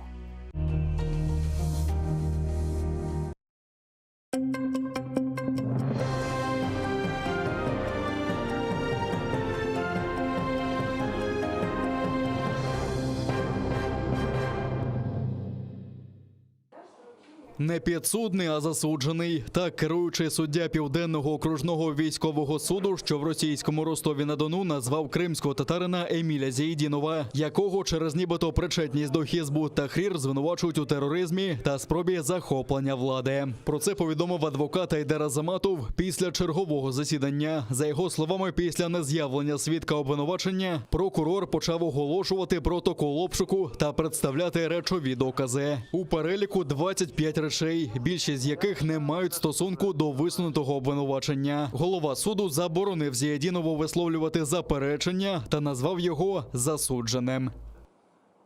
Он назвал Эмиля Зиединова не подсудимым, как это предусматривает УПК, а уже осужденным. Потом, конечно, он исправился, но у нас уже сложилось такое мнение, что заранее суд уже свою позицию высказал. Суд уже в лице судьи, председательства судьи высказал свою позицию касательно Эмиля Зиединова.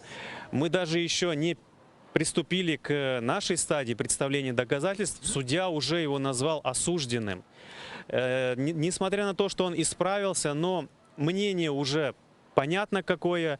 Он уже дал понять, что он не выступает неким арбитром в этом уголовном деле. То есть он прямо указывает на то, что он на стороне обвинения, и ни о каком арбитраже здесь речи быть не может. И судья прям вот уже явно указывает, что он настроен на обвинительный уклон. Свідчення на етапі слідства вибили силою. Про це політв'язень Раїм Айвазов заявив на засіданні Південного окружного військового суду та відмовився від цих свідчень. Його допитали у так званій справі Хізбут Тахрір, фігурантами якої є 25 кримських татар, затриманих у Сімферополі, серед яких і Раїм Айвазов. Окупанти поділили фігурантів справи на групи з 5 людей. Зараз фігуранти кожної групи свідчать у справі інших підгруп. Більшість політв'язнів у цій справі затримали 27 березня 2019 року у Сімферополі після масових облав окупаційних силовиків. Айвазова затримали ФСБівці в ніч на 17 квітня, коли він намагався виїхати з Криму. За словами Айвазова, його катували та примусили до наклепу на раніше затриманих. Більше 12 годин з ним не було зв'язку, і ніхто не знав про місце його перебування. Раим подтвердил, что да, действительно, он давал показания под принуждением, что его вывозили в поле, к нему приставляли пистолет и требовали давать показания именно на ребят и оговаривать их в причастности к террористической организации. На вопрос защиты, какие показания он подтверждает, Раим ответил, что он полностью подтверждает те показания, которые им были даны позже в присутствии адвоката Эйсмонта, а именно то, что ему пришлось оговорить остальных 24 человека, и их он назвал именно по тому списку, который был предоставлен ему сотрудниками ФСБ. Фамилии и имена были предоставлены сотрудниками ФСБ. Після щеплення спутником ВІ в російській колонії стан здоров'я українського обранця Геннадія Лемешка стрімко погіршується. За словами уповноваженої Верховної Ради з прав людини Людмили Денісової, у політв'язня почалася тахікардія та сильні головні болі. Його ФСБівці затримали в окупованому Криму узимку 2017 року. Окупанти назвали його агентом СБУ і звинуватили у нібито підготовці терактів на півострові. Згодом окупаційний Судакський міський суд засудив Лемешка до 8 років позбавлення волі. Керівництво Ставропольської колонії, де утримується Геннадій, погрожувало йому штрафним ізолятором та забороною спілкування з родичами. Так бранця змусили підписати згоду на вакцинацію несертифікованою у світі вакциною. Звертаюся до уповноваженого з прав людини в Російській Федерації Тетяни Москалькової з вимогою терміново забезпечити надання Геннадію Лемешку необхідної меддопомоги. Прошу генерального консула України в Ростові-на-Дону Тараса Малишевського терміново відвідати Геннадія Лемешка. Під ворожим вогнем загинув український воїн. Ще один дістав поранення. Про це повідомили у штабі Об'єднаних сил. Також один український військовий зазнав мінно-вибухової травми після підриву на невідомій вибухівці. За повідомленням штабу, стан здоров'я поранених бійців середньої тяжкості. Нині вони у шпиталі. Окупанти зосередили вогонь в районі Новозванівки. Застосували важкі міномети, протитанкові ракетні комплекси та іншу зброю. Поблизу Новотошківського скинули з коптера гранату ВОК-17. Крім того, на межі Донеччини та Луганщини пролітав ворожий безпілотник Орлан-10. Ворожі провокації українські захисники вгамували вогнем у відповідь. Зранку окупанти тричі порушили тишу. У напрямку Широкиного російські найманці обстрілювали наші позиції зі станкових протитанкових і автоматичних станкових гранатометів та великокаліберних кулеметів. Біля Новозванівки противник застосував міномети 120-го калібру. Поблизу Нью-Йорка збройні формування Російської Федерації вели вогонь зі станкових протитанкових гранатометів. На ворожі обстріли наші захисники відкривали вогонь у відповідь. За поточну добу бойових втрат серед військових об'єднаних сил немає. Заборонене озброєння та відремонтовану на російських підприємствах техніку перекидали на окуповані території Донеччини та Луганщини. Переміщення через неконтрольовану ділянку російсько-українського кордону фіксують в українській розвідці. Так, протягом поточного місяця з РФ на тимчасово окуповану територію у Донецькій та Луганській областях було завезено понад 6 тисяч тонн пального, нові партії озброєння і боєприпасів. У тому числі протитанкові керовані ракети, протитанкові та протипіхотні міни, снайперські комплекси, набої для великокаліберних кулеметів і снайперських гвинтівок. Крім того, окупанти завозили броньовану техніку після проведення ремонту на підприємствах РФ. Російського агента судитимуть у Сєвєродонецьку на Луганщині. За матеріалами контррозвідки СБУ, за завданням ФСБ, той готував теракт проти провідного фахівця з розробок військової техніки та озброєння для Збройних сил України. Для цього агент планував використати саморобну вибухівку. За даними СБУ, ліквідація українського фахівця мала бути помстою російських спецслужб через його свідчення в одній зі справ СБУ. А саме у провадженні про викриту у лютому російську агентурну мережу, яка нишпорила у пошуках таємної оборонної інформації. Під процесуальним керівництвом Луганської обласної прокуратури слідчі СБУ зібрали достатні докази вчинення викритим агентом ФСБ правопорушень, передбачених одразу 3 статтями Кримінального кодексу України. Це частина 2 статті 15, тобто замах на злочин, частина 1 статті 258, це терористичний акт, а також частина 1 статті 263, тобто незаконне поводження зі зброєю, бойовими припасами або вибуховими речовинами. Зловмиснику загрожує до 10 років позбавлення волі. Затримано бойовика так званої самооборони Криму, який активно допомагав Росії окупувати півострів і отримав за це медаль. Про це повідомили в СБУ. Посіпаку окупантів викрили і затримали контррозвідники на Херсонщині, коли той перетнув адмінмежу з Криму. Ним виявився колишній мешканець Ялти, який у лютому 2014 року вступив до так званої самооборони. Він зі зброєю патрулював українські міста під час окупації. Крім того, протидіяв мирним акціям і залякував незгодних з окупантами. Нині бойовику обирають запобіжний захід. Йому оголошено підозру у створенні незаконного збройного формування. За це він може відправитися за ґрати на 8 років з конфіскацією майна. Президент України привіз до Сполучених Штатів список жертв російських репресій. Про це повідомила омбудсмен Людмила Денісова. Володимир Зеленський прибув до Вашингтона, де в середу матиме зустріч з президентом Сполучених Штатів Джо Байденом. Серед іншого, за словами Денісової, лідери держав обговорюватимуть тему бранців Кремля, а також полонених та зниклих безвісти за час окупації Донбасу та Криму. За словами омбудсмена, президент Зеленський ознайомить очільника Білого дому з переліком жертв. За підрахунками правозахисників, з Кримсько-татарського ресурсного центру лише в окупованому Криму налічується 230 політв'язнів. З них 162 – кримські татари. Рада безпеки ООН ухвалила резолюцію щодо Афганістану. Вона закликає угрупування «Талібан» виконати обіцянки і дати змогу іноземним громадянам та афганцям покинути країну. За резолюцію проголосувало 13 постійних членів, проти – жодного. Росія та Китай утрималися. Критично важливо, щоб міжнародна спільнота разом і рішуче вимагала від Талібану виконувати його обіцянки. Одна з них, яку Талібан давав публічно і під час особистих зустрічей, це те, що всі, хто захоче покинути Афганістан, зможуть це зробити. Сьогоднішня резолюція показує, наскільки серйозно Рада безпеки ставиться до цієї обіцянки. Документ також закликає відкрити гуманітарний доступ до країни і забезпечити дотримання прав жінок та меншин. Водночас США оголосили, що вже вивели своїх армійців з Афганістану. Це сталося майже за 20 років після вторгнення до країни американських військ у відповідь на теракти 11 вересня 2001 року. З 14 серпня з Кабула до США на літаках вивезли понад 122 тисячі людей. Екстрена евакуація повітрям завершилася 31 серпня. У кінцевий термін узгоджений з талібами. Упродовж півмісяця США і західні союзники намагалися вивезти своїх громадян, а також якомога більше афганців. Серед них перекладачі, працівники посольств, правозахисники, журналісти та інші, кому можуть загрожувати репресії. У самому Афганістані гуманітарна ситуація і далі погіршується. За даними ООН, понад 3 мільйони 400 тисяч афганців мусили тікати з дому. З них лише в липні 120 тисяч. ООН уже закликала виділити понад $1 мільярд 300 мільйонів на гуманітарну допомогу.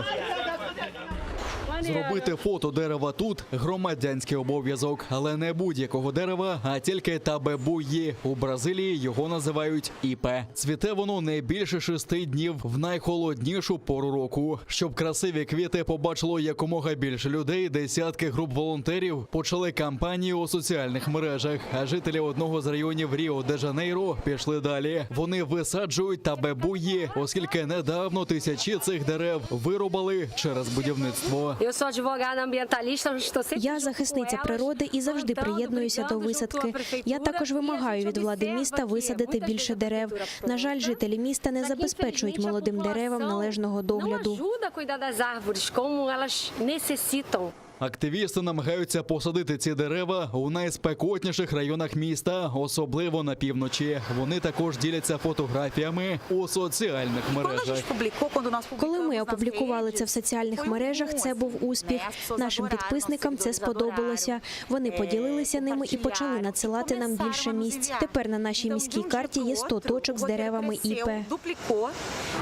Існує щонайменше 14 різних видів іпе. Багато з них можна побачити тут, у ботанічному саду Ріо, який також є дослідницьким інститутом, який зберігає зникаючі види рослин. Хоча дерева іпе недавно виключили зі списку зникаючих видів, їх, як і раніше, широко вирубують у лісах Амазонки. У деяких частинах Ріо вже починає цвісти сорт іпе з жовтими квітками. Пік цвітіння припадає на середину вересня, а до кінця року зацвітуть більш рідкісні сорти, наприклад, білі табебуї.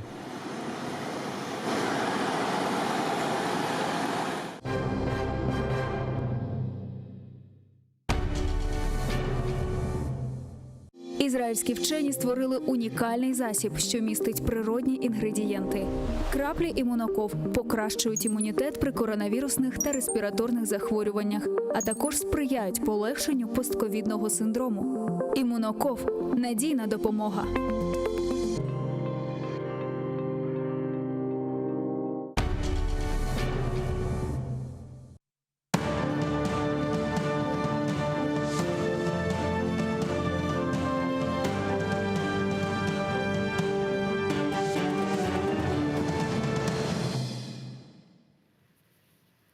Ассаляму алейкум, хайрлах шамлар, добрый вечер. В эфире телеканала АТР. Вы смотрите информационно-аналитическую программу «Бугунь». В студии для вас работаю я, Гульсум Халилова. И следующие 40 минут в этой студии с гостем мы обсудим основные новости и события сегодняшнего дня. Я напомню, что мы работаем в прямом эфире. На экраны ваших телевизоров режиссеры периодически выводят номер телефона, так что вы можете звонить к нам абсолютно бесплатно по Вайберу. +380 67 63 46 130. Можете присоединяться по скайпу. atr.tv – это наш адрес. Звоните, задавайте ваши вопросы. Нам важен ваш голос. Подписывайтесь на наш YouTube-канал. Там мы вещаем как в онлайн-режиме, так и выкладываем самые интересные фрагменты из наших эфиров, а также выкладываем практически все наши программы в записи. И поддержать телеканал АТР вы можете, подписавшись на наш Patreon, адрес которого наши режиссеры периодически выводят на экраны. Таким образом, вы станете частью большой крымско-татарской семьи АТР, а это, в свою очередь, поможет нам продолжать работу на информационном фронте. А я рада представить гостя нашей студии. Андрій Юсов, громадський активіст, аналітик, директор школи відповідальної політики. Пане Андрію, вітаю вас. Салям алейкум. Добрый вечер. Я предлагаю наш эфир начать с визита президента Украины Владимира Зеленского в Соединенные Штаты Америки.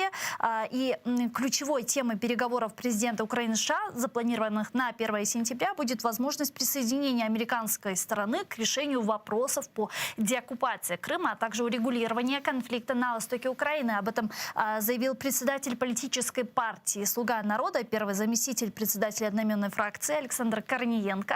Давайте послушаем его.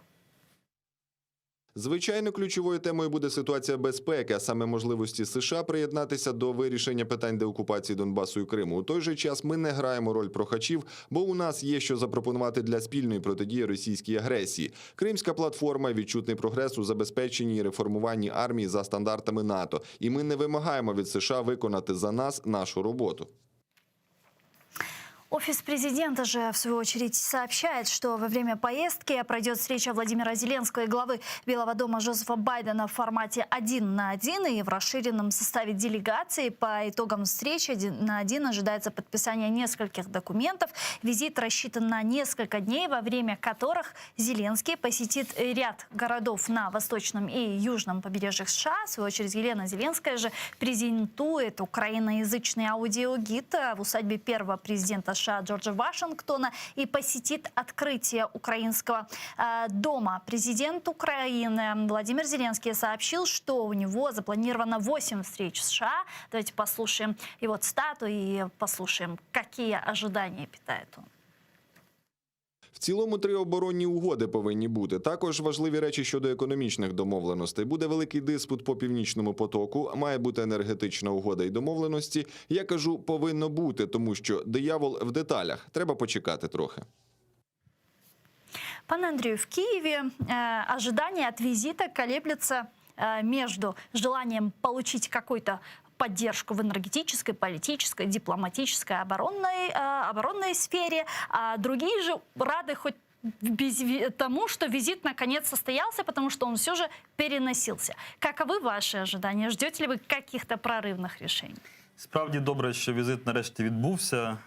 За 2 роки, які минули, всі очікували, багато разів сказали, що ось, потім переносились дати. Ну, нарешті відбувся. Для України це надзвичайно важливий сигнал. Хто би не був при владі і в опозиції, те, що президент України сьогодні в Сполучених Штатах Америки і буде завтра зустрічатись з президентом США Байденом, це дуже важливо. Що стосується конкретики, ну, ми можемо оцінити лише з результатами. Як правило, в таких високій дипломатії, в таких важливих візитах, все, що має бути підписано і все, що має бути укладено і оприлюднено, готується до самого візиту. І, власне, майже місяць українська група в складі різних за рівнем представників і очільника МЗС, і керівника Офісу Президента була в Сполучених Штатах. І ми сподіваємося, що є вже готові напрацювання. От ті самі кілька оборонних угод, про які було сказано, Ми вже сьогодні почули конкретику про співпрацю в енергетичній сфері. Тобто, очевидно, що США буде робити наголос, зокрема, на цьому. І допомога в добудові Хмельницької АЕС, і інші об'єкти. Але, безумовно, нас цікавить не лише енергетика, нас цікавить не лише навіть Північний потік. До речі, те, що Зеленський озвучує диспут про Північний потік, це означає, що єдиної позиції між Україною і Сполученими Штатами в цьому питанні, на жаль, сьогодні немає. Ну, навряд чи тоді це означає, що навряд чи буде прорив, скажімо, протягом завтрашньої зустрічі. Але ми повинні очікувати на однозначну підтримку територіальної цілісності України, на однозначну підтримку в України і Києва і кримськотатарського народу стосовно звільнення політв'язнів, незаконно утримуваних осіб, список яких постійно поповнюється. Та і це не лише політв'язні, це просто громадяни, яких рекрутують як якихось рабів до лав російської армії. Ось останні новини – це 10 мешканців Криму, які за ухилення від призову до російської армії порушені кримінальні провадження. І всьому цьому повинна бути однозначна підтримка з боку Байдена і США. Я думаю, ми її отримуємо.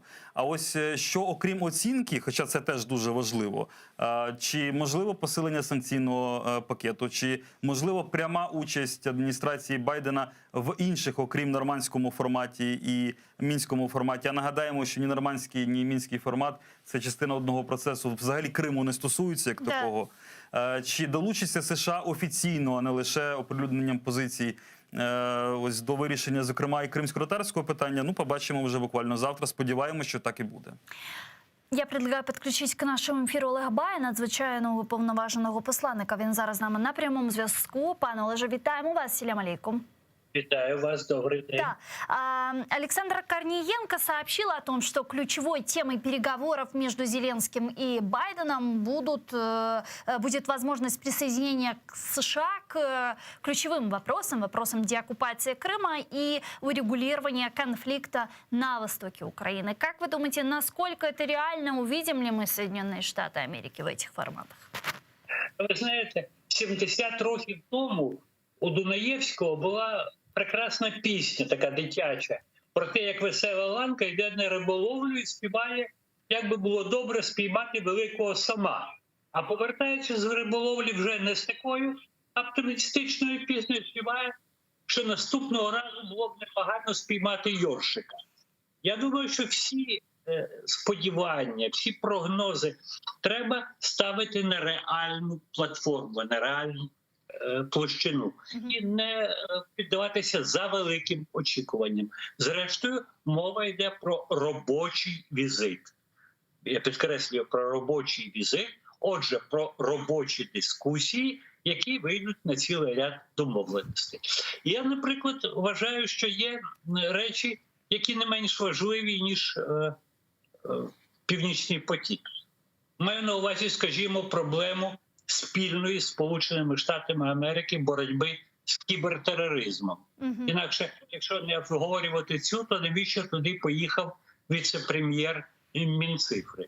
І, звичайно, в центрі, бо це наша програма, це програма кримсько-татарського телеканалу, для нас дуже важливо, як буде розвиватися тематика Кримської платформи. Тобто, чи перетвориться Кримська платформа з такого пропагандистського акту, з такої акції трохи з рекламним присмаком, на повсякденну, важку, але спільно з іншими нашими партнерами, насамперед зі Сполученими Штатами, роботу. І насамкінець, ви знаєте, нам не треба весь час говорити про очікування, що ми очікуємо, що ми очікуємо. Ми маємо Сполученим Штатам також давати свої пропозиції, де ми можемо бути їм корисними. Не треба соромитись таких пропозицій, треба вести наступальну,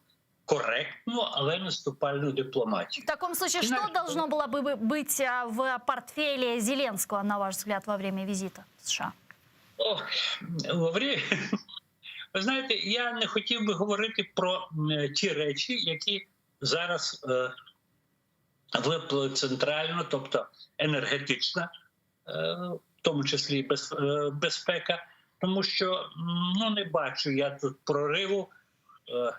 Розмовляючи з пані Меркель, я думаю, президент Сполучених Штатів був більш конструктивний і відвертий, ніж він буде завтра з нашим президентом.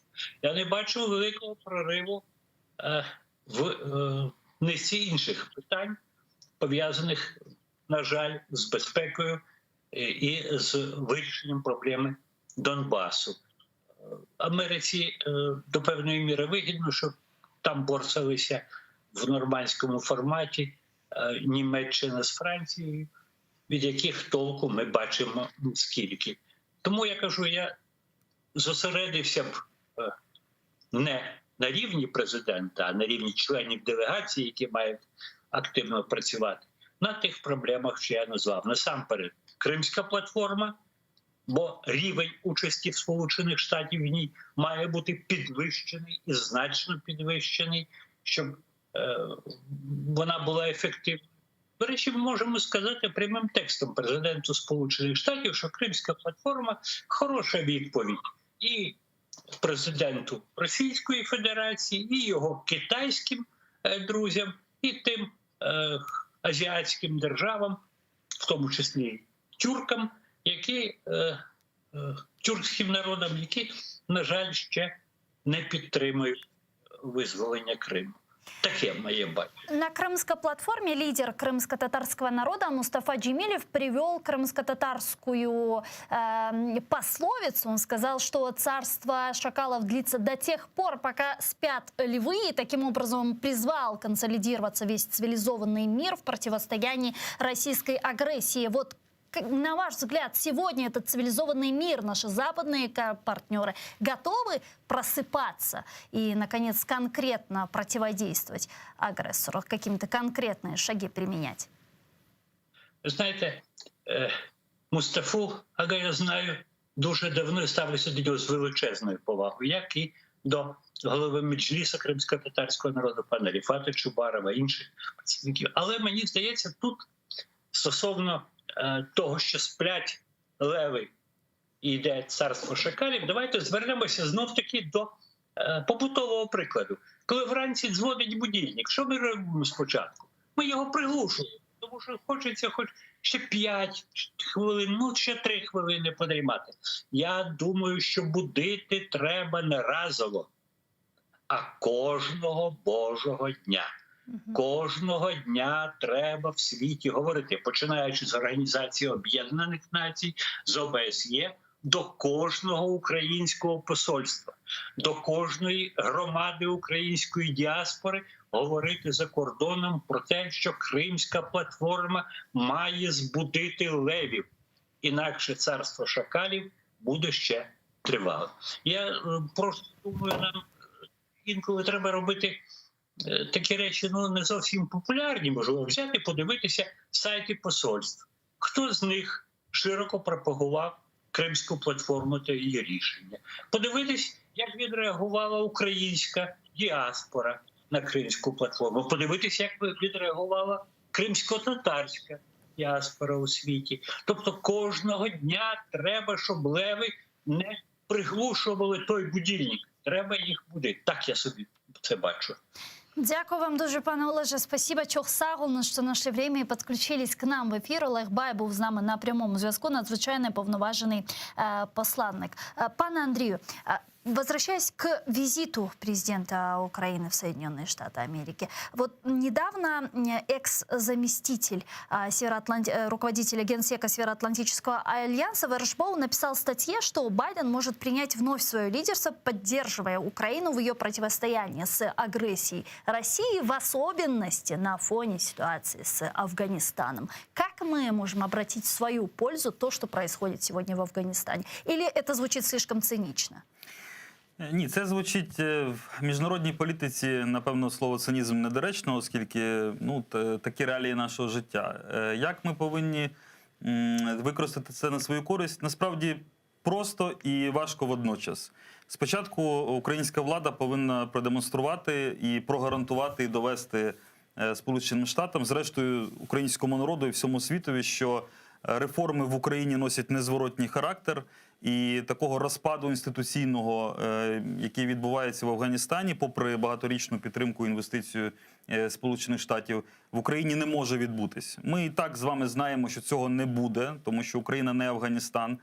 Але разом з тим до української влади залишаються питання. Так, що з корупцією, що з олігархами, що з законом про реформу СБУ, що з сектором корпоративного управління.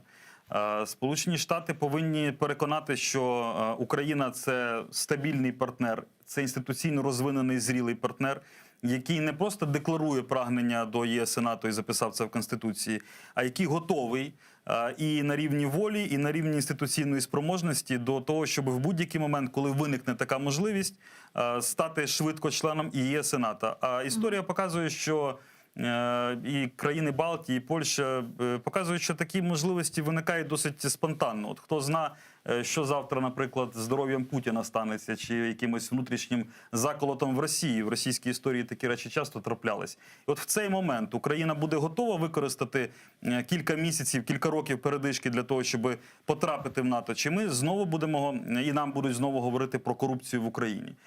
І на ці питання, я сподіваюся, що українська делегація на чолі з Зеленським має не просто відповіді із розряду «так, а чому ми досі не в НАТО?», а ілюстрації успіху реформ, конкретні плани і зобов'язання, дорожні карти. І тоді ми можемо розраховувати на пряму підтримку. Не лише підтримку на словах і цінностей. Вона незмінна. І Сполучені Штати тут не відступлять, тому що це питання їхнього реноме. А от питання масованої підтримки, фінансової підтримки, оборонної, військової і іншої підтримки Сполучених Штатів залишаються відкритими. І насправді американський політичний клас, і Трамп, і Байден сьогодні дуже травмовані українською політичною елітою, багаторічними обманами, шахрайством, скандалами, корупційними явищами. І сьогодні українській владі просто не вірять. Незалежно від прізвища, а просто досвід такий негативний. І от наскільки український естеблішмент зможе перезавантажити цю традицію негативну, ну є питання. Але тут важливо донести вже не тільки від Зеленського, а від нас усіх, від українського громадянського суспільства, від кримсько-татарської спільноти, що Україна – це не лише влада і поточне прізвище президента. Що українська політична нація рухається на Захід, і у нас немає іншого шляху, іншої альтернативи. Ми демонстрували це на референдумі 91-го року, під час Революції Гідності, під час російсько-помаранчевої революції, останньої російсько-української війни, і будемо демонструвати далі, як би не заважала іноді нам українська політична еліта. В офисе президента сообщают о том, что ожидают каких-то гарантий безопасности. Я так понимаю, что речь идет об энергетических гарантиях безопасности, в частности, в вопросе Северного потока-2.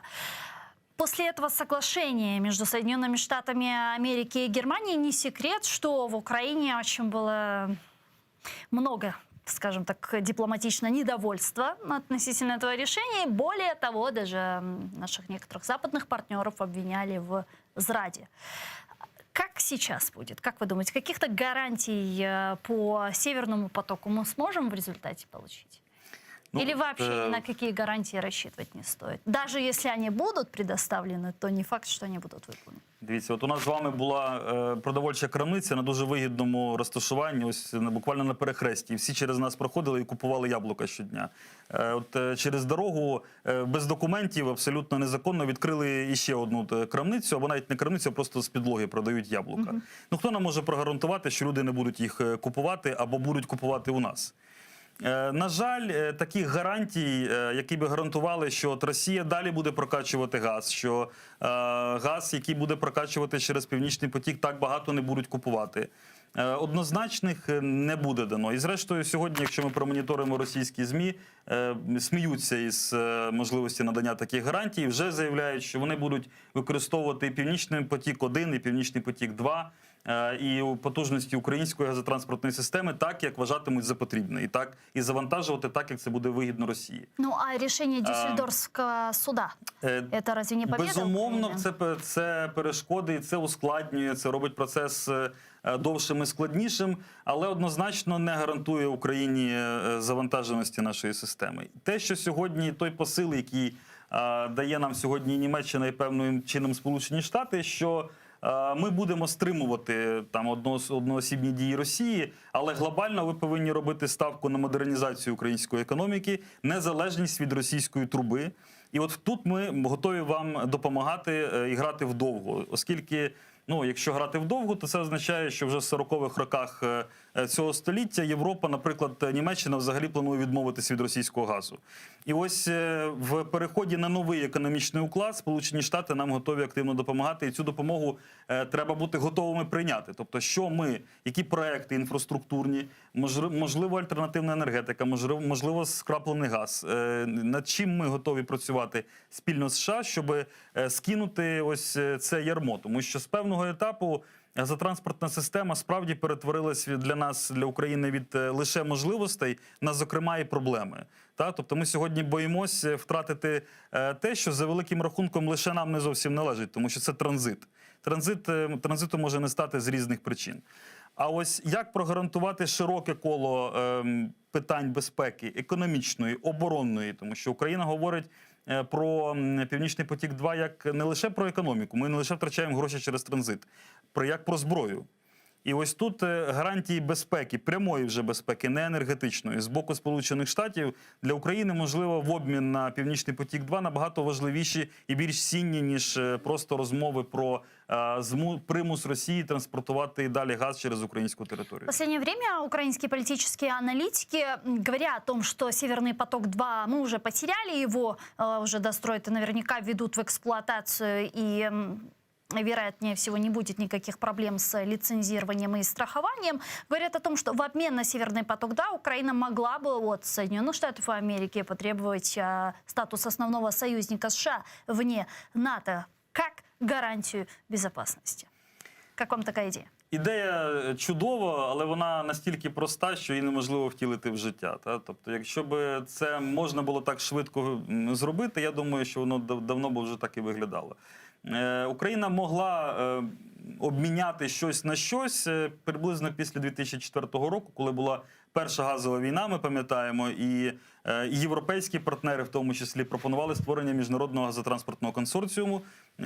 І тоді Україна була би захищена з точки зору транзиту, і, можливо, Північного потоку б просто не з'явилося як проєкту. Але українські політики, згадаємо, зокрема, Юлія Тимошенко, лягали кістьми для того, щоб не допустити залучення міжнародних інвесторів. А це означає гарантії безпеки для української газотранспортної системи.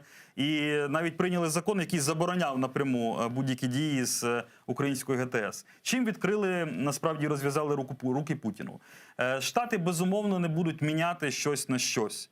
Але якщо ми продемонструємо, можна ще раз повторити, незмінність реформ, поки що її не видно. Тобто, коли у нас з'явиться перший чесний непідкупний суд, наприклад, Печерський в місті Києві, або окружний адміністративний, де, наприклад, посли Великої Сімки скажуть: оце саме той суд, про який ми говорили, з Україною можна мати справу.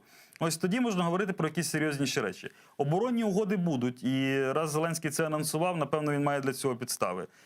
Статус основного союзника поза НАТО сьогодні навряд чи ми отримуємо, але це те, що в перспективі можна отримувати. Проте це не буде обмін на Північний потік-2. І з українського боку це було б неправильно, тому що це означає, що ми торгуємо своїми національними інтересами. Тобто, глядя, в принципі, на те, що відбувається сьогодні в Афганистане, нам бы стоило сделать вывод, что помогают только сильным и тем, кто готов сам за себя воевать и бороться. Це однозначно так. І допомагають, зокрема, керуючись власними інтересами. І коли Україна каже, що хоче отримувати те чи інше від Сполучених Штатів, ми повинні розуміти, а де тут державний інтерес, зокрема, Сполучених Штатів. Нагадаємо, що Афганістан так само мав статус основного союзника США поза НАТО. Тим не менше, це не стало залізобетонною гарантією. І з іншого боку, інша історія успіху. Україна вистояла в 2014-2015 роках, зупинила російську агресію, не маючи жодного статусу поза НАТО, жодного союзного статусу по відношенню до США і Німеччини. Більше того, маючи ембарго на продаж Україні оборонного озброєння навіть. І ось сьогодні, крок за кроком, ці всі обмеження знімаються, і ми вже маємо налагоджену співпрацю із низкою європейських країн, на жаль, ще не з Німеччиною в плані оборонних закупівель, з Сполученими Штатами і Туреччиною. Тобто прогрес є. І в кінці цього прогресу має бути, безумовно, членство в НАТО. Перед цим отримання ПДЧ, а це вже предметна розмова, тобто про це можна Штатами говорити серйозно. І Сполучені Штати, адміністрація Байдена в отриманні ПДЧ для України може бути активним публічним лобістом, тобто це не кулуарні домовленості. І як проміжна ланка, інші оборонні формати співпраці, зокрема, статус союзника поза НАТО. Але це не просто і навряд чи це відбудеться протягом цього візиту. А как вы думаете, вот последнее обострение на востоке Украины, когда мы видели, что за сутки было 18 раз нарушение режима тишины, в результате чего было ранено 10 украинских военных. С 2017 года впервые был такой массовый артобстрел Авдеевки. Это каким-то образом связано с последними, в том числе и с визитом Зеленского в США и с Крымской платформой? Справді, з активними діями України. Тут можна лише згадати, якось журналісти запитали Байдена, Путін вбивця? От він відповів так. А ми можемо розгорнути собі кожного разу, коли гине або отримує поранення український військовий чи цивільний в Криму чи на Донбасі, ми повинні нагадувати собі, Путін вбивця. І це означає, справді, його стратегія незмінна. Він не змінив свої думки, ксенофобські, абсолютно маргінальні, ретроградні, ультраправі, якщо так сказати можна, за останні роки. Він не вважає кримсько-татарський народ, наприклад, корінним народом Криму. Він не вважає українців взагалі окремим народом і нашу державу незалежною. Тому це його стратегія. А тактика щодня може змінюватись. Це означає, що так, сьогодні можуть активізувати постріли на Донбасі, завтра можуть провести чергову хвилю обшуків і арештів в Криму, а післязавтра може бути загострення в Придністровській республіці, так званій. Інструментів у Путіна дуже і дуже багато. Головне, щоб ми мету розуміли. Мета – це знищення нас як політичного суб'єкта, як політичної громадянської нації. І тому так, будь-яку активність, будь-яку суб'єктність України за кордоном він буде намагатись підважити і показувати нашим партнерам, що працювати з Україною небезпечно. В течение минувших суток, 30 августа, боевики террористических организаций ЛНР и ДНР, которые входят в состав российских вооруженных сил, 11 раз нарушили режим прекращения огня на Донбассе. В результате обстрелов погиб один украинский военный, еще один получил ранение. Об этом говорится в утреннем отчете штаба операции Объединенных сил. Давайте послушаем их цитату, вернемся к нашей беседе. Поблизу Троїцького противник вів вогонь з великокаліберних кулеметів. У напрямку Катеринівки російські найманці вели вогонь з автоматичних станкових гранатометів. У районі Новотошківського ворог обстрілював українські позиції зі станкових протитанкових гранатометів, а з БПЛА було скинуто гранату ВОГ-17. Неподалік Водяного окупанти вели вогонь з ручних протитанкових і автоматичних станкових гранатометів. Біля Широкиного збройні формування Російської Федерації обстрілювали наші позиції з автоматичних станкових гранатометів і великокаліберних кулеметів. Для припинення злочинних дій ворога українські захисники відкривали вогонь у відповідь. Валерій Аверянов, військовий волонтер Маріуполя, а зараз з нами на прямому зв'язку. Пане Валерію, вітаємо вас. Селям алейкум. Добрый вечер, студия. Добрый вечер. Добрый вечер, телезрители нашего канала. Да. Пане Валерию, на ваш взгляд, как вы думаете, чем вызвано такое обострение на востоке Украины сейчас, когда мы видим, что с 2017 года впервые идет такой массовый артобстрел Авдеевки? Или же все-таки, на ваш взгляд, неправильно говорить о том, что есть то или иное обострение, но в принципе есть всегда? Да, действительно, обострение на фронте носит такой перманентный характер. И я хотел бы вернуться конкретно к режиму припинения тиши. С конца июля 2020 года стороны подписали режим прекращения огня.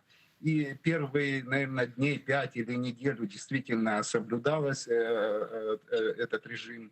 Были единичные какие-то провокации, нарушения.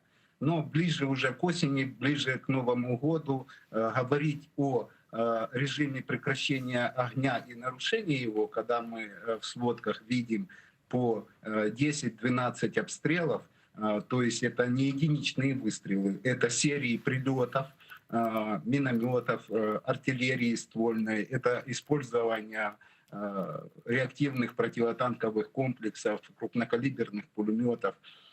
И, к сожалению, качественного прорыва в этом вопросе достичь не удалось. Если за такой же период с 2019 по 2020 год в русско-украинской войне в зоне проведения ООС было у нас порядка 100 погибших, то на сегодняшний день с момента тыши 2020 года у нас уже 55 погибших, более 200 раненых, и всего было 3000 обстрелов позиций украинских защитников. Едва ли можно такие режимы назвать режимом припинения огня.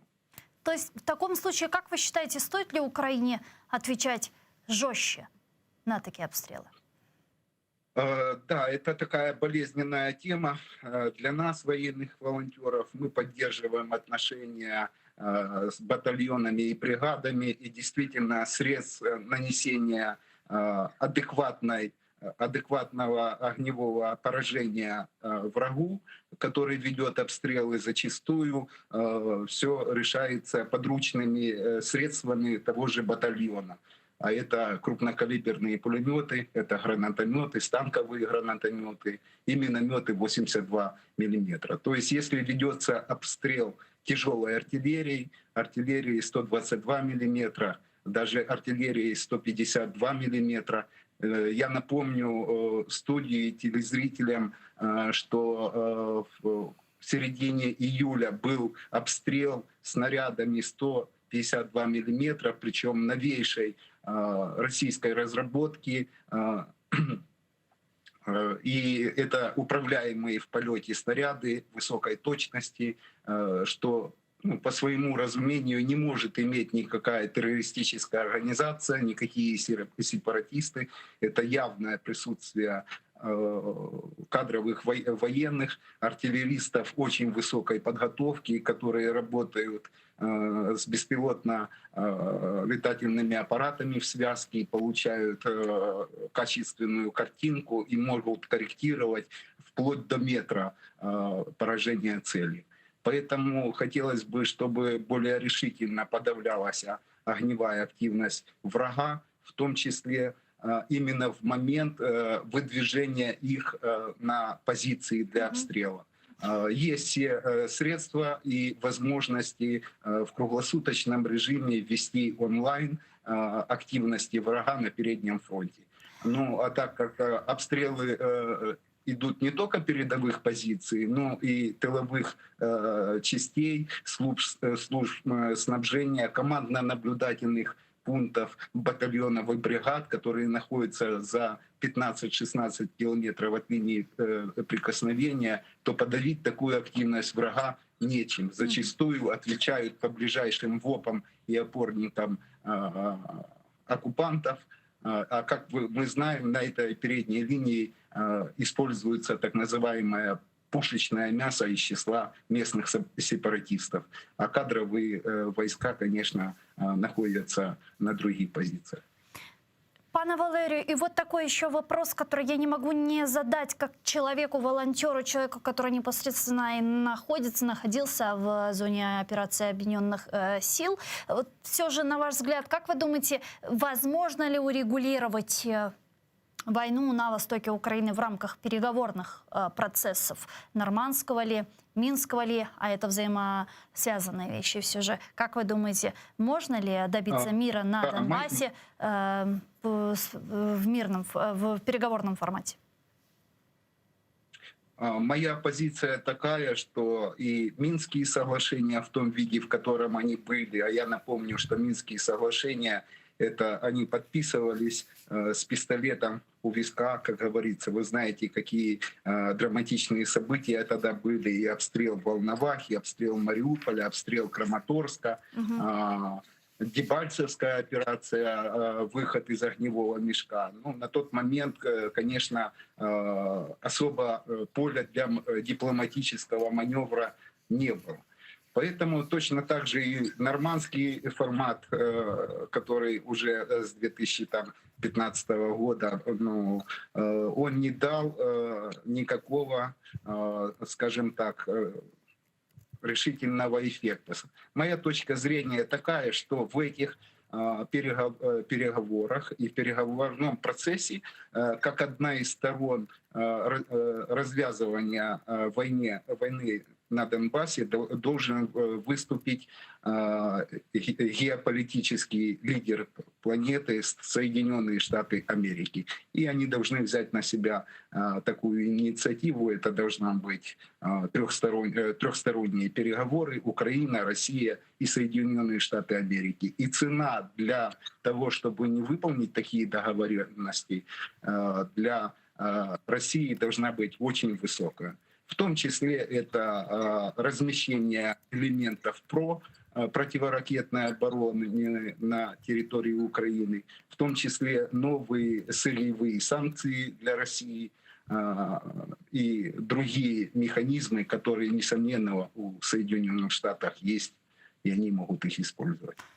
Дякую вам дуже, пане Валерію. Чохсагну, що наше время і підключились к нам в ефір. Валерій Аваянов, військовий волонтер з Маріуполя, був з нами на прямом зв'язку. Пане Андрію, а вы как думаете, вот в рамках нормандского формата, Минского процесса сейчас, который, к сожалению, находится в полной стагнации, можно ли как-то вот, какой-то может быть толчок, который бы эти процессы сейчас сдвинул с этой мертвой точки? Есть ли такой толчок? Что это может быть?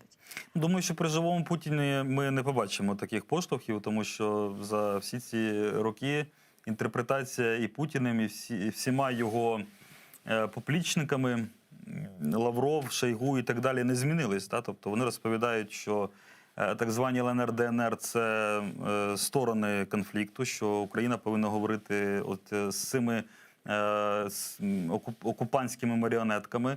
Вони говорять про те, що питання Криму закрите. І їх на Донбасі нет, як ми знаємо. З таких позицій, ну і зрештою вимагають внесення змін до Конституції, проведення виборів до виведення окупаційних військ і так далі. З таких позицій компроміс в принципі неможливий, тому що компроміс можливий лише тоді, коли обидві сторони хочуть чесно досягти якогось спільного результату. Україна тут прагне досягти результату і неодноразово йшла на односторонні поступки. І перший рік президентства Зеленського – це в суціль були, власне, односторонні поступки і відведення військ, і відкриття нових КПП, і зустріч Франції з підписаними протоколами. Тобто це все Україна робила, демонструючи волю до зупинення конфлікту на Донбасі і російської агресії. Завдання Путіна зовсім інше. Завдання Путіна – демонтаж незалежної України, зміна Конституції, підрив територіальної цілісності, зняття з порядку денного міжнародного питання окупації Криму. В такій ситуації неможливий компроміс. Ми можемо лише наполягати на своєму, а наполягати на своєму – це означає не тільки думка України, це означає міжнародне право, це означає гуманітарні цінності, людські цінності, це означає історичну справедливість. Тому що те, що Путін і Росія вкрали, має бути повернуто, і злочини і їхні виконавці мають бути розслідувані, і злочинці покарані. Ось на цьому ми повинні стояти. І думаю, що в Мінськ в широкому сенсі свою функцію виконав під час гострої фази конфлікту. На такі умови Україна пішла. Але сьогодні ми повинні чітко розуміти, що Мінськ для України не є міжнародним якимось зобов'язаннями, не має статус міжнародних документів. Це протокол про наміри, які Україна виконала.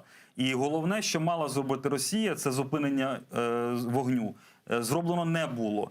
І сьогодні, тим більше, після масової паспортизації, по суті, насильницької паспортизації, громадян України тепер уже не тільки в Криму, але й на окупованому Донбасі, говорити про можливість виконання Мінську з боку Росії, ну це просто далі вводити в оману международную спільноту. Сегодня глава российского внешнеполитического ведомства Сергей Лавров сказал следующее, цитирую, что касается Донецкой и Луганской народных республик, то там живут наши граждане имеют право голосовать, где бы они ни жили, и обязанность государства предоставить им такую возможность. Речь идет о голосовании в Государственную Думу РФ. Чем это нам грозит? Вынужденная паспортизация и вот такая возможность. Це м'яка яке включення цих самих ЛНР, ДНР, так званих, до складу правової реальності Росії. Тобто, таким образом, вони готують інкорпорацію Донбасу? Ну, вона вже, по суті, відбувається. Ми ж розуміємо, що вибори – це не те, що визначає долю влади в Росії, це те, що легітимізує вже прийняті якісь рішення. І в такий спосіб Росія, з одного боку, готує підґрунтя для можливого подальшого вже прямого вторгнення, можливого введення так званих миротворців, а по суті публічного окупаційного корпусу на прохання влади цих республік або інших сценаріїв. А з іншого боку, на весь світ каже, це зона наших інтересів, тут наші громадяни, і не вздумайте нічого робити. В таких умовах і після таких заяв, а це не тільки паспортизація, це примусове оформлення СНІЛСів, так званих, це ідентифікаційні коди російські для мешканців окупованих територій в Криму і на Донбасі. Це ціла низка інших заходів, коли українці не мають вибору там. Ті, хто змушені там були залишитись, їх просто цілими фабриками, заводами, іншими підприємствами, які там ще залишились, ну, скликають і кажуть, хочеш залишитись на роботі, будь ласка, отримуй російський паспорт.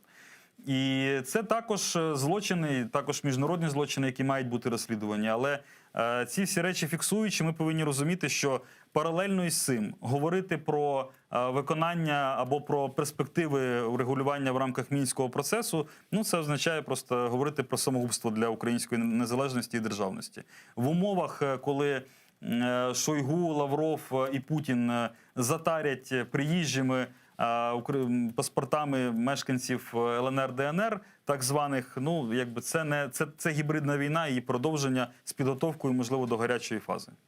Дякую вам дуже, пане Андрію. Чохсагну, что приехали к нам в студию и ответили на наши вопросы. Андрій Юсов, громадський активіст, аналітик, директор школи відповідальної політики, був гостем нашей студии. Я с вами не прощаюсь. Мы прерываемся сейчас на 5 минут. Далее эфир телеканала АТР продолжает информационная программа «Заман» на украинском языке. Не пропустите, не забывайте подписываться на наш Patreon. Таким образом, вы станете частью большой крымско-татарской семьи АТР, а это, в свою очередь, поможет нам продолжать работу на информационном фронте. Корушкенci dostlar.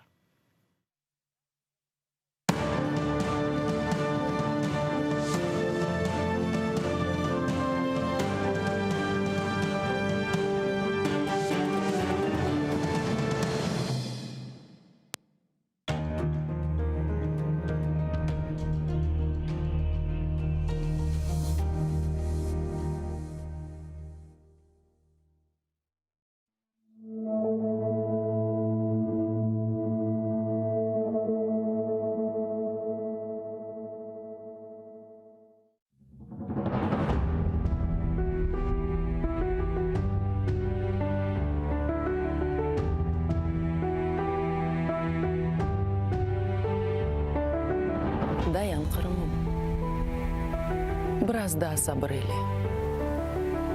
İraden büyük. Kar tübünde algul olup açasın. Sel olup ufak tüfek taşını yoldan yuvasın. Dakkaya gibi susup dursan bile. Dayan. Tış sıkıp. Yumruklarını topla. Sevgine, dülberligin, çeberlikке teң yoktur. Tamırsız kuru kuray gibi geçkenler çoktur. Ketecekler. Tenine oz tikenin saplap. Savuşur yaran. Seni güzel bakça yaparız. Biz için bugün kara beyaz. Dost düşmanın bir yan oldu. O kara kalpler için de belki sayılı günler kaldı. Evladım, kartal kalkın, kanat yayarız.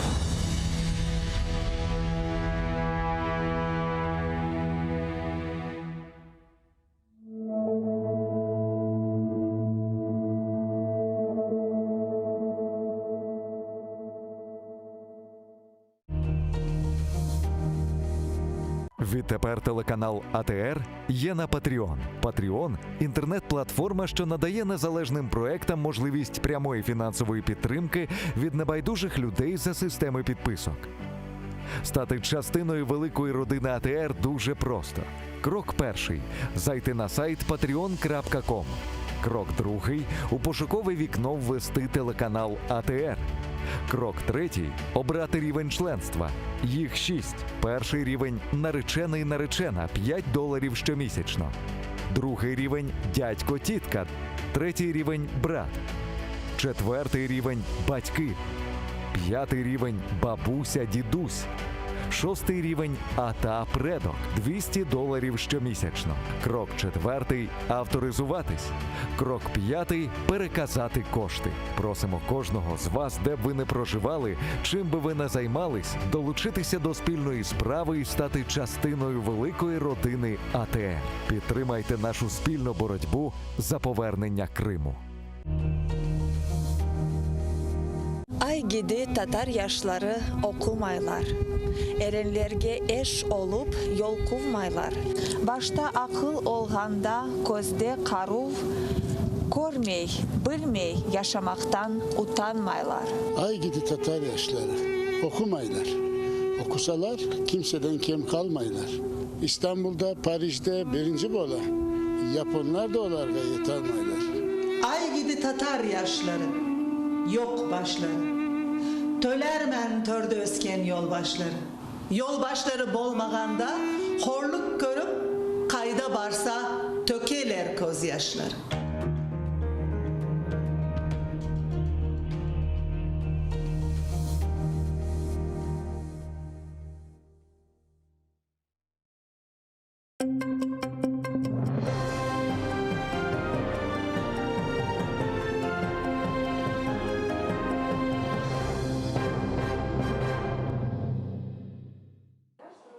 Не підсудний, а засуджений. Так керуючий суддя Південного окружного військового суду, що в російському Ростові-на-Дону назвав кримського татарина Еміля Зієдінова, якого через нібито причетність до Хізбут Тахрір звинувачують у тероризмі та спробі захоплення влади. Про це повідомив адвокат Айдар Азаматов після чергового засідання. За його словами, після нез'явлення свідка обвинувачення, прокурор почав оголошувати протокол обшуку та представляти речові докази. У переліку 25 речей, більшість з яких не мають стосунку до висунутого обвинувачення. Голова суду заборонив Зієдінову висловлювати заперечення та назвав його засудженим. Он назвал Эмиля Зиединова не подсудимым, как это предусматривает УПК, а уже осужденным. Потом, конечно, он исправился, но у нас уже сложилось такое мнение, что заранее суд уже свою позицию высказал. Суд уже в лице судьи, председательства судьи высказал свою позицию касательно Эмиля Зиединова. Мы даже еще не приступили к нашей стадии представления доказательств, судья уже его назвал осужденным. Несмотря на то, что он исправился, но мнение уже понятно какое. Он уже дал понять, что он не выступает неким арбитром в этом уголовном деле. То есть он прямо указывает на то, что он на стороне обвинения, и ни о каком арбитраже здесь речи быть не может. И судья прям вот уже явно указывает, что он настроен на обвинительный уклон. Свідчення на етапі слідства вибили силою. Про це політв'язень Раїм Айвазов заявив на засіданні Південного окружного військового суду та відмовився від цих свідчень. Його допитали у так званій справі Хізбут Тахрір, фігурантами якої є 25 кримських татар, затриманих у Сімферополі, серед яких і Раїм Айвазов. Окупанти поділили фігурантів справи на групи з 5 людей. Зараз фігуранти кожної групи свідчать у справі інших підгруп. Більшість політв'язнів у цій справі затримали 27 березня 2019 року у Сімферополі після масових облав окупаційних силовиків. Айвазова затримали ФСБівці в ніч на 17 квітня, коли він намагався виїхати з Криму. За словами Айвазова, його катували та примусили до наклепу на раніше затриманих. Більше 12 годин з ним не було зв'язку і ніхто не знав про місце його перебування. Раим подтвердил, что да, действительно, он давал показания под принуждением, что его вывозили в поле, к нему приставляли пистолет и требовали давать показания именно на ребятах и оговаривать их в причастности к организации, к террористической организации. На вопрос защиты, какие показания он подтверждает, Раим ответил, что он полностью подтверждает те показания, которые им были даны позже в присутствии адвоката Эйсмонта, а именно то, что ему пришлось оговорить остальных 24 человека, и их он назвал именно по тому списку, который был предоставлен ему сотрудниками ФСБ. Фамилии и имена были предоставлены сотрудниками ФСБ.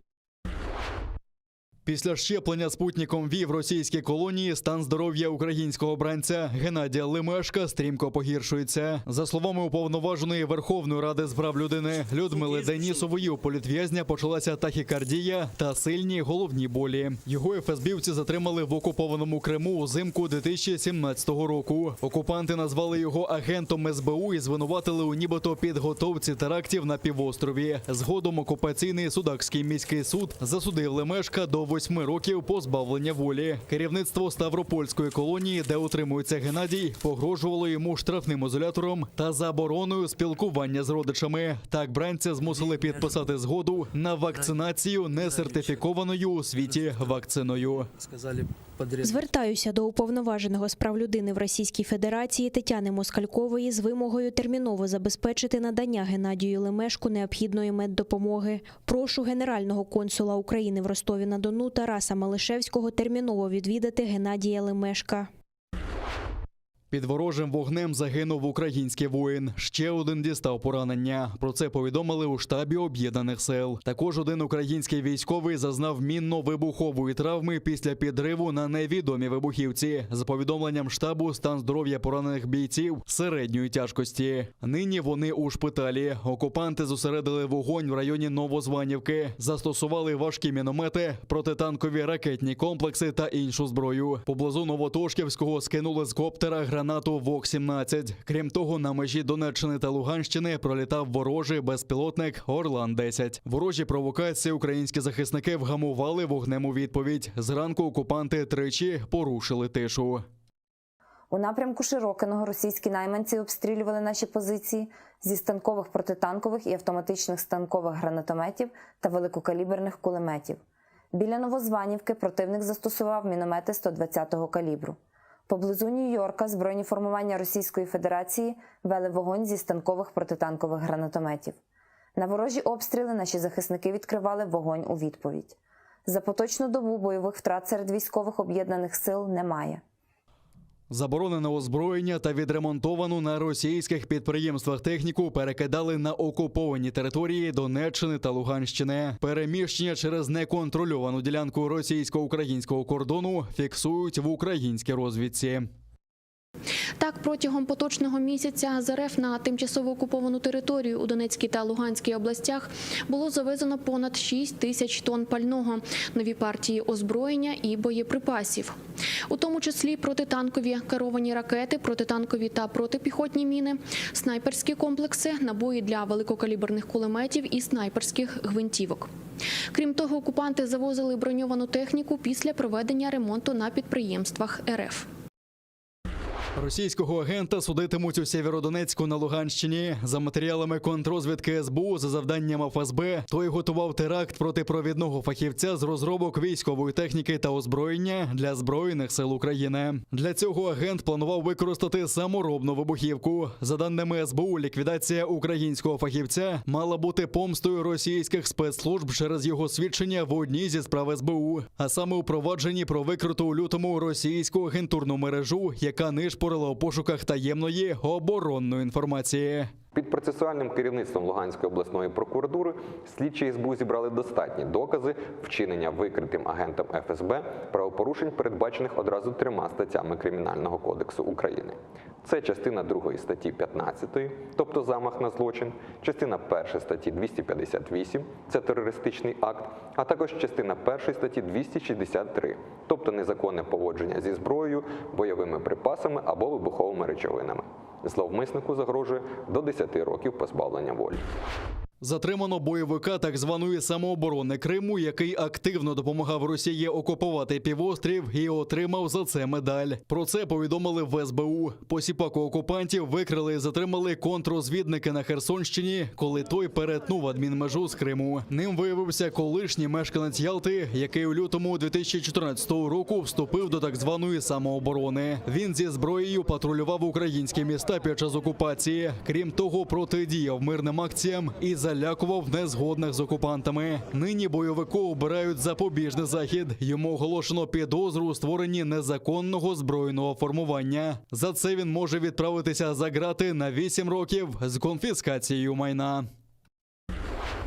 Президент України привіз до Сполучених Штатів список жертв російських репресій. Про це повідомила омбудсмен Людмила Денісова. Володимир Зеленський прибув до Вашингтона, де в середу матиме зустріч з президентом Сполучених Штатів Джо Байденом. Серед іншого, за словами Денісової, лідери держав обговорюватимуть тему бранців Кремля, а також полонених та зниклих безвісти за час окупації Донбасу та Криму. За словами омбудсмена, президент Зеленський ознайомить очільника Білого дому з переліком жертв. За підрахунками правозахисників, з Кримсько-татарського ресурсного центру лише в окупованому Криму налічується 230 політв'язнів. З них 162 – кримські татари. Історія кримських татар у перше десятиліття після повернення на батьківщину. Світлини фотографа Арвідаса Шеметаса презентували у Київському музеї книги та друкарства. Фотомайстер став свідком повернення кримських татар на початку 90-х. Спільний литовсько-український проєкт має назву «Просто неба» та розкриває становище кримських татар після повернення до Криму. Зокрема, як цілі родини були вимушені жити просто неба, доки не звели нові оселі, а також про адміністративний опір та бездіяльність урядовців. Крім того, частина світлин присвячена нинішньому становищу кримських татар в окупації. Я знаю практично кожну людину, я можу не знати, не пам'ятати зараз по імені, але на обличчі я знаю всіх. Як і кожен кримський татарин практично знає кожного іншого кримського татарина, особливо якщо вони були активними в житті, там виходили на площі. Нас не так багато, щоб ми не знали один одного.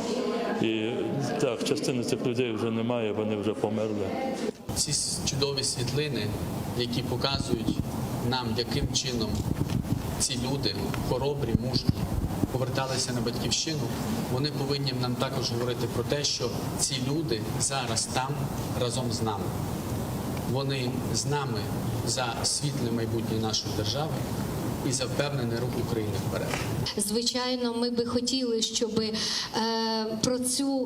про те, що ми, власне кажучи, усвідомлюємо цю проблему, знало якомога більше людей. І, звісно, ми бажаємо повернення Криму і будемо завжди стояти на обороні наших спільних інтересів. 700 років тому наш великий князь Гедемінас запросив татар для боротьби з нашими спільними ворогами. Сьогодні в Литві 2500 татар. Вони наші громадяни. Це частина нашого суспільства. Парламент оголосив цей рік роком культури і історії литовських татар. Ця виставка – один з прикладів. Ми об'єднуємо це з кримськими татарами, з кримською платформою. Плануємо більше заходів. Зокрема, буде ще у вересні, в жовтні і не лише у Києві.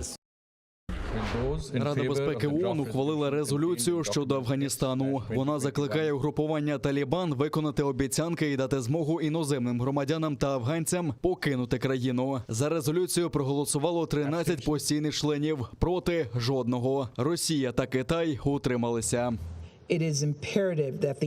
Критично важливо, щоб міжнародна спільнота разом і рішуче вимагала від Талібану виконувати його обіцянки. Одна з них, яку Талібан давав публічно і під час особистих зустрічей, це те, що всі, хто захоче покинути Афганістан, зможуть це зробити. Сьогоднішня резолюція показує, наскільки серйозно Рада безпеки ставиться до цієї обіцянки.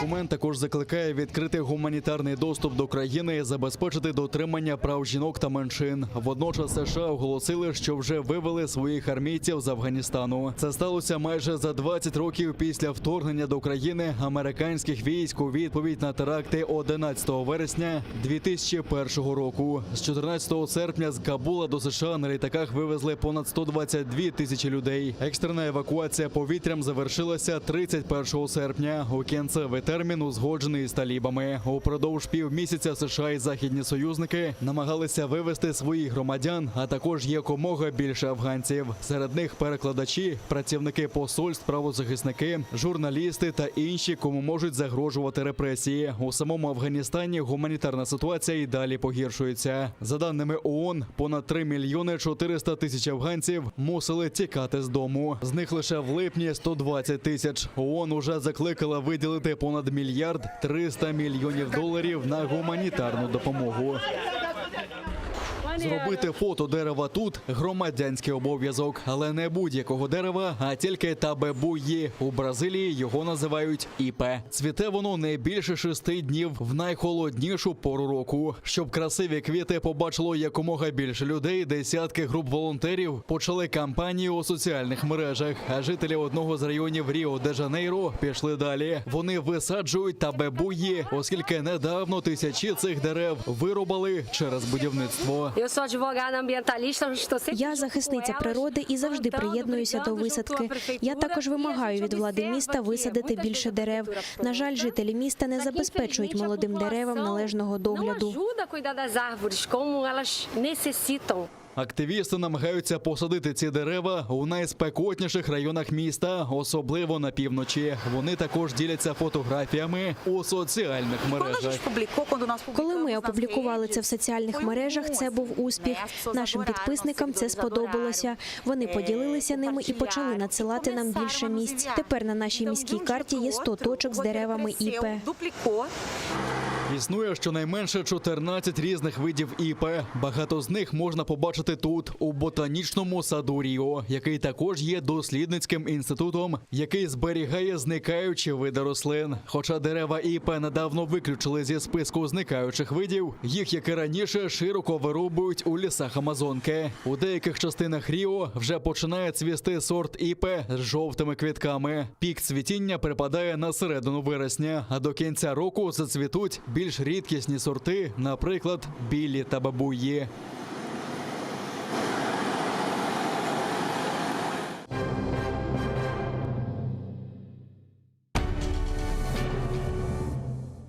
Ізраїльські вчені створили унікальний засіб, що містить природні інгредієнти. Краплі імуноков покращують імунітет при коронавірусних та респіраторних захворюваннях, а також сприяють полегшенню постковідного синдрому. Імуноков – надійна допомога.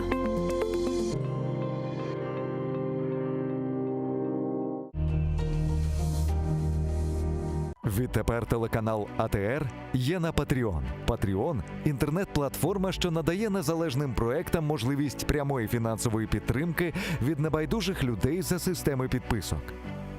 Стати частиною великої родини АТР дуже просто. Крок перший – зайти на сайт patreon.com. Крок другий – у пошукове вікно ввести телеканал АТР. Крок третій – обрати рівень членства. Їх 6. Перший рівень – наречений-наречена – $5 щомісячно. Другий рівень – дядько-тітка. Третій рівень – брат. Четвертий рівень – батьки. П'ятий рівень – бабуся-дідусь. Шостий рівень – ата-предок – $200 щомісячно.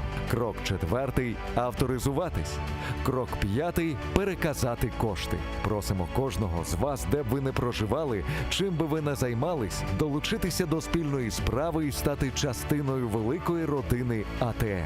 Підтримайте нашу спільну боротьбу за повернення Криму.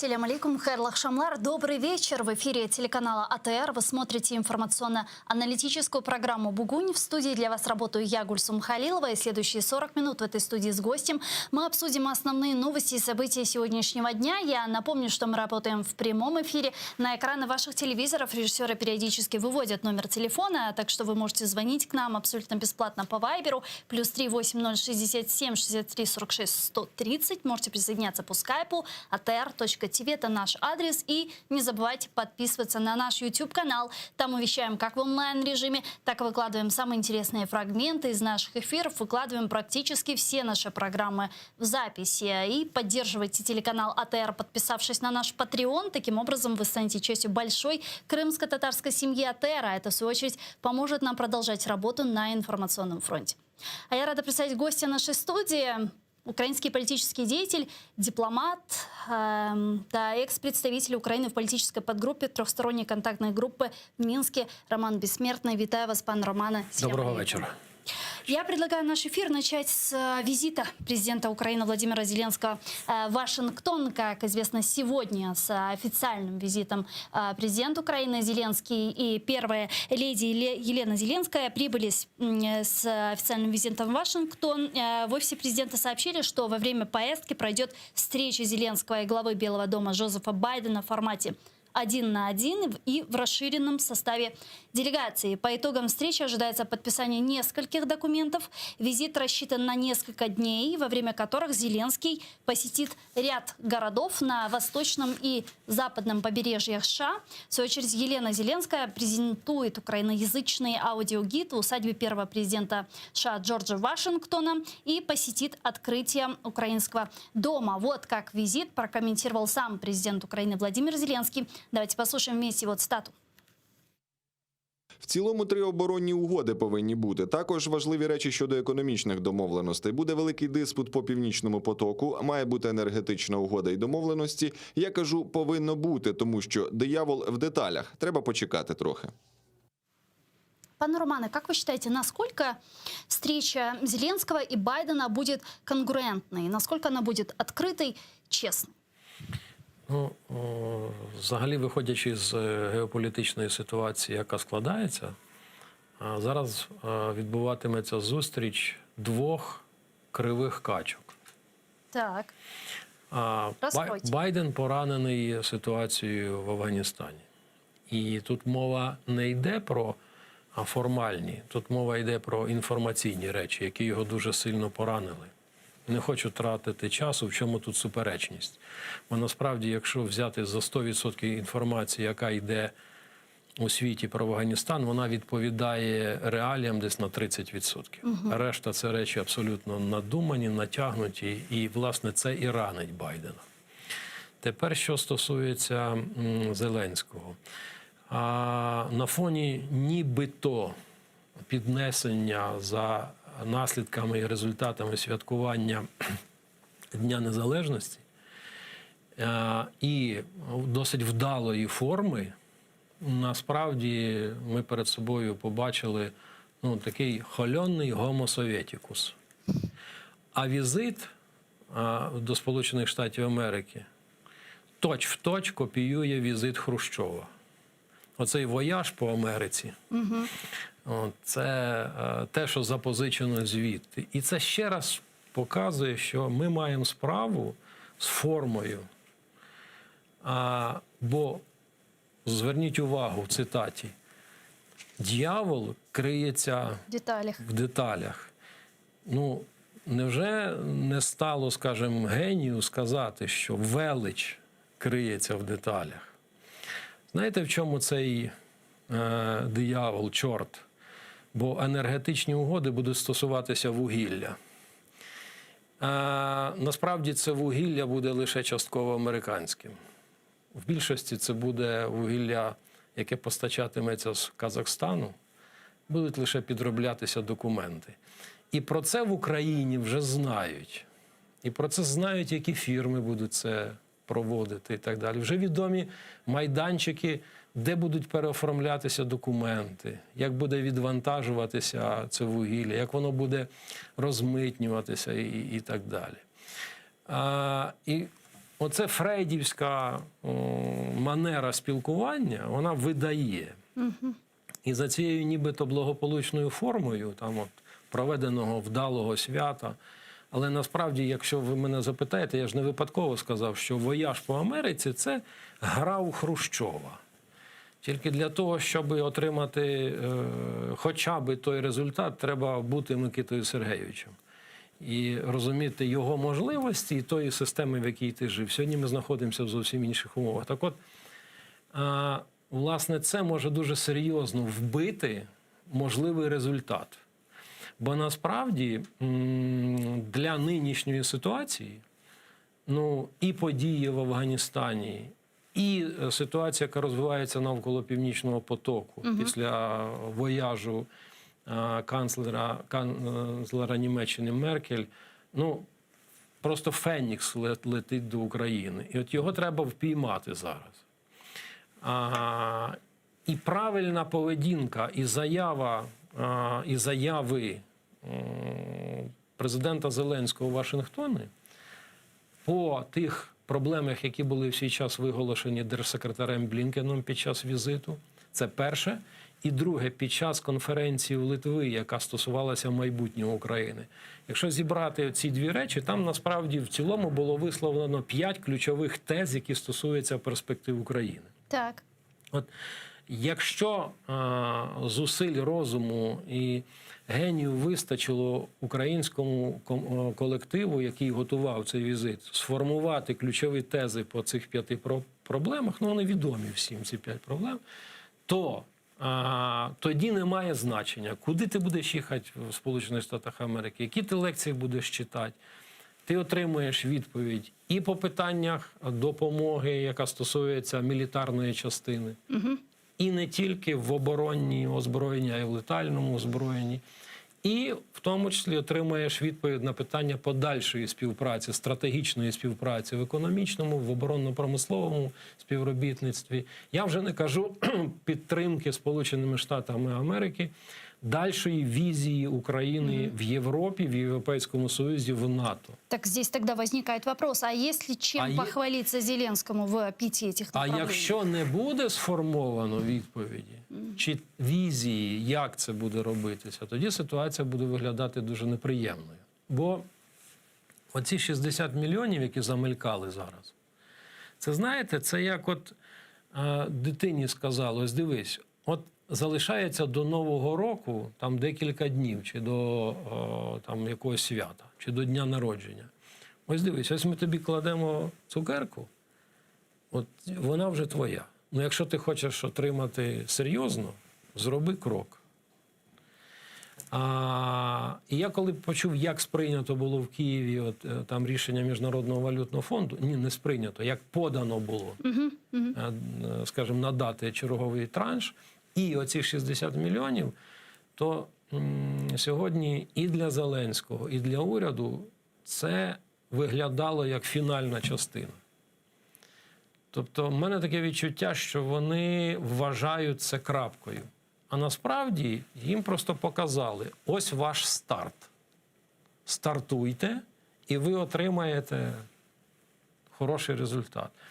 Інформаційно зараз і одне, і друге рішення вважаються топовими і остаточними в цьому році. Що закриває, насправді, вікно можливостей в тому напрямку. З моєї точки зору, я на цьому ще раз наголошу, правильність тез, виголошених по візії по цих 5 проблемах, вони в Україні відкривають колосальні шанси. Колосальні шанси. І треба розуміти, що виголошені в тому числі пропозиції Меркель, які частково лише почуті в Києві. Частково чому? Тому що 2/3 її тексту, які стосувалися енергоринку, вони навіть ніде не прозвучали в засобах масової інформації. А її крик, оце, який вона крикнула, ну, то вже, знаєте, це як людина, яку не чують, а вона, ну хоч на що-небудь зверніть увагу. Оця теза про те, що, ну ви розумієте, що ми взагалі будемо газ імпортувати до 25-го року, ви маєте думати. Це як Ну, знаєте, як от виск такий, що ви взагалі можете думати, чи не можете взагалі думати. А решта речей взагалі не почуті сталися. Бо, я скажу так, Меркель знаходилася в тому і знаходиться в тому стані, коли вона може мудро мовчати. І вона це робила. І вона набагато геніальніше це робила в Москві, а менш демонструвала це в Києві, тому що її от здав оцей крик, який я процитував.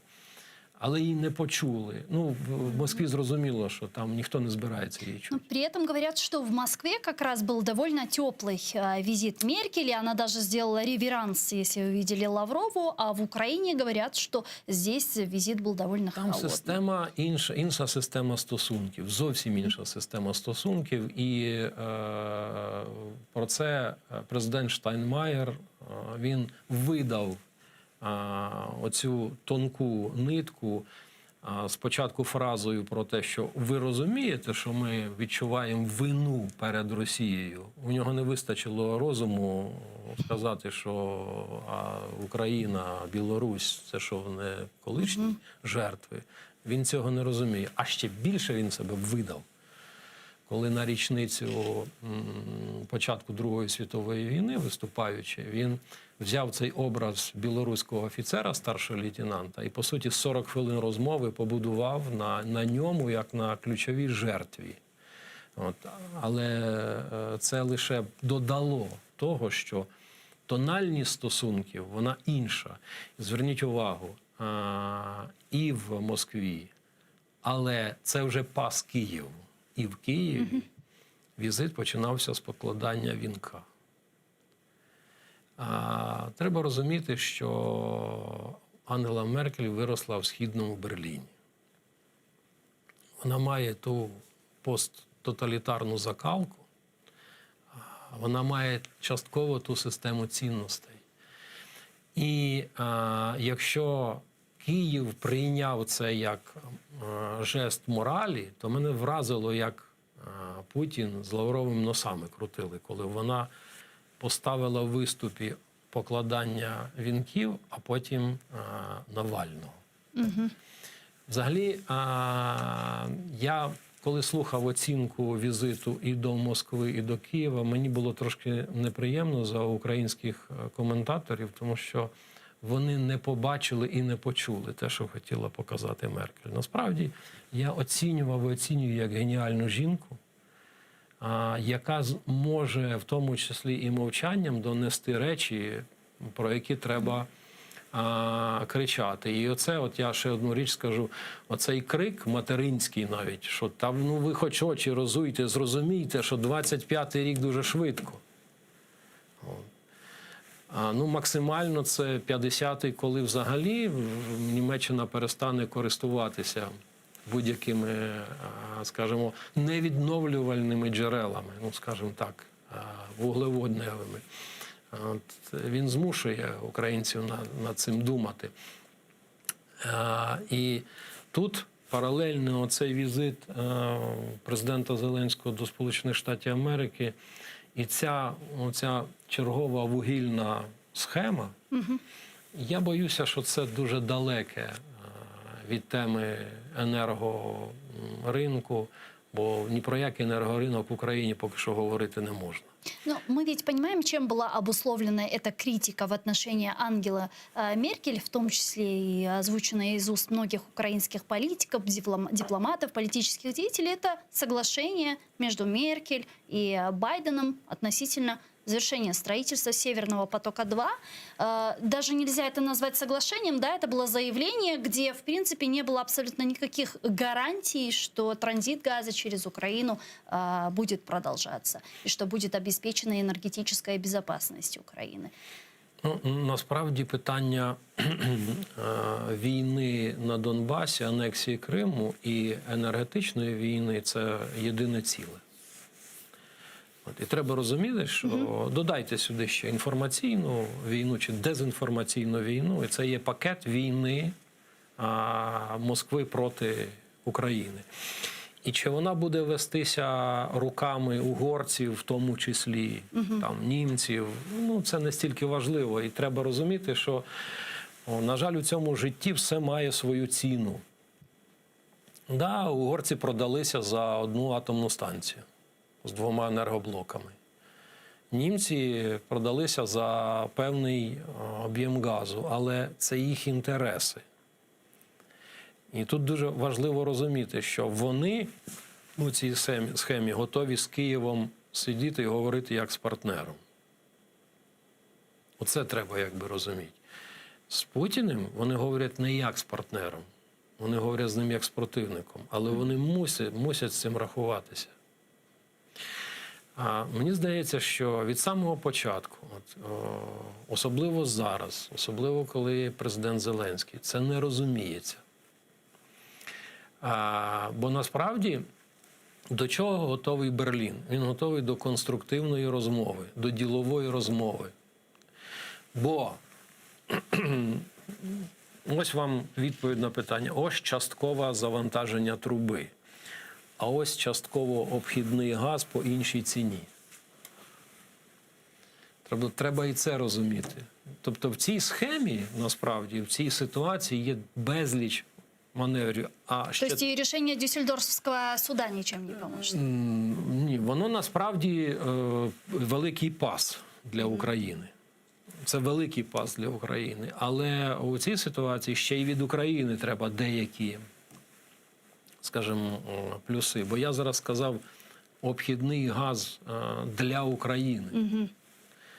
І тут є маса варіантів, бо рішення суду, воно дозволяє сьогодні німцям повести себе досить вольготно у цій ситуації. Так само, як і українцям. Бо за 30 років, ну, все ж забувається. От якщо підняти матеріали, які стосуються газотранзитної системи, вернутись до тих матеріалів і зараз не відмахуватися, просто послідовно, то є маса пропозицій технологічних, які дозволяють ці речі компенсувати. Але це той випадок, коли треба вдумливо, раціонально підходити і з партнерами про ці речі домовлятись. Я на цьому наполягаю. З ворогом треба воювати. Треба розуміти, що очікувати пасу від Москви не доводиться. Бо Москва влаштує Україні засаду, що на лінії фронту, що на енергоринку, що в транзитній схемі, де завгодно. В інформаційному полі задача, яка поставлена Путіну перед машиною російською, це давить Україну. І до цього треба відноситися однозначно. А те, що стосується Європи, як би погано не було там в стосунках з Будапештом, з Берліном, з Парижем, треба сідати всі ці речі аргументовано розкривати, розшивати, пояснювати, робити свій крок і просити допомоги. Бо ситуація в світі насправді погана. Чому українці потрібні Європі? Бо ці слова «Україна набридла» – це повна єрунда. Україна набридла Європі, Україна потрібна Європі, Сполученим Штатам Америки, як ніхто. Бо Україна вміє, знає і воює проти Росії. І українці стоять на тому, що вони будуть захищати свою державу. Більше 60-68% України заявляють категорично про те, що вони будуть захищати свій суверенітет і територіальну цілісність. Це не афганці, які не хочуть і не воюють, бо я не хочу туди аналізувати, тим більше я не є фахівцем. І тому в даному відношенні Украина потрібна Европе, Украина потрібна Сполученным Штатам Америки. То есть в таком случае можно ли сделать вывод, что и вообще сможет ли Зеленский все же, вот мы с вами затрагивали несколько раз ситуацию с Афганистаном, вот сможет ли Зеленский в свою пользу, в пользу Украины использовать историю с Афганистаном и показать Америке, что все же есть надежные партнеры, показать Америке, что да, возможно, разведка США опростоволосилась в прогнозах с невозможностью захвата талибами власти Афганистана, но все же есть успешный кейс, успешный трек, под названием Украина. А що стосується помилки, то вони помилились тільки в одному. Вони не розуміли, що конгломерат талібів – це не єдине ціле. І що в ньому завжди знайдуться тих, кого хочете Кремль, хоч хто завгодно може купити. Я ще раз кажу, я не хочу зараз залазити у ту тему, бо я буду виглядати зараз як біла ворона в аналізі того, що там виглядає. Тому що поки що я чую 30% тільки того, що піддається, скажімо, поясненню. Все інше – це просто надумані речі. Перше. Події в Афганістані – це пас Зеленському. Це вже сама по собі ситуація заганяє оцей шар прямо в лузу Зеленського. І насправді, якщо він зараз не допустить ляпів, Україна виграє. Як не парадоксально. Ну, буває так іноді. Знаєте, людина, здавалось би, вона не має права на це претендувати, але так склалося. От так склалося. Но вот когда мы говорим о том, что выиграет, мы несложно предположить, что после переговоров тет-а-тет будет очень много трюизмов звучать из уст Джозефа Байдена. Он непременно будет говорить о непризнании оккупации Крыма, об агрессии России на востоке Украины, о поддержке территориальной целостности и суверенитета Украины и так далее. Но что будет скрываться за этими патетичными, пафосными заявлениями? Какие конкретные действия в результате успешных переговоров, как вы говорите? Если Зеленский сможет использовать этот пас, мы сможем увидеть. В результаті успішних переговорів, перше, це колосальна допомога українській армії і оборонно-промисловому комплексу. Це перше.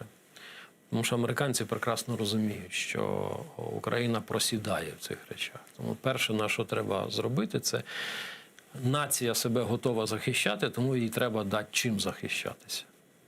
Це перше. Друге, це не так, як було раніше, коли ми чули про те, що хтось нас в Європі підтримує, але насправді, як колись давно, у 2014 році, нам, молодим депутатам, сказав тодішній канцлер Німеччини Гельмут Коль, знаєте, він сказав прямо так, знаєте, в чому недолік України? Вас немає друга на Заході. Це 1994 рік, коли це було. Він абсолютно відкритим текстом сказав, у вас нема. Власне, оцей візит є шансом такого друга отримати. Але для цього треба зробити декілька внутрішніх речей. Тих, які, вони достатньо виховані люди, щоб не говорити так грубо. Приберіть кримінальні капітали з системи. Приберіть, бо коли ми кажемо олігархат, це не відповідає дійсності. Це кримінальний капітал.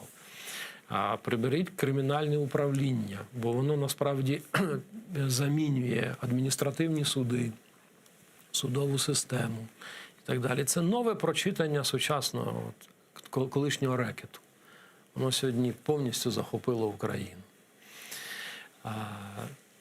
Те, що стосується теми корупції в ешелонах влади, те, що стосується публічності ресурсів армії і так далі. Те, що стосується посилення і незалежності судової системи, Національного банку. Ці речі лежать на поверхні. Їх просто треба зробити. Наскільки в нинішнього керівництва стане сил? Я думаю, що вже під час розмов там по енергетичних питаннях стане зрозуміло, чи готовий Київ, бо це видно буде по способах і методах досягнення цих домовленостей. Бо треба розуміти, що та ж сторона, вона теж не безгрішна. Тому, таких нет, в принципі. Да, дуже легко будуть прочитуватися всі оці речі. І я ще раз кажу, такі шанси трапляються дуже рідко. І так трапилося, що цей шанс випав на долю Зеленського. Подивимось. Завтра уже должна состояться встреча тет-а-тет. Я вот еще о чем хотела с вами поговорить. Крымская платформа. На прошлой неделе, 23 августа, состоялся инаугурационный саммит Крымской платформы, который мы так долго ждали на протяжении всего года с момента как Зеленский озвучил на Генеральной Ассамблее ООН эту инициативу, мы размышляли на тему того, как же может пройти эта крымская платформа и к чему она все же приведет. Я уверена, что вы смотрели и следили за событиями 23 августа. На ваш взгляд, насколько успешно прошел инаугурационный саммит Крымской платформы? Это то, чего мы ожидали? Чого ви ожидали? Це краще, ніж я очікував, але набагато гірше, ніж необхідно було зробити. Я розумів, що рано чи пізно хтось мене про це запитає, тому цю формулу, вона в мене з'явилася одразу, коли я там послухав учасників, почитав інформацію звідти, там відкриту, закриту інформацію і так далі. На чому ми виїхали? Так. Україна, Зеленський and Company, на тому, що присвоїли всьому цьому дійству слово для мене абсолютно незрозуміле, бо воно тут не до місця, інаугураційне. Може бути інаугурація президента, може бути установче зібрання, але це не стосується міжнародних форумів. Я не знаю, що таке міжнародний форум під назвою установчий. А інаугураційний, я розумію, звідки це взялося, це переклад невдалий. Це мавпування на слові, я б сказав би так. Воно тут абсолютно не до місця. Будемо називати це учредительним. Воно красиво виглядає Кримська платформа. Окей, хорошо. Хай воно дуже до місця. Що порятувало ситуацію? Це емоційні крики наших найближчих сусідів. Тобто стає зрозумілим. Вони все бачать, вони все розуміють, і вони знаходяться точнісінько в такій ситуації, як і ми. І тому цей Тобто крик... це в основному країни, які приїхали на рівні лідерів. Да, тобто тут стає очевидним і зрозуміло, що Центральна Європа знаходиться, вона зараз під неї підклали бомбу, і це питання часу, коли ця бомба рвоне. І вони це дуже добре усвідомлюють, особливо Балтійські країни, поляки. А всі інші дивляться на це, як на, починаючи там від німців і так далі, дивляться на це, як на поведінку юнака, який він стривожений чим, він не знає чим, а він ще не слухає і так далі, тому що ті країни, вони не усвідомлюють небезпеки, яка в цьому регіоні створюється. І це пряме свідчення того, що якби завершальним акордом всього цього дійства мали бути спільні стратегічні речі, які стосуються, що це все хоче.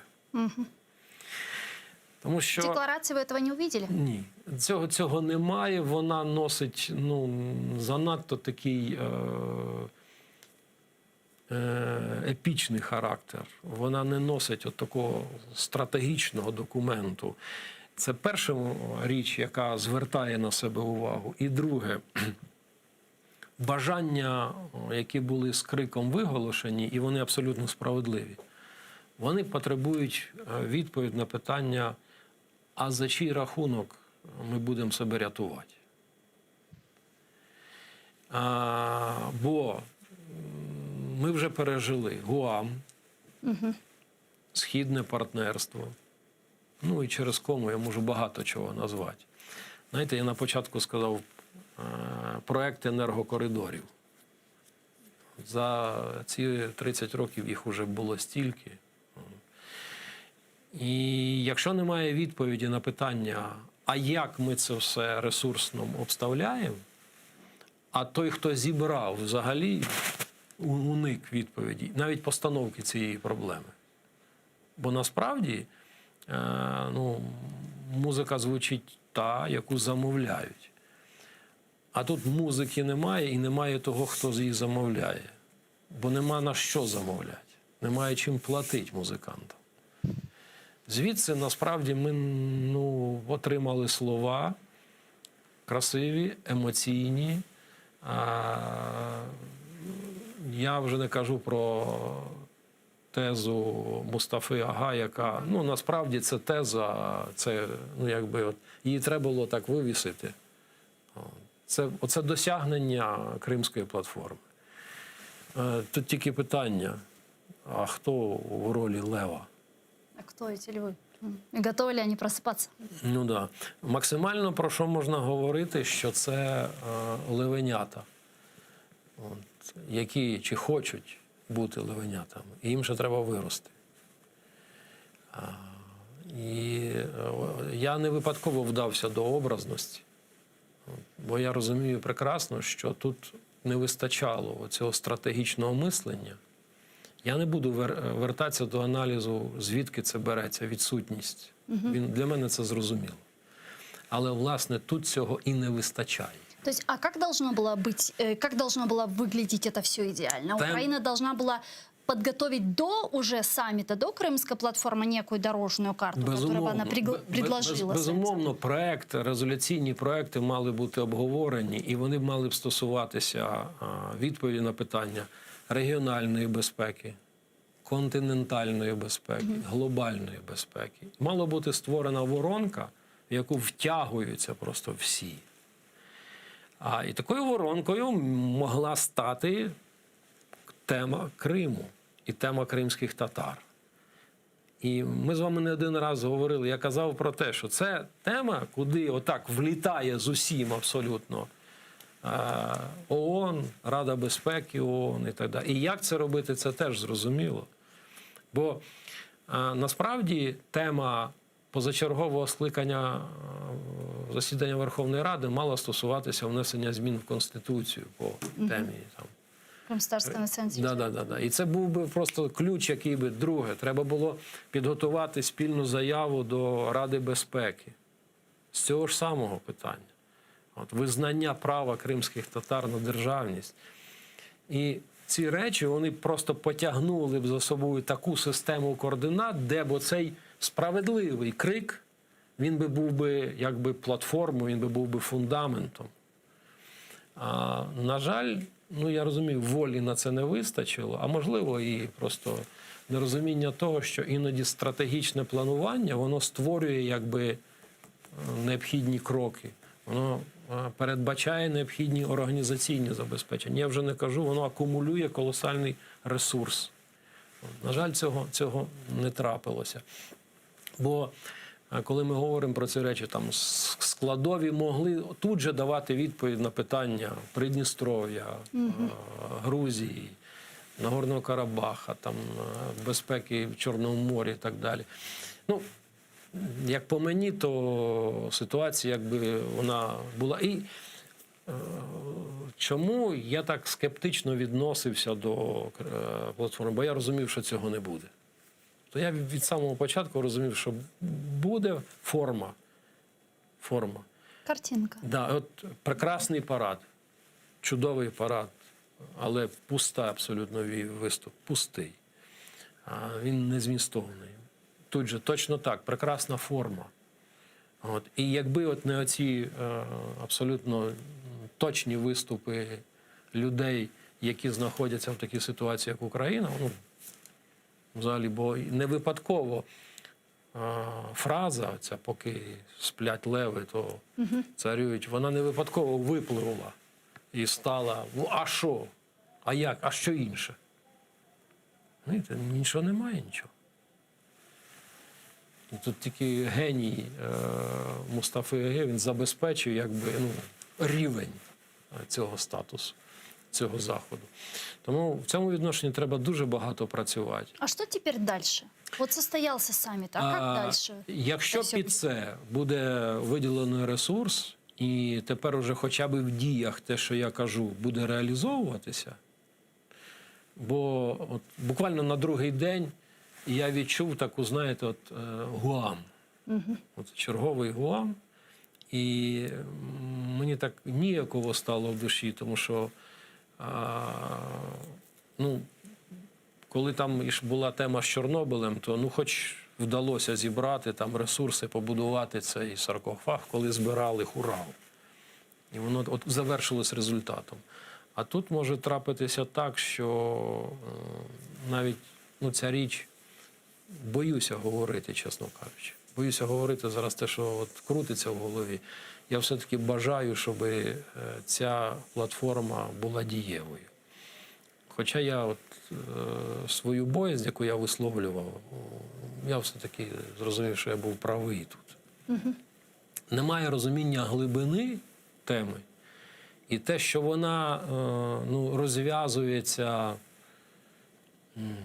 в зовсім інший спосіб. І тема стратегічного бачення і розуміння, і навіть внутрішнього планування там на декілька років вперед, на десяток років вперед, вона сама по собі дає тобі відповідь на питання, а що треба робити. Якщо ти цього не бачиш, будеш тупцяти на місці, будеш просити, будеш принижуватися, будеш когось до себе тягнути, а відповідати на це не будуть взаємністю. Может, стоит тогда стать примером для наших западных партнеров и показать, как надо? Для цього треба мати внутрішню силу волі, для того, щоб це робити. Такої сили волі немає, це по-перше. По-друге, якщо брати саму першу особу, то виходячи із... Що я бачу? Колосальне бажання змінити. Це видно. Там від сліз, це зрозуміло, що внутрішні емоції розривають. Є розуміння форми, але зміст, я цього змісту найбільше в житті боюся. Я як учитель боюся. Коли, скажу дуже жорстку фразу, але найбільше в житті боявся, коли попса стає владою. Це кошмар. Тому що це буде безкінечна гра на налаштованій гітарі. Знаєте, коли бере гітару в руки, і вона просто не налаштована. И режет слух. Да, і ти моментально розумієш, що фальшивить. Бо навіть там будь-які слова, якщо вони несуть собі зміст, ти їх почуєш. Ти в даному випадку ти ні слів не почуєш, ні музики, бо тебе воно буде фальшивим. І ця думка, вона мене не покидає. Всі ці дні знову ж кажу, дай Боже, щоб я помилявся. Виходячи з того, що я бачу, ні. Дякую вам дуже, пане Романе. Чохсагуну, що приїхали к нам в студію, ответили на наші вопроси. Дякуємо за цікаву бесіду. Чохсагуныз. Сәғылар қадашлар, бұл сене язықке бұл бөлікні екунлемек мecburiyetindemiz. Fakat TR телеканалының экранлар башындан айрылмаңыз. 5 дақадан sonra Zaman информационный программасы Украин тілінде, Қырым татар тілінде бағышлаңыз яйынымызны девам ете. Не переключайтесь, оставайтесь с первым крымско-татарским телеканалом АТР. Буквально через 5 минут эфир продолжает информационная программа Zaman на крымско-татарском. Не пропустите, а далее в этой студии в программе Prime вас поприветствует мой коллега Айдер Муждабаев. Коршкенче.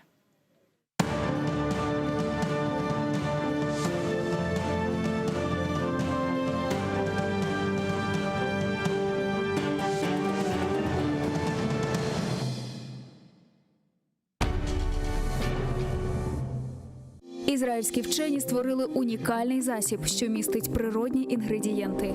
Краплі імуноков покращують імунітет при коронавірусних та респіраторних захворюваннях, а також сприяють полегшенню постковідного синдрому. Імуноков – надійна допомога.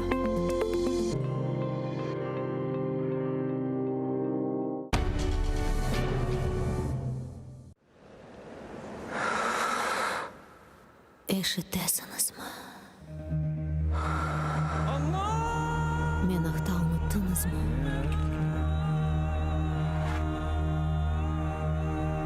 Мен мұнда. Бұл менің топырағым. Менің Қырымым.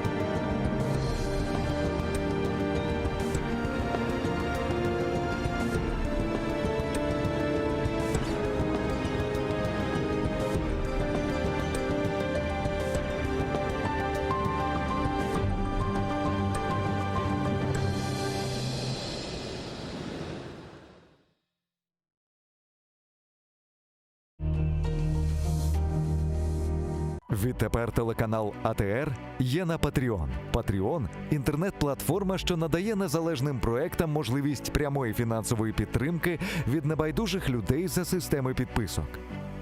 Стати частиною великої родини АТР дуже просто. Крок перший – зайти на сайт patreon.com. Крок другий – у пошукове вікно ввести телеканал АТР. Крок третій – обрати рівень членства. Їх 6. Перший рівень – наречений-наречена – $5 щомісячно. Другий рівень – дядько-тітка. Третій рівень – брат. Четвертий рівень – батьки. П'ятий рівень – бабуся-дідусь. Шостий рівень – ата-предок – $200 щомісячно. Крок четвертий – авторизуватись. Крок п'ятий – переказати кошти. Просимо кожного з вас, де б ви не проживали, чим би ви не займались, долучитися до спільної справи і стати частиною великої родини АТР. Підтримайте нашу спільну боротьбу за повернення Криму.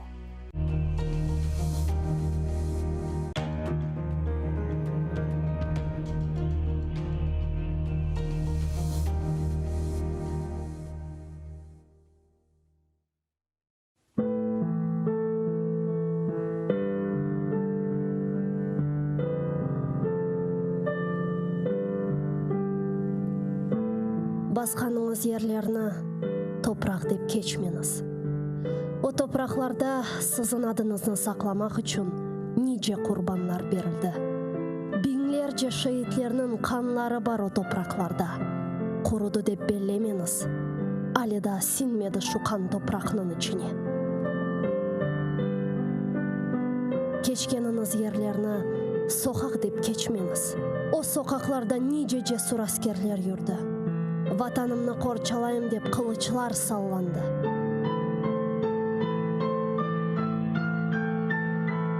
Жүргеніңіз аралықларда иханитлер де олды үлбет. Сапланды ханчерлер сыртларға. Көтергеніңіз байрақны тамғалы басма деп кечмеңіз. О байрақның үстінде шерефіңіз, намысыңыз, итибарыңыз бар. Көтеріңіз ең yüksеклерге, ең төпелерге, көк yüzüyle paylaşsın ренкіні. Керек olsa onun үшін нишан олыңыз. Бір кеткен жан недір ки? 1000 жан кетсе феда olsun ona. Қиямет өлім ма? Бұл mu фелакет? Асыл фелакет байрағымыздың ерде саврылмасыdır. Утаныңыз, efendiler, егіңіз башларыңызны. Тітрейдір шымдалымызға бақып еждатларымыздың кеміклері. Кірді евімізге дұшман қуа алмайық. Сесіміз жықмаз олды қорқуға далдық. Утаныңыз, efendiler, ғайып болған рухыңыздан утаныңыз. Байрағыны көтеріп оламаған еллеріңізден утаныңыз. Мен утанам.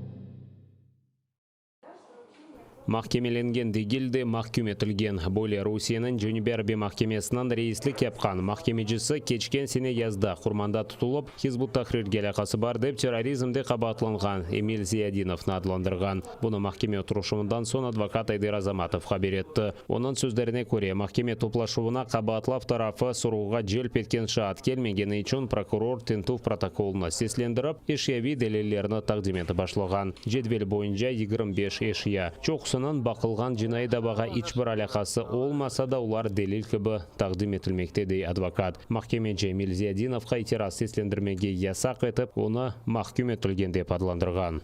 Он назвал Эмиля Зиядинова не подсудимым, как это предусматривает УПК, а уже осужденным. Потом, конечно, он исправился, но у нас уже сложилось такое мнение, что заранее суд уже свою позицию высказал. Суд уже в лице судьи, председательства судьи высказал свою позицию касательно Эмиля Зиядинова.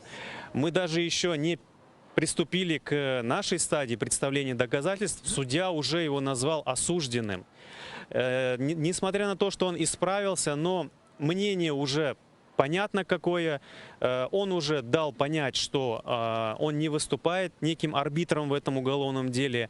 То есть он прямо указывает на то, что он на стороне обвинения, и ни о каком арбитраже здесь речи быть не может. И судья прям вот уже явно указывает, что он настроен на обвинительный уклон. Саяси мабус Раим Айвазов Русияның және бәрбе махкемесінде тұтылғаны вақыт берген шатлықны басқа алтында бермеге мечбур олғанны айтып олардан ваз кечкенін білдірді. Он Ахмеджетте тұтылып Хизбут Тахрирге алақасы бар деп терроризмде қабатланған 25 мабус давасы бойынша соруға желп еттілер. О өзі де бұл дава мабусыдыр. Ишғалжелер бұйық давада олған мабуслеріні бешер мабустен ибарет олған группаларға бөлді. Енді бір группа. Башқа группаға низбетен дава бақылғаны вақыт шатлық етмекте. Бұл дава бойынша мабуслерінің чоқысы 2019 сенесі мартынан 27-сінде кешірілген полис тарамалары нәтижесінде Ахмеджет шайыры ве Ахмеджет районында тұтылды. Раим Айвазов ise апрелінің 17-сіне кешіргежесі Қырымдан шығажағы вақыт Русия құбетшілері тарафындан яқаланып, азапларға ұратылған еді. 12 сааттан зеде оқайда олған аққанда ешбір мәлімат жоқ еді. Раим подтвердил, что да, действительно, он давал показания под принуждением, что его вывозили в поле, к нему представляли пистолет и требовали давать показания именно на ребят и оговаривать их в причастности к организации, к террористической организации. На вопрос защиты, какие показания он подтверждает, Раим ответил, что он полностью подтверждает те показания, которые им были даны позже в присутствии адвоката Эйсмонта, а именно то, что ему пришлось оговорить остальных 24 человека, и их он назвал именно по тому списку, который был предоставлен ему сотрудниками ФСБ. Фамилии и имена были предоставлены сотрудниками ФСБ. Русия апсханесінде Спутник Ви вакцинасынан ашылынған Украин мабусы Геннадий Лемешканын аллы тез финалашқан. Украина юқары шурасында инсанақлары векілетлесі Людмила Денисова айтқанына көре, сияси мабусты тахикардия ве күчлі баш ағырсы башланған. О 2017 сенесі ишғал етілген Қырымда ФСБ тарафындан тұтылған еді. Ишғалшілер Лемешканы Украина телекеслік қызметінің агенті деп, оны Ярмадада терактлар азырламасында қабатлады. Бұндан сон судақнан ишғалшілер махкемесі Лемешканы 8 жылға махкеметті. Геннадий Булунған Ставрополь жезаханесынан реберлігі жеза изоляторына атма авионын сой сопларынан қонушмаға ясақламанен қорқытты. Болелікнені мабуз дүнияда танылмаған вакцинанен ашыланмаға мечбур олды. Звертаюся до уповноваженого з прав людини в Російській Федерації Тетяни Москалькової з вимогою терміново забезпечити надання Геннадію Лемешку необхідної меддопомоги. Прошу Генерального консула України в Ростові-на-Дону Тараса Малишевського терміново відвідати Геннадія Лемешка. Душман атышлары нәтижесінде бір Украин арби еляк олған екіншісі яраланған. Бұны бірлешкен құбетлер операциясынан штабында білдірділер. Да бір Украин арби патлама нәтижесінде травмаға ұғрады. Мәлім олған КБ яраланған аскерлерінің алы ағырдыр. Шымды олар хастаханеде болуна. Ишғалжілер Новозвановка көйджі барында атеш açқан. Ағыр майынлар танқа қаршы ракета комплекслер ве башқа силя қоланылған. Новоташковская қасабасы янында квадрокоптерден ВОК-17 гранатасы ташланған. Бұндан ғайры Донецк ве Луганск вилаятлері сыңырында Русияның Арлан-10 пилотсыз учужа алетінің учышы қайдетілген. Украина имайджелері душман провокацияларына қаршылық көстерген. Сабай ишғалжелер учкері атешкес режиміні бозып етіштірген. У напрямку Широкиного російські найманці обстрілювали наші позиції зі станкових протитанкових і автоматичних станкових гранатометів та великокаліберних кулеметів. Біля Новозванівки противник застосував міномети 120-го калібру. Поблизу Нью-Йорка збройні формування Російської Федерації вели вогонь зі станкових протитанкових гранатометів. На ворожі обстріли наші захисники відкривали вогонь у відповідь. За поточну добу бойових втрат серед військових об'єднаних сил немає.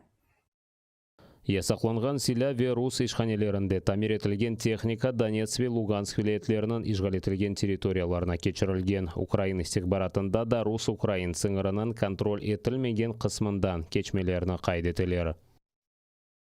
Так, протягом поточного місяця з РФ на тимчасово окуповану територію у Донецькій та Луганській областях було завезено понад 6 тисяч тонн пального, нові партії озброєння і боєприпасів. У тому числі протитанкові керовані ракети, протитанкові та протипіхотні міни, снайперські комплекси, набої для великокаліберних кулеметів і снайперських гвинтівок. Крім того, окупанти завозили броньовану техніку після проведення ремонту на підприємствах РФ. Рус агенті Луганск вилайтындеки Северодонец шерінде махкемеленежек. Украина телекөслік қызметінің жасуслыққа қаршы бөлігінде айтқанларына көре, еркек ФСБ емірінен Украина селялы қобетлері үшін арбитехника веселяны ішлеп шығарған, эсас мутихасысқа қаршы теракт азырлаған. Терактны япмақ үшін ясама патлайджы маддені қоланмаға планлаштырған. Украина телекөслік қызметінің мәліметіне көре, Украин мутихасысы бір дава бойынша махкеме отырышында Русияге шатлық еткені Рус махсус қызметлері оны өлдірмеге істеген. Яғни гізлі мудафа мәліметіні қыдырған Рус агентлерінің давасыдыр. Під процесуальним керівництвом Луганської обласної прокуратури слідчі СБУ зібрали достатні докази вчинення викритим агентом ФСБ правопорушень, передбачених одразу 3 статтями Кримінального кодексу України.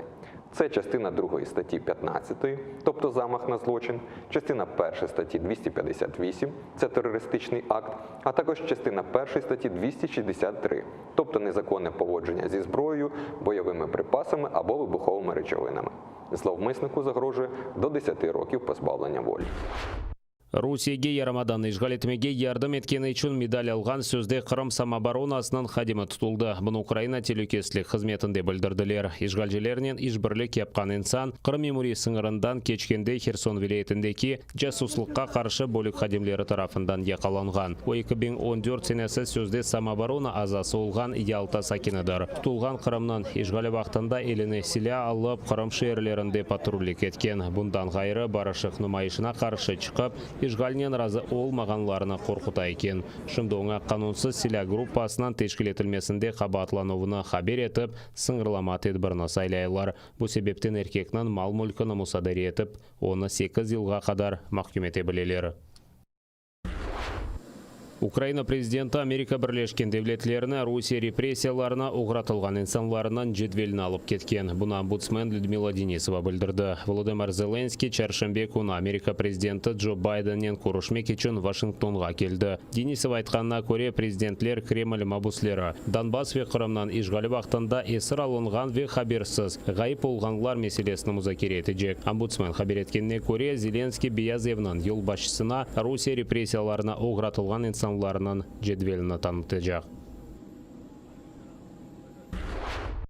Ватанға қайтқан Қырым татарларының ilk 10 yıllık тарихы. Киевдегі Китап ве Нешрият музейінде фотограф Арвидас Шеметасынан фоторесімлері тақдим етілді. Ачық авада адлы Литвания, Украина ортақ лейхасы Қырым татарлар кечкен асырда 1990 сенелерінің башында ватанға қайтқан сон насыл алда олған айдынлатылы. Яңы евлеріні құрмаздан әвел құранталар ачық авада яшамаға мечбур олғаны көстерілі. Бұнен бәрі ресімлер ишғалден сон Қырым татарларының вазиет. Я знаю практично кожну людину, я можу не знати, не пам'ятати зараз по імені, але на обличчі я знаю всіх.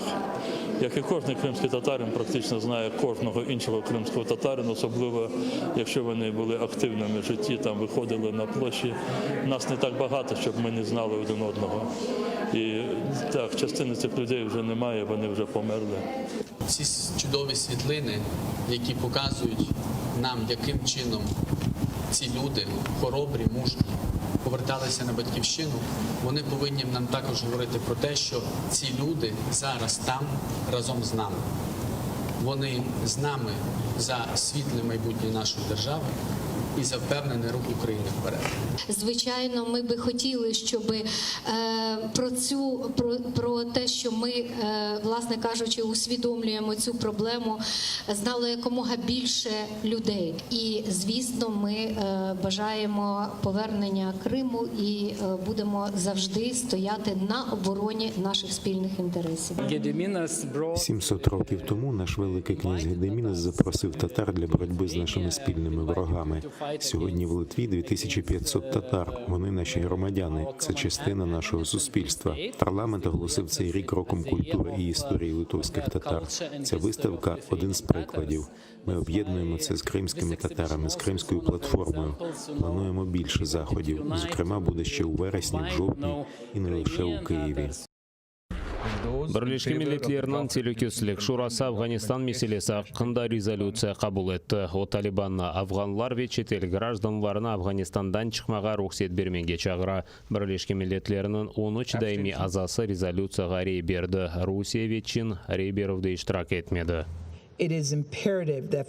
Критично важливо, щоб міжнародна спільнота разом і рішуче вимагала від Талібану виконувати його обіцянки. Одна з них, яку Талібан давав публічно і під час особистих зустрічей, це те, що всі, хто захоче покинути Афганістан, зможуть це зробити. Сьогоднішня резолюція показує, наскільки серйозно Рада безпеки ставиться до цієї обіцянки. Bunun beraber весиқада башқа devletlerinin Afganistanға гуманитар ярдым бермей имканлары olması, kadınlar ve milli azgınlıklarının ақлары bozulmaması çağrığı бар. Şu sırada Amerika Birleşken Devletleri 2001 senesi sentyabrının 11'inde yüz bergen teraktlarga cevap olarak Afganistan'a öz arbelerini kirsetip, anda 20 yıl bulunuvdan son bu memleketten öz arbelerini butunlay çıkarganını ilan etdi. Taliplerinin olğan anlaşuğa göre avgustun 31'ine kadar 122 binden ziyade insan Kabul şehrinden Amerika Birleşken Devletleri'ne uçaklarının tahliye etildi. Yarım ay içinde Amerika Birleşken Devletleri ve onlardan Garbi ittifakdaşları öz vatandaşları ve mümkün olğana kadar çok Afganını alıp çıkmağa tırıştı. Onlardan arasında tercümanlar, elçilik xadimleri, аққорчылайчылар, jurnalistler ve başkaga oğray bilgen başka insanlar. Afganistan'da humanitar vaziyet hep fenalaşa. Birleşken Milletlerinin malumatına göre 3 milyon 400 binden ziyade Afgan vatandan kaçmağa mecbur edi. Onlardan 120 bin kişi iyul ayında memleketten çıkıp ketdi. Birleşken Milletler Afganistan'a humanitar yardım için 1 milyard 300 milyon dolar ayırmağa çağırdı. Мында Тебебуя терегінің фотосына чекмек гражданлық боржедір. Бразилияда оны ипе деп адlandыралар. Бұл терек ең суық мевсімде 6 күн ішінде чечек ача. Мүмкін олғаны қадар инсан güzel чечеклеріні көріп білмесі үшін онларжа көңілі группасы ичтимai ағларда кампания башлатты. Рио-де-Жанейро шehirinin районларындан бірінде яшыған инсанлар Тебебуя тереклеріні сача. Чүнки кеченлері бинглерже терек құрылыш өткерілмесі үшін кесілген еді. Я захисниця природи і завжди приєднуюся до висадки. Я також вимагаю від влади міста висадити більше дерев. На жаль, жителі міста не забезпечують молодим деревам належного догляду. Фуаллер bu tereklerini şehirinin en sıcak rayonlarında, hususan şimalinde saçmağa tırışa. Bunun beraber onlar ictimai ağlarda fotoresimlerinden paylaşa. Коли ми опублікували це в соціальних мережах, це був успіх. Нашим підписникам це сподобалося. Вони поділилися ними і почали надсилати нам більше місць. Тепер на нашій міській карті є 100 точок з деревами іпе. İpe terегінің ең аз 14 çeşidi бар. Оларынан чоқысына тетқи институт olarak yok olup turgan өсімлікlerini сақлаған Рионың Небатат бақшасында көрмек мүмкін. Yok olup turgan өсімлікler жедвелінден шығарылған ипе тереклері евел olğanı кібі Амазонка орманларында кеніш шекілде kesilmekte. Рио шehirinin bazı rayonlarında sarı çiçekleri olğan ипе çeşidi çiçek açı başladı. Yılının sonuna kadar bu tereklerinin seyrek rast kelgen çeşitleri mesela beyaz, tabi Буя чечек açacaktır.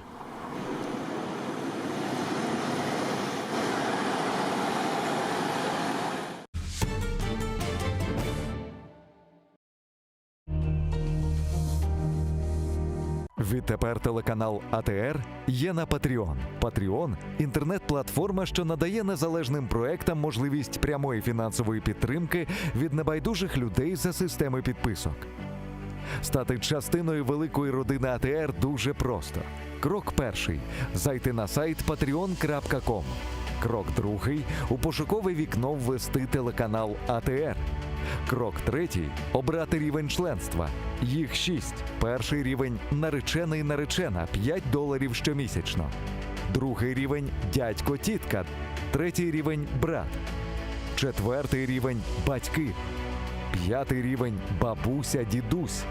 Шостий рівень АТА Предок – $200 щомісячно. Крок четвертий – авторизуватись.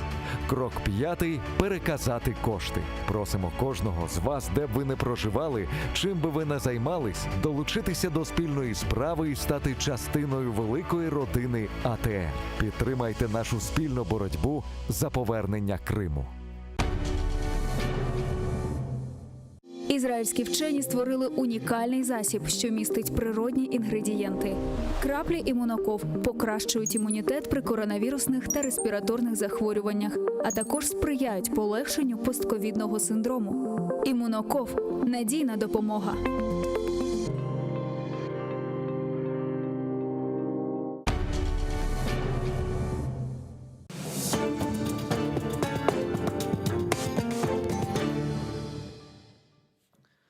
Добрый вечер. В эфире «Прайм» на канале АТР. Это время, когда мы обсуждаем наиболее важные для Крыма, Украины и человечества темы и беседуем с наиболее знающими и интересными собеседниками. И сегодня у меня просто праздник такой небольшой, журналистский, потому что для меня всегда праздник знакомства с людьми, к мнению которых хочется прислушаться, потому что у них колоссальный жизненный и общественно-политический, дипломатический, журналистский опыт. И да, я все это говорю про одного человека. Вы не удивляйтесь, это Богдан Нагайло. Витаю вас, пане Богдан. Добрый вечер, Айда. И вот просто, знаете, у нас же любят всяких попсовых людей возносить, делать известными в стране. Вашу биографию, когда читаешь, это просто биография всей второй половины, ну, скажем так, последней четверти 20 века и сейчас. Вы достаточно молодой человек еще, а тут... Просто история. Вы родились в Британии. Это я не вам, конечно, рассказываю, а зрителям. Пан Богдан родился в Великобритании. Ваши предки, как пишут в Википедии, выходцы из Киевской и Тернопольской областей. А как они попали туда? Ну, німці вивезли на примусові роботи. Мама взагалі в Києві. Бачила, як євреї вели в Бабин Яр. Була свідком, як підмінували Хрещатик. Знаєте, і взагалі бідноту тут, яка була в ті роки. Саме страшне событие в історії Києва. А тоді в Німеччині. Так. Знаєте, так що я виростав в Англії, але я чув про цей Київ від мами. Ми виростали в українських громадах. В Англії не так багато українців. Ну, не так, як в Канаді, допустим. Да. Ну, дивіться, для порівняння, в Лондоні, в околиці Ілінг, де фільми колись робили, Ілінг Studios, 30 тисяч поляків тільки, так? А в цілій Англії було 30 тисяч. І в нас було 50 маленьких громад. Кожна громада мала суботню школу. Ось я ходив 10 років. Чому ви українською розмовляєте? Замість на футбол, Wolverhampton Wanderers, моя команда, я мусив сидіти і вивчати українську мову, історію. Тобто я тоді це не розумів, наскільки це важливо, розумієте? А після школи в суботу 3 години, а тоді ще танці, гопака, хор український. А вже в неділю церква, культурні, політичні якісь імпрези. Так що вікенди були зовсім нетипічні для британського школьника. Українські, а будні дні були англійські. Розумієте? І то таке гібридне існування. Коли ви вперше побачили Україну? В 90-му році. Я тоді був директором Радіо Свобода, ворог Радянського Союзу. ЦК вирішувало про те, дозволити мені приїхати чи ні. Але ви розумієте, вже тоді Щербицького зняли в 89-му році, перестали заглушувати тільки в кінці 88-го року. І тут я появляюся молодий відносно керівник української редакції в 89-му році у квітні. І тут такі люди, як Кравчук і інші, колишній ідеологічний секретар, хотіли вже показати через Товариство Україна, що гласність, демократизація. Я якраз у червні 90-го року тут прибув, вже був корпункт тут, наш небіжчик славний Сергій Набока тоді очолював. І я в 90-му році прилетів в червні, пам'ятаю перший день, перед Верховною Радою скандували «Геть Івашка». Тоді ще Івашко був, який тоді... Хто вже таку фамілію вспомнить? Да, Івашко, Івашко. Івашко. І І тоді опинився відразу, почув, що є фестиваль в Луцьку авторської пісні. Я сказав, що поїду. Мені сказали, не поїдете, тому що там епідемія і там небезпечно. Я сказав, ну добре, я скликаю прес-конференцію і скажу, що ось така у вас власність. Поїхав я там, зустрівся з усіма бардами. З цими антисовєтчиками. Антисовєтчиками, відтоді до Львова і Тернополя і все інше. І так воно почалося.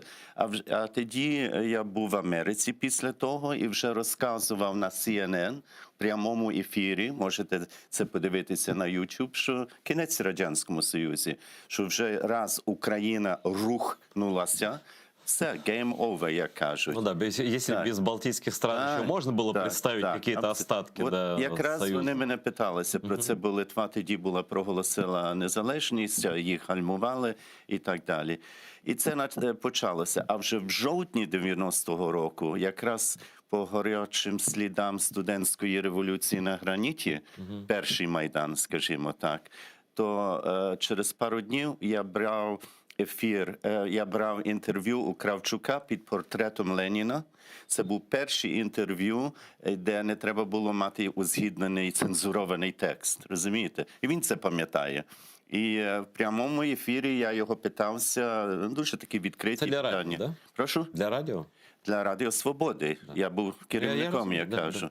І взагалі я був перший журналіст західний, який на Хрещатику 26, де знаходилося радіотелебачення радянське, і до сих пір там є. Розумієте, там була програма у прямому ефірі, називалася «Триколори», де дозволили слухачам дзвонити. І я тоді із депутатом Яворівським ми сиділи, бо він мене прикривав як депутат. І, очевидно, одні були телефони на замовлення. Ви ворог, що ви тут шукаєте? Майдан і Мюнхен, знаєте. А другі, ой, ми не віримо, що ви тут у нас є. Ось так починалося. А вже після Радіо Свобода, бо я був і директором, але я 10 років працював в Радіо Свободі. В українській редакції я був директором 2-2,5. А я фактично працював в дослідному відділі. Радіо Свобода мала найбільший дослідний центр на Заході по Радянському Союзі і комуністичному блоку. Не засекречений, доступний всім дипломатам, журналістам. Ми видавали щоденні бюлетени, Ви на основі відкритих істочників. Так, я був сам директором, який відповідав за неросійські національності. І якраз в той час моя книжка вийшла, перша, по-англійськи називалася «Soviet Disunion». Не «Union», а «Disunion». Класс. І це нерушимий союз, знаєте. Кстати, да, тогда никто подумать-то не мог. Мне кажется, даже за месяц до падения Советского Союза, до путча, никто бы не мог представить. А я вже 1,5 року раніше, в липні 90-го року, сказав, що кінець Союзу. А почему вы так подумали? Вот что можна вспомнити? Я досліджував ці теми, я глибоко входив в ці всі матеріали. Розумієте, мої всі колеги, це були ось естонський колега, став президентом Естонії, Томас Ілвес, 2 каденції в нього було. Ми пиво разом пили, наші сини бавилися. Це була така публіка, яка жила проблематикою своїх націй, своїх країн. І я знав, що відбувається. Розумієте, я дуже добре знав, що в Прибалтиці відбувається, але я знав, що в Грузії, що в Вірменії, що в Центральній Азії відбувається, та навіть серед російських демократів. Я повинен повернутися назад і сказати, що після моїх студій в Англії моя перша професійна робота, це була для міжнародної амністії, 78-82 рік. Я відповідав за радянський відділ, тобто всі політв'язні, не тільки українці, так? Євреї, росіяни, грузини, кримські татари. Так, кримські татари, Мустафа Джемельов і інші сиділи в той час. Так що, очевидно. І тому мене цікавило, знаєте, я зрозумів вже тоді, що Захід дуже мало знає про національну проблему, як то ефемістично називали, розумієте? Але вони навіть не знали, чи є різниця між українцями і росіянами, так? Ну, Балти там якісь. Слушайте, сейчас приезжает к нам из Лондона режиссер британский на фестиваль в Одессу и вообще не знает, где он находится. А что вы говорите, 82-й год там? Так, я розумію. І бачите, і я поставив собі ціль написати, по-перше, я хотів написати історію дисидентства і опору, але не від 65-го року, а від 17-го року, від спротив, який існував від самого початку. Я написав 6 із 8 розділів, але тоді мені запропонували іншу тему і гарний контракт дали написати, тому що валився Союз, історію національної проблеми. І це якраз ця книжка вийшла. І там про кримських татарів, очевидно, є, але там є про всіх, знаєте. Це, як я опинився потім у 94-му році в ООН. Я не подавався. Я був в Радіо Свобода, але моя книжка вийшла про національну проблему в 5 мовах. Японське видання є, італійське, французьке, американське і британське. І якраз Верховний комісар в справах біженців в ті роки, в 90-х, була Садако Огата, японка, яка мала в себе на полиці мою книжку. І мені дзвонять у Мюнхен, її помічник дзвонить і каже: пане Нагайло, Верховний комісар вас запрошує на розмову, має пропозицію для вас. Я приїхав в Женеву, це в 94-му році, і вона каже, знаєте, така типічна японка, кланяється мені: доктор Нагайло, ви будете для мене працювати. Так дуже категорично. Я кажу: мадам, як це так? Вона каже: ось ваша книжка. Ви знаєте, мої люди нічого не знають про ex-Soviet Union, вона називалася. А у вас, каже, так як GPS, каже, це Абхазці, це кримські татари, це інгуші, це долина Фергани, це ой. І я хочу, щоб ви прийшли працювати для нас і організували наші перші місії. І скажіть нам, де ми повинні бути. Бо ми, Верховний комісаріат з справ біженців, це не по економіці, це не там, знаєте, а це оперативно. Ми працюємо там, де люди потребують. Так що ви розумієте, це кримські татари, це з турками-месхетинцями я дуже близько працював і їздив у місіях в Краснодарський край. Ну, запитайте мене про це, це дуже цікаво. Про ту евакуацію 9 тисяч турків-месхетинців ніхто майже не знає.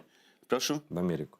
В Америку. Таємно все зроблено. Я був в тих місіях, які організували. Ті люди дуже вдячні вам. Я надіюсь, бо я ніколи не чув, щоб якісь нарікання, щоб проблеми були.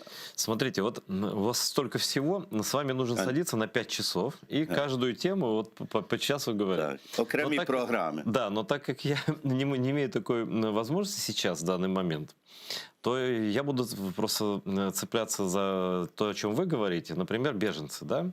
Тогда это была проблема, вас брали в ООН, потому что вы разбирались, действительно, потоки беженцев шли. Армения, Азербайджан, Ферганская долина, опять же, Грузия, Абхазия. Да. Крым, возвращались люди там в таком хаотическом порядке. Ну, ще ні, але про це запитайте, це дуже важливо. Вот, смотрите, сейчас прошло 30 лет, и мы живем в мире, где мы сами этого не заметили, беженцы стали оружием. Людей используют как оружие. Россия дестабилизирует Сирию, допустим, организует потоки беженцев, параллельно создавая проблемы Турции. У Турции проблемы с Европой из-за этого. Сейчас мы видим просто, когда этот террорист Лукашенко просто издевается над литовцами, которым он хочет мстить, и над поляками тоже, но больше над литовцами. И они вот этих живых людей, которые абсолютно даже не знают, куда они идут, они их выпихивают в другие страны. И беженцы – это стало оружие России и других террористических режимов. Как так произошло? И что с этим делать? Как вообще проблему беженцев решать? Потому что это вызывает ненависть внутри стран. Там тут же правые партии путинские. Вот они черные приехали, они мусульмане. Там, вот такие сякие. Беженцы смешались экономически, политически, все что угодно. Вот как вы видите сейчас ситуацию с беженцами в мире? И учитывая Афганистан еще ко всему прочему. Ну, ситуація дуже складна, але вона ніколи не була проста. Дивіться, я прийшов працювати в ООН з біженцями в 94-му році. Тоді була геноцид у Рванді, тоді Югославія розпадалася. Знаєте, тоді це теж було дуже серйозно все виглядало. Зокрема, цей конфлікт у Югославії колишній, бо це ніби Європа. І дуже багато були ці потоки в Німеччину, в інші країни. І тоді вже ці країни не хотіли приймати. Но это все-таки были европейцы. Такие, не такие, не нравились, но все-таки были. Сейчас это все по-другому выглядит. Так, але ще й до того були біженці із В'єтнаму, із Камбодії, наприклад, з деяких африканських, з Ірана, так, з деяких африканських країнах, а в Латинській Америці було дуже багато біженців з різних конфліктів в Латинській Америці, знаєте, і так далі. І я думаю, що проблема була, що їх було багато. Але по-друге, що ми, тобто глобально втратилося поняття різниці між мігрантами, економічними мігрантами і справжніми біженцями. Бо є дефініція, конвенція 51-го року ООН, де точно визначено, що таке біженець. І люди, які мають отримати статус біженця, вони мають пройти через такий процес, процедуру, де треба мати ці докази. Действительно ли тебе угрожает твоя жизнь, или ти просто приїхав тут поїсти вкусно? Так, щоб використати, бо тут соціальне забезпечення хороше і все інше. І, очевидно, дуже багато, дивіться, ті країни, які найбільше біженців в той час брали в Європі, це Скандинави, це Голландія, вони дуже так альтруїстично ставилися, вони вірили і вони брали цих людей. Але вже пізніше, коли багато з цих мігрантів, скажімо так, вимушені через соціально-економічні умови, але це вже інша справа, розумієте? Туди гроші кидали в їхні країни, щоб там розвивалася економіка, але це все теж пропадало. І тоді вже в таких країнах, як Британія, Франція, населення просто почало бунтуватися проти цього і не приймати це. І це стало набагато складніше для справжніх біженців. Но Путин это использует. Я хочу принять звонок. У нас вне очереди всегда вопросы от зрителей, а потом продолжим. Здравствуйте, говорите, кто вы, откуда вы звоните, и задавайте вопрос пану Богдану. Добрый день. Меня зовут Саша, я із Києва, і я хотіла спросити у пана Богдана, чи не вважає він, що зараз багато кажуть про те, що Російська Федерація так само розпадеться, як і Радянський Союз. Мені здається, що це почнеться, коли ми повернемо Крим. Чи не згоден він з цим? Можливо таке, що ми повернемо Крим і за цим піде розпад подальшої Російської Федерації вже до нормальної країни? Я думаю, що Російська Федерація розпадеться. Коли, я не знаю, ніхто з нас не бо там є ці тенденції вже віддавна. Це ж не монолітна країна, це величезна країна, і регіони є дуже відмінні. Ось ми бачили ці протести Хабаровську і в інших містах, де просто вони ненавидять той контроль московський. Ну і в Чечні це просто придушено, це ж нікуди не ділося. Очевидно, якраз я там брав участь у Чечні, був голова першої місії в Дагестан, між іншим, у 95-му році. Я думаю, що кримська ситуація і статус Криму це може послужити як каталізатор. Але фактично, я думаю, ми очікуємо, що цей тиск прийде знутра в Росії. Не так, може, з Москви, очевидно, чи з Петербурга, але з деяких таких сильніших міст, зокрема на Далекому Сході, в Сибірі, на півдні, де просто вони хочуть мати свою автономію і контроль над своїми фінансами. Знаете, пане Богдане, я сам хотел задать вопрос, так как вы сами проговорились, что вы знали, что развалится Советский Союз, и у такого человека, естественно, зритель позвонила и спросила, спасибо ей большое, я чуть хочу расширить этот ее вопрос. Все совсем абсолютно согласен, я ровно то же самое говорю везде. Да, что это будет, конечно, распад империи, сейчас полураспад, а должен быть полный распад, да, на составляющие. Но какие, на ваш взгляд, должны быть условия, чтобы эта дезинтеграция, чтобы эти региональные бунты начались там и так далее? Тогда же мы помним, что было. Было обнищание, люди перестали верить в то, что эта власть сильная, что она на что-то вообще способна, поэтому начались восстания там, Балтия, Грузия и так далее. То есть пошатнулась уверенность жителей империи в том, что, ну, грубо говоря, император силен там или там, вот, да? Вот что должно, какие... А сейчас же Путин получает деньги за газ, ну да, санкции есть, но он нормально экономически себя чувствует. Вот что должно произойти? Бачите, Радянська імперія і комуністичний блок, він розпався, тому що ця система не встигала економічно в конкуренції з Заходом. Вона почала відставати. Але найголовніше, що нове керівництво за Горбачова зрозуміло, що треба якось рятувати ситуацію.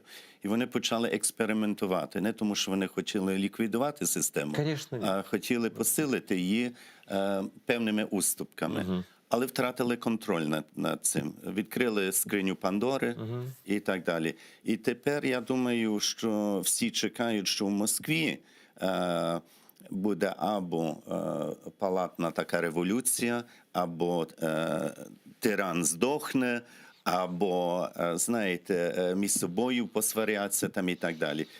Я думаю, що привід для того має бути щось на верхах, який дає сигнал, що цей моноліт влади розпадається. Є велике невдоволення серед олігархів російських, бізнесменів, що так, вони дуже добре жили 15-20 років тому, нефть і все інше, газ. А тепер в умовах санкцій, ізоляції, де вони не можуть так просто їздити, вілли собі купувати, де хотіли, цебто бути російськими патріотами вдома, але користуватися всім найкращим. Вони давно накупили вже всього, я вам завірю. Накупили, але розумієте, є певні невигоди тепер. Незручности, да. У нас еще один звонок есть в студию. Спасибо, что звоните. Говорите, кто вы, откуда, и задавайте свой вопрос пану Богдану. Мне сказали, что это звонок из оккупированного Крыма. Салям алейкум, это с Ялты Айвасиль Каймакан Рифат. Значит, у меня вопрос такой к вам. Все время о чем-то рассказывают нам, что невозможно то, невозможно это. Я могу сказать такой один пример, что Германия после войны уже в 4-м поколении выплачивает вот эти, как они там, ретрибуции называются, как они там правильно? Контрибуции. Тем которым евреям и тем, которые в концлагерях были по вине фюрера или там неважно кого. И те же самые ребята, которые выполняли приказы, отвечают уже больше 70 лет за какие-то поступки, которые считаются, ну, как это, человечности называется, вот, несоблюдение нормальных норм, правил. У меня, значит, предложение такое, там, может, там не доходит до некоторых, что за вот эти 77 лет, которые выслали из Крыма без закона, конфисковали имущество, название изменили. Может, пора уже подать в суд на восстановление выплаты России всех этих вопросов, и тогда тот многомиллиардный запас, который у нее там большой такой, может немножко, знаете, поможем им это быстрее на нуль присесть, понимаете, в чем проблема. Так что я думаю, вот один из вопросов было бы неплохо, если бы этот вопрос продумали, там по-умному все это собрали в кучу и сделали, короче. Спасибо большое, всего вам доброго. Ідея як така непогана, але реалії такі, що не дозволяють цього, чи дуже ускладнюють. Дивіться, тої держави, яка винувата за це, нема в правовому сенсі. Є правоприємник. Ну так, але це ускладнює ситуацію. По-друге, я вам скажу з мого власного досвіду. А до 80-х років, до другої половини, не визнавалося навіть на Заході якусь категорію раніше депортованих народів. Розумієте, це пропало в якусь історичну чорну яму, тому що це 40-ві роки, стільки пройшло, інші війни, все інше. Якраз я і мої колеги у другій половині 80-х років, 90-х років, вибачаюсь, ми займалися тим. І я написав таку статтю тоді в публікацію в журналах, в журналі ООН Refugee Survey Quarterly, де я старався порівнювати ті етнічні чистки, які відбувалися в колишній Югославії, з тим, що Сталін практикував, зокрема, в 44-му році, навіть до того. Розумієте, це привернуло увагу, і ми видали спеціальний випуск цього журналу, присвячений цій темі.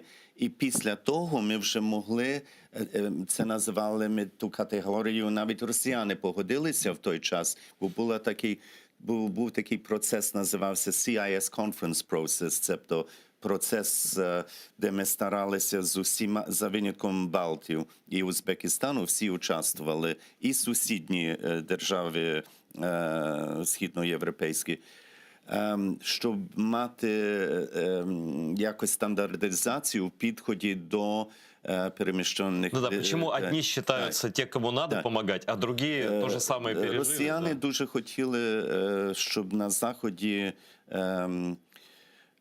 прийняли такі теми винуждені переселенець, так? Forced migrant, тому що вони тоді занепокоїлися долею тих росіян, яких витискали з Центральної Азії, знаєте, де держави нові стояли, їм було некомфортабельно вже, вони вже не пануючі були, і вони поверталися. І вони робили шум на Заході, ось нас 15 мільйонів, 15 мільйонів на світо. І як ми заблокували це в ООН на високих рівнях, і сказали, ні, ось є внутріпереміщені лиця, і є біженці, є економічні мігранти, але є категорія людей, яка чекає на рішення їх проблем, це є ранньо депортовані народи, це former deported peoples.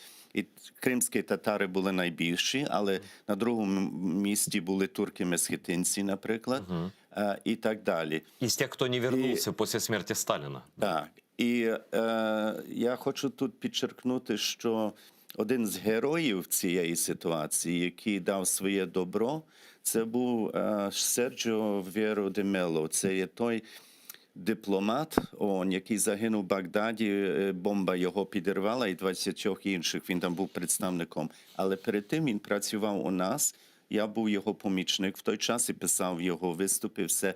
Але він приїжджав до Києва у 95-му році, і він удобрив він був, скажімо, другий чоловік у нашій системі. Людина, да? Бразилієць. І про нього є фільми, навіть художній фільм, називається «Серджіо», так герой, такий харизматичний був, good looking і все інше. Але він підтримав, він колись займався в'єтнамськими біженцями, камбодськими, і він дуже підтримав кримських татар.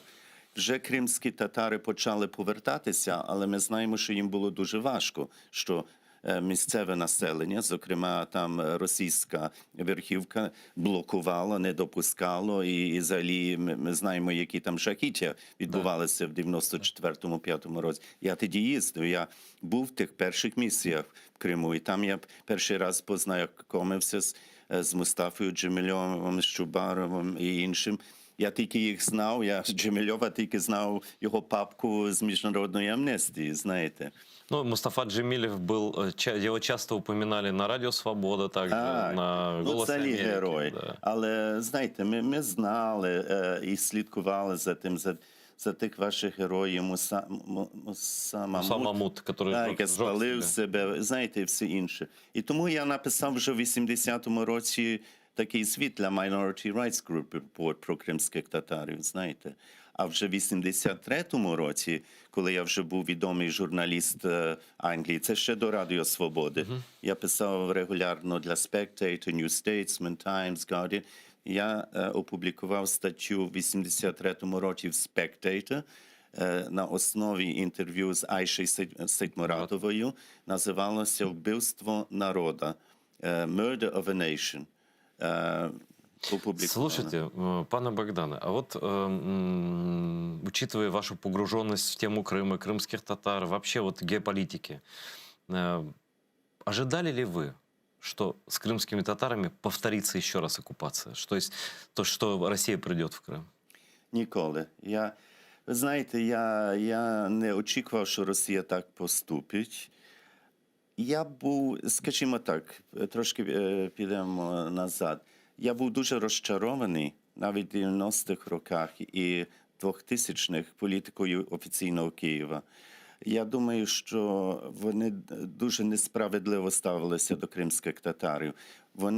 Їм було більш важливо, щоб символічно вони підтримують кримських татарів, але щоб миритися, жити в згоді, модус вівенди з місцевими елітами, політичними і економічними, так?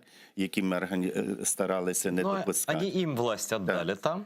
Вот, і вони тільки зрозуміли важливість кримських татарів, і їхню трагедію, коли їм вже стало погано. Розумієте? І в тому тут є плюс і мінус. Мінус, що ми втратили стільки часу, а плюс, що нарешті обняли кримських татарів і зрозуміли, що це наші брати, сестри, союзники природні і так далі, і спільна історія, і все інше. А скільки втраченого часу і можливостей. Четверть века. Ось. І мене це, як людина, яка сиділа в тих темах, знаєте, це дуже непокоїло. І я був дуже незадоволений. Но, видимо, знаете, так происходит. Сколько бы мы ни рассказывали людям, но только когда к тебе приходит беда, ты начинаешь понимать другого. Да. И вот я заметил, что лучше всех понимают крымских татар. Это из тех регионов, откуда была массовая депортация, ну, где УПА воевал, ну, вот где все эти репрессии были, да, это запад Украины, они лучше понимают, ну, в массу. Они понимают, что это такое, когда приходят оккупанты, начинают зачищать там просто.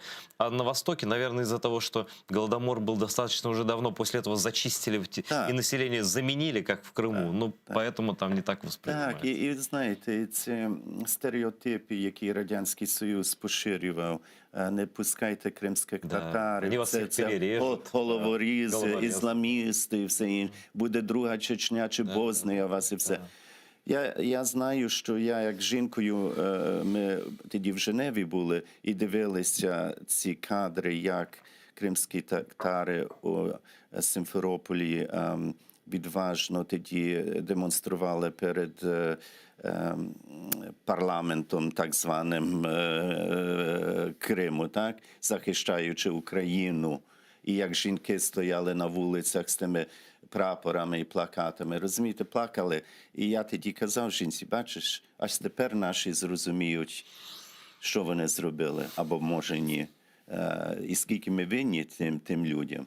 Разумеете, я так це. А как вы думаете, пане Богдане, ваше ощущение? Украинское общество и украинская власть, перелом произошел в отношении к крымским татарам? Это легенда про русско-украинское братство, она разрушена в большей части уже? Не зовсім. Я думаю, здебільшого. Я думаю, в 2/3 так же. Але третина залишилася якось ще так, знаєте, зазомбована тими. Я думаю, что, во-первых, вот эта треть, всегда говорят, да, вот за крымских татар, там за крымско-татарскую автономию 57% опрошенных, вот было недавно. А там сколько-то 20 типа против. Я говорю, ну вы посмотрите, кто это 20. Это люди старшего возраста, это советские люди, они уходят как поколение все равно, с какими бы они ни были убеждениями. Дивіться, Айдар, наративи російські, шовіністичні, використовуючи православну церкву. Ми православні. Конечно. Що нас об'єднує? А ви головорізи, мусульмани, бісурмени, знаєте, вороги і все інше, турки, а не які там кримські татари. Нас турками називають, да. І в тому це ще залишилося, а не освічені люди, які ніколи не зустрічалися з кримськими татарами, або, розумієте, ну... Вот эти стереотипы очень живучие. Вот знаете, наш народ, наверное, есть такое слово, не знаю, в украинском есть оболганный народ, очень сильно. Но, наверное, больше, чем про нас, врали про евреев, когда еще испанский король сказал, что они в младенцев там... В 1492 році. И это привело через 500 лет к Холокосту, да? Вся эта вранье. То було, я з Англії. Ви знаєте, що євреїв виганяли в 11 столітті з Йорку і інших. Не було терміну антисемітизм, але з релігійних мотивів, що це вбивці Христа і тільки гроші. Це просто дикость. Шекспір що писав? Merchant of Venice, знаєте, про Шайлока цього і так далі. Но удивительно, насколько долго живут такие глупые легенды. Точнее, это же КГБ все придумало про крымских татар. И я думаю, что это еще царская охранка, еще времен Николая, там, Екатерины и так далее. Как они зачищали территорию? Так. Они объявляли нас предателями, пятой колонны Турции. Так. И это понятно при Екатерине. Когда сейчас находятся люди, какие-то журналисты, аналитики, которые говорят, крымские татары – это агенты Турции. Смотрите, они мечтают уйти в Турцию с Крымом. У меня один человек спросил, украинец, журналист, дико просто было. Ну вы же хотите в Турцию? А я посмотрел на него и сказал, вы откуда? Он говорит, я с Галичины, с Галичины. Я говорю, так вы же хотите в Россию? Вы же мечтаете раствориться в 140 миллионах русских. Это же ваша мечта? Он так присел. Да. Что-то у него в мозгу повернулось. Но это же просто бред. Вот настоящий бред. Чи в Польшу, чи в Австрии. Да, но это же бред. Но наш народ хочет сохраниться, а не раствориться ни в ком. Тому що, я думаю, пересічний українець неосвічений навіть не знає вашу історію довгу і культуру вашу і так далі. І не розуміє, що це окремий специфічний народ, а не просто там відламок Османської імперії. Розумієте? А знаете еще, что интересно? Если русские же переписали нам всю историю. Вот с момента, когда Украина стала частью Российской империи и Крымское государство стало частью, они все переписали с листа. Были переименованы города в Симферополь, Севастополь, которых никогда не было. Было упразднено казачество, все права украинцев, да? И это же вдуматься, что они сначала уничтожили Крымское ханство и буквально совсем скоро уничтожили всю Украину фактически, то, что от нее оставалось тогда. Да? То есть как только мы по отдельности, мы один друг без друга жить не можем, как два брата, знаете, когда близнецы, вот они не знают, что они братья, но вот где-то живут, один заболел, и другой вдруг заболевает, да? Как-то вот на ментальном уровне. Мы вместе пропали, и нам надо вместе возрождаться. Бачите, можна закидати Хмельницькому багато. Переяслав. Якщо він би був більш мудро поступив, всі знають, що він Швецію пробував, але якщо він був зацементував справжнє таке партнерство з ханатом Кримським в той час, щоб не... ми вдвоєм справилися з всіми угрозами. Щоб не дивився просто на них як тимчасових альянтів, яких використати, а ті теж дивилися, щоб використати. І знаєте, і не було взаємної довіри, а просто ситуаційна якась співпраця. Жаль. І я думаю, що ми тільки тепер починаємо, і українці, ті, що не зашорені і своїм етнонаціоналізмом, знаєте, етноцентризмом. Тут ніколи через вплив Росії, зокрема, чи навіть польський до того, не говорилося про впливи тюркські.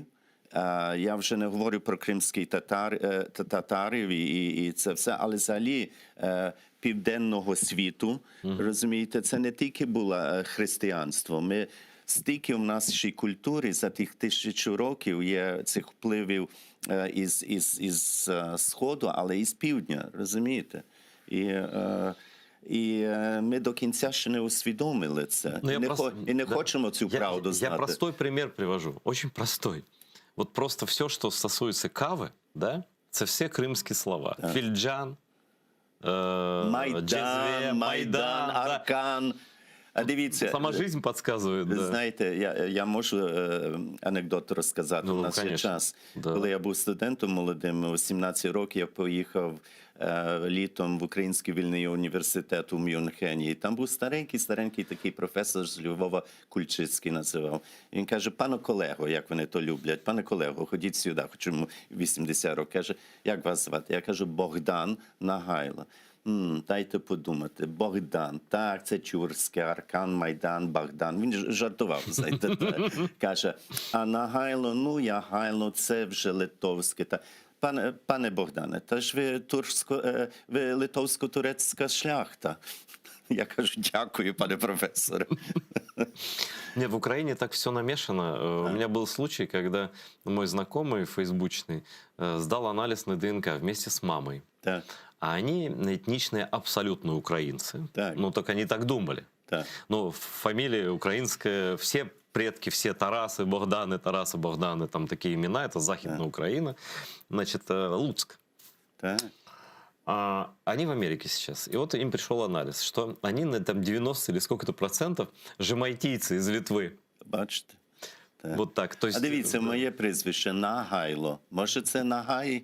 Нагайли? Знаєш, колись 300 років тому, 200, хто його знає? Слушайте, Григорий Сковорода, наполовину крымский татарин, например. Так? Да. Це ви що? Да. Перший раз Причем, да, вот я имею еще козыри в карманах, да. Потому что в украинской Википедии уже написано, в российской нет. Цікаво. Да. А часть его он потомок частично тех мурз крымских, там были свои разборки внутри крымского государства, ну и часть знати бежала как раз в Запорожскую Сечь. Там и такое тоже было, да? То Запорізька Січ, що це чисті етнічні українці. Що таке українець в той час було? Теж конгломерат того населення, що був на українських землях. Ну, очевидно, українці, як такі, що стали пізніше під назвою українці, так. Але там навіть шотландці, ми знаємо, були серби, німці, так это плюс, а не минус. Євреї, християнізовані. Так это плюс, а не минус. Плюс? Этим надо гордиться только. Плюс? Да. Не треба бути зашореними і шовиністами домашніми, знаєте. Но это, знаете, это тоже какой-то совок. Мне кажется, если... А мы все-таки в большинстве своей нации уже европейская, мы должны воспринимать, что у нас есть кровь литовцев и кровь Крымлы, и тут народ целый Крымлы, да, который чудом сохранился. Да и Украина-то чудом сохранилась, в принципе. Русские же вычеркивали отовсюду, не было никаких украинцев. Вы же были просто там, называли, вы там деревенские, вы там такие-то, вы там чурки, там, вы вот это все, да? Ну і подумайте, через ті міленія, скільки народів різних пройшло через ці території. В Криму знаходять залишки кельтів, наприклад. Крым? Там вообще наскальные рисунки. В Крыму жизнь была очень давно. Наверное, трепили даже раньше затрепили, может так же, да? И туда, в Крым, очень интересно. Когда-нибудь, когда будет возможность уже в вернувшемся Крыму это проводить, я бы рекомендовал какому-нибудь хорошему университету провести именно генетический анализ коренных жителей. Потому что там все. В Крым есть сведения, как в Крым приходили разные этносы. И там коренные были, и там приходили все туда. Ну і потім ми знаємо... И нет ни одного случая, чтобы кого-то оттуда выгоняли до Екатерины II, до русских. Да. Ну, ми знаємо, що і були ще раніше і греки, і з Генови. Так это все часть наша тоже. У нас, если вот у нас опять у меня коллега сдал анализ, он южнобережный Крымлы, ну вот как раз из тех мест, да, где были генуэзцы, там торговали и жили. Так у него 70 с лишним процентов кровь, это регион Генуи и Италия. І не забувайте, Айдер, що наші британці у вас були не в гостях, але воювали з Російською імперією в 1850-х роках. Ну, а як? Через те. Да. Через що? Через те, що не хотіли, щоб росіяни домінували над Чорним морем і заблокували. Вот хороший вопрос. Вот вы историю знаете, и современную историю. Я же историк. Да. Почему мир цивилизованный упустил Крым? Действительно ключ к региону всему. И Британия воевала, и те воевали, и в итоге все равно Советы, а сейчас Россия опять себе присвоила. Але опять, як ви кажете, знову починають розуміти стратегічну важливість. Я думаю, що це залишки цієї ялтинської ментальності, що це їхня зона ділення міра на сфери влияння, чого Путін і це залишилося в Німеччині, це дуже сильно, ось там треба дружити, це є їхній двір, так? Я бачу, що, наприклад, британці дуже прозріли після Брекситу. Ось вони дуже активну роль беруть, підтримують і цікавляться Кримом. Це мене тішить, як британця, бо в мене паспорт А что британський. еще вас тишит, да? Вот после крымская платформа и то, что должно быть или будет дальше. Вот Зеленский в Америке. Мы все тут живем в зраде. Кругом у нас все зрада. Нас все предают, все кидают. У нас... Ну, это я шучу, конечно, потому что это разгоняет в основном боты и тролли русские. Они нас хотят дезориентировать и сбить. Вот что позитивного сейчас происходит и может происходить дальше? Так, як історик, я дивлюся на Європу, я бачу реконфігурацію. Розумієте, це є процес, який проходить. Деякі, скажімо, процеси, які не завершені від 18-го року 20-го століття, ще відбуваються в Східній Європі. Реконфігурація Європи для мене означає, що Британія вийшла. Британія, вона Європою залишилася, але вона ніколи не хотіла бути залежною.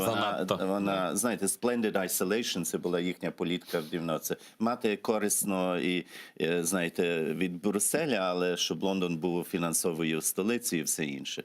Це одне. І це означає, що Британія більш, хоча як член НАТО, вона грає в команді, так, але вона має більше автономії в зовнішній політиці. Це одне. Але в Східній Європі ми бачимо блокування від моря до моря. Ми маємо Балтію, ми маємо Польщу, Чехію, Румунію. Угорщина не дуже там вписується за Орбана поки що. І ми маємо якраз ці нові події в Білорусі за останній рік. Розумієте?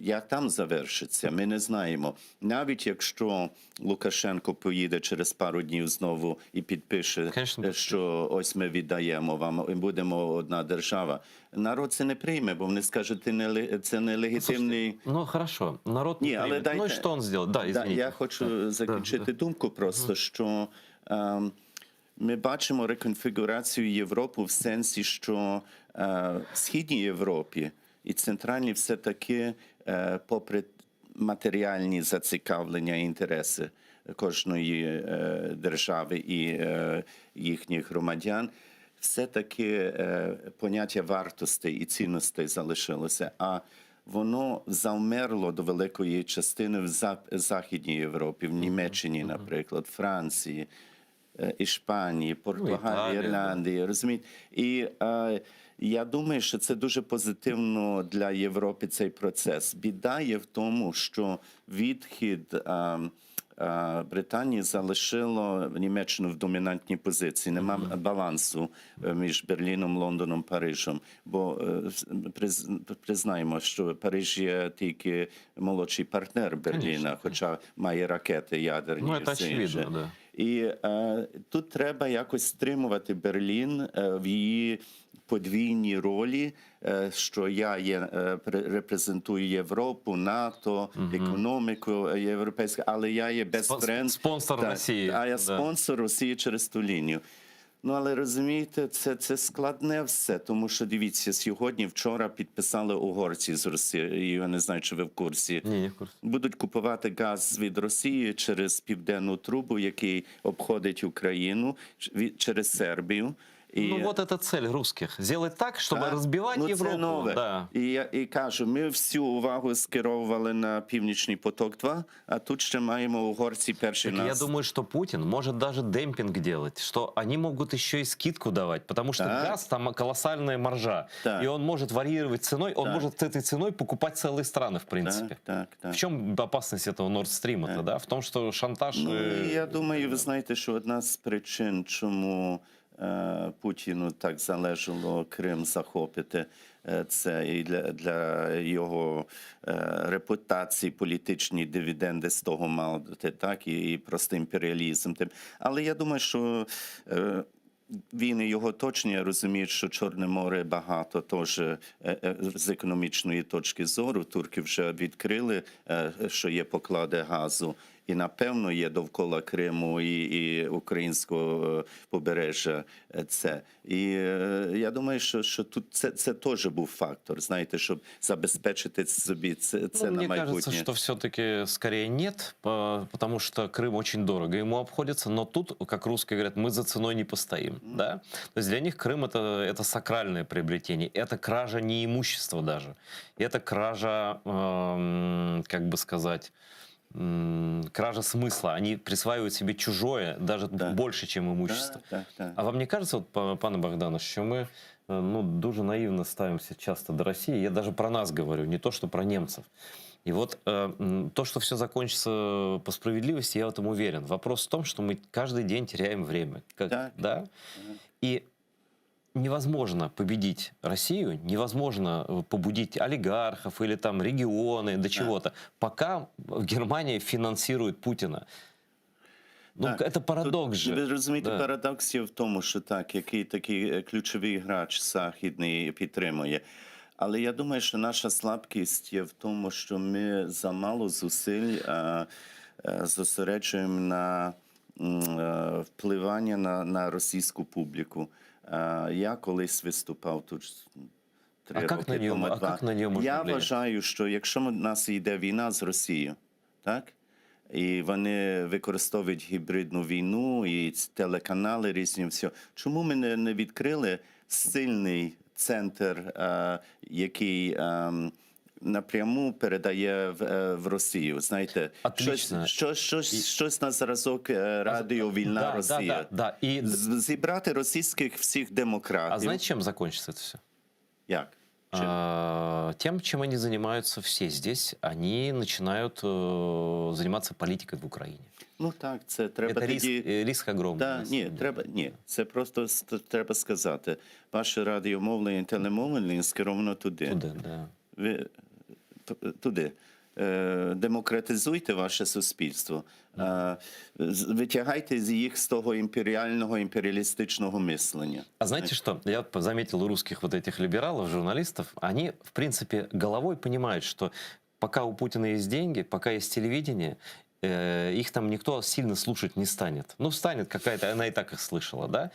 И они, когда оказываются в Украине, они вдруг начинают думать, что там бесполезно. Давай-ка я тут украинцам расскажу, как вот надо жить. Это абсолютно неправильный, это подход имперский. Это не твоя страна. Так. Ні, я згоден з вами, але, розумієте, Путін старається не тільки територію забирати, але нам дуже некомфортно, щоб ми жили. А чому ми не маємо то саме робити? І тоді зробити щось на зразок, як Радіо Свобода і Вільна Європа. Дивіться, є татари, є корінні народи. Есть, извините, Эрзи Мокши, которые хозяева земли, Москвы и всех остальных. И можно Украине как раз, вот то, с чего вы начали. Нам надо Россию дезинтегрировать. Чем быстрее это будет. Ну, Північний Кавказ само по собі, знаєте, і так далі. І так далі. Чому ми пасивно ведемося, ми, Європа, по відношенню до Калінінграду, розумієте? Точно можна такі російські трюки якось заохочити тих людей, щоб вони не були такі лояльні Москві. То есть мы должны помогать империи рухнуть. В этом наш прямой интерес. И если мы проводим Крымскую платформу и хотим вернуть Донбасс, то мы должны разрушать противника изнутри. Это обязательные условия. Одна слабість цієї платформи для мене, як історика і політичного аналітика, що вона до якоїсь міри базована на російському наративі, що Крим – це окреме питання, Східна Україна – окреме питання. Тому що вони, Москва сказала, це внутрішній конфлікт. Да, і ми спочатку в одну сторону, в Донбас, в Мінськ ударилися. В Криму референдум був, ми знаємо, псевдореферендум, так. Але це вже наше, і тут нема так. А там це українці між собою, а ми миротворці. Ми в процесі миротворчому беремо участь. І я зверну увагу, що в декларації Кримської платформи, вони не стараються, автори, якось поєднати з загальною проблематикою російської агресії і імперіалізму, розумієте? Это минус, но я думаю, я знаю почему. Потому что они понимают, что Запад не готов к этому. Именно Запад не готов. Потому что Запад живет в парадигме Путина. Путин сказал, что это мое Крым. Значит, это оккупированное все. Оккупант сказал, все оккупировано. А тут он сказал, что, извините, гражданская война. Він написав його... Ці підлабузники написали нібито про історію України. Ну, щоб це не для українців, чи щоб Захід був сконфузований, ну, дійсно, це напевно один народ. Да, це не між собою. Браття між собою розбираються. Пусть. Так, запустити це. І конфуз такий, щоб був. Так. Ну, і що нам робити з таким Западом, пане Богдане? Боротися далі. Що Шевченко нам казав? Борітеся, поборете. Ми вже боремося. Ви вже боретеся скільки. Ну, правда, знаєте, це екзистенціалізм, міст Сисифа, знаєте, на гору круту кам'яною треба... Знаете, я уверен, что все увенчается успехом. Я просто помню даже, когда АТР начинала работать в Киеве, совсем другая была социология в отношении крымских. Все было другое. Все-таки эта скала, она рушится. Вот эта скала русского мира, она рушится. Як білоруси співають, а мури рухнуть. Мури рухнуть, і білоруси ще будуть з нами. Я вірю, що незадовго ми будемо 100%. в іншій Східній Європі, де від Криму до Балтики буде. Дякую вам, що прийшли. Дякую вам, що Пане Богдане, ви дуже крутий. І пообіцяйте мені, що якщо ми запросимо вас знову і знову, ви погодитесь прийти. Завжди. Я ж допомагав і підтримував кримських татарів від моїх студентських років, і я не збираюся припиняти це тепер. Тобто в нас ніколи зради не буде? Ні. Один за одного. Дякую вам. Дякую всем, кто дивится АТР. И хочу сказать, что можно не просто смотреть наш канал, а можно стать частью нашей информационной войны против русского мира, собственно, частью войны за освобождение Крыма, Донбасса и всего мира от этого уродливого русского паханата или рейха, как угодно его назови. Это Patreon, где вы можете в любой доступном размере, в любой доступной форме подписаться и быть причастным, не просто наблюдать. Не наблюдайте. Помогайте, будьте с нами рядом, мы вас никогда не предадим. Смотрите АТР дальше. До завтра. Відтепер телеканал АТР є на Patreon. Patreon – інтернет-платформа, що надає незалежним проектам можливість прямої фінансової підтримки від небайдужих людей за системи підписок. Стати частиною великої родини АТР дуже просто. Крок перший – зайти на сайт patreon.com. Крок другий – у пошукове вікно ввести телеканал АТР. Крок третій – обрати рівень членства. Їх 6. Перший рівень – наречений-наречена – $5 щомісячно. Другий рівень – дядько-тітка. Третій рівень – брат. Четвертий рівень – батьки. П'ятий рівень – бабуся-дідусь. Шостий рівень – ата-предок – $200 щомісячно. Крок четвертий – авторизуватись. Крок п'ятий – переказати кошти. Просимо кожного з вас, де б ви не проживали, чим би ви не займались, долучитися до спільної справи і стати частиною великої родини АТР. Підтримайте нашу спільну боротьбу за повернення Криму.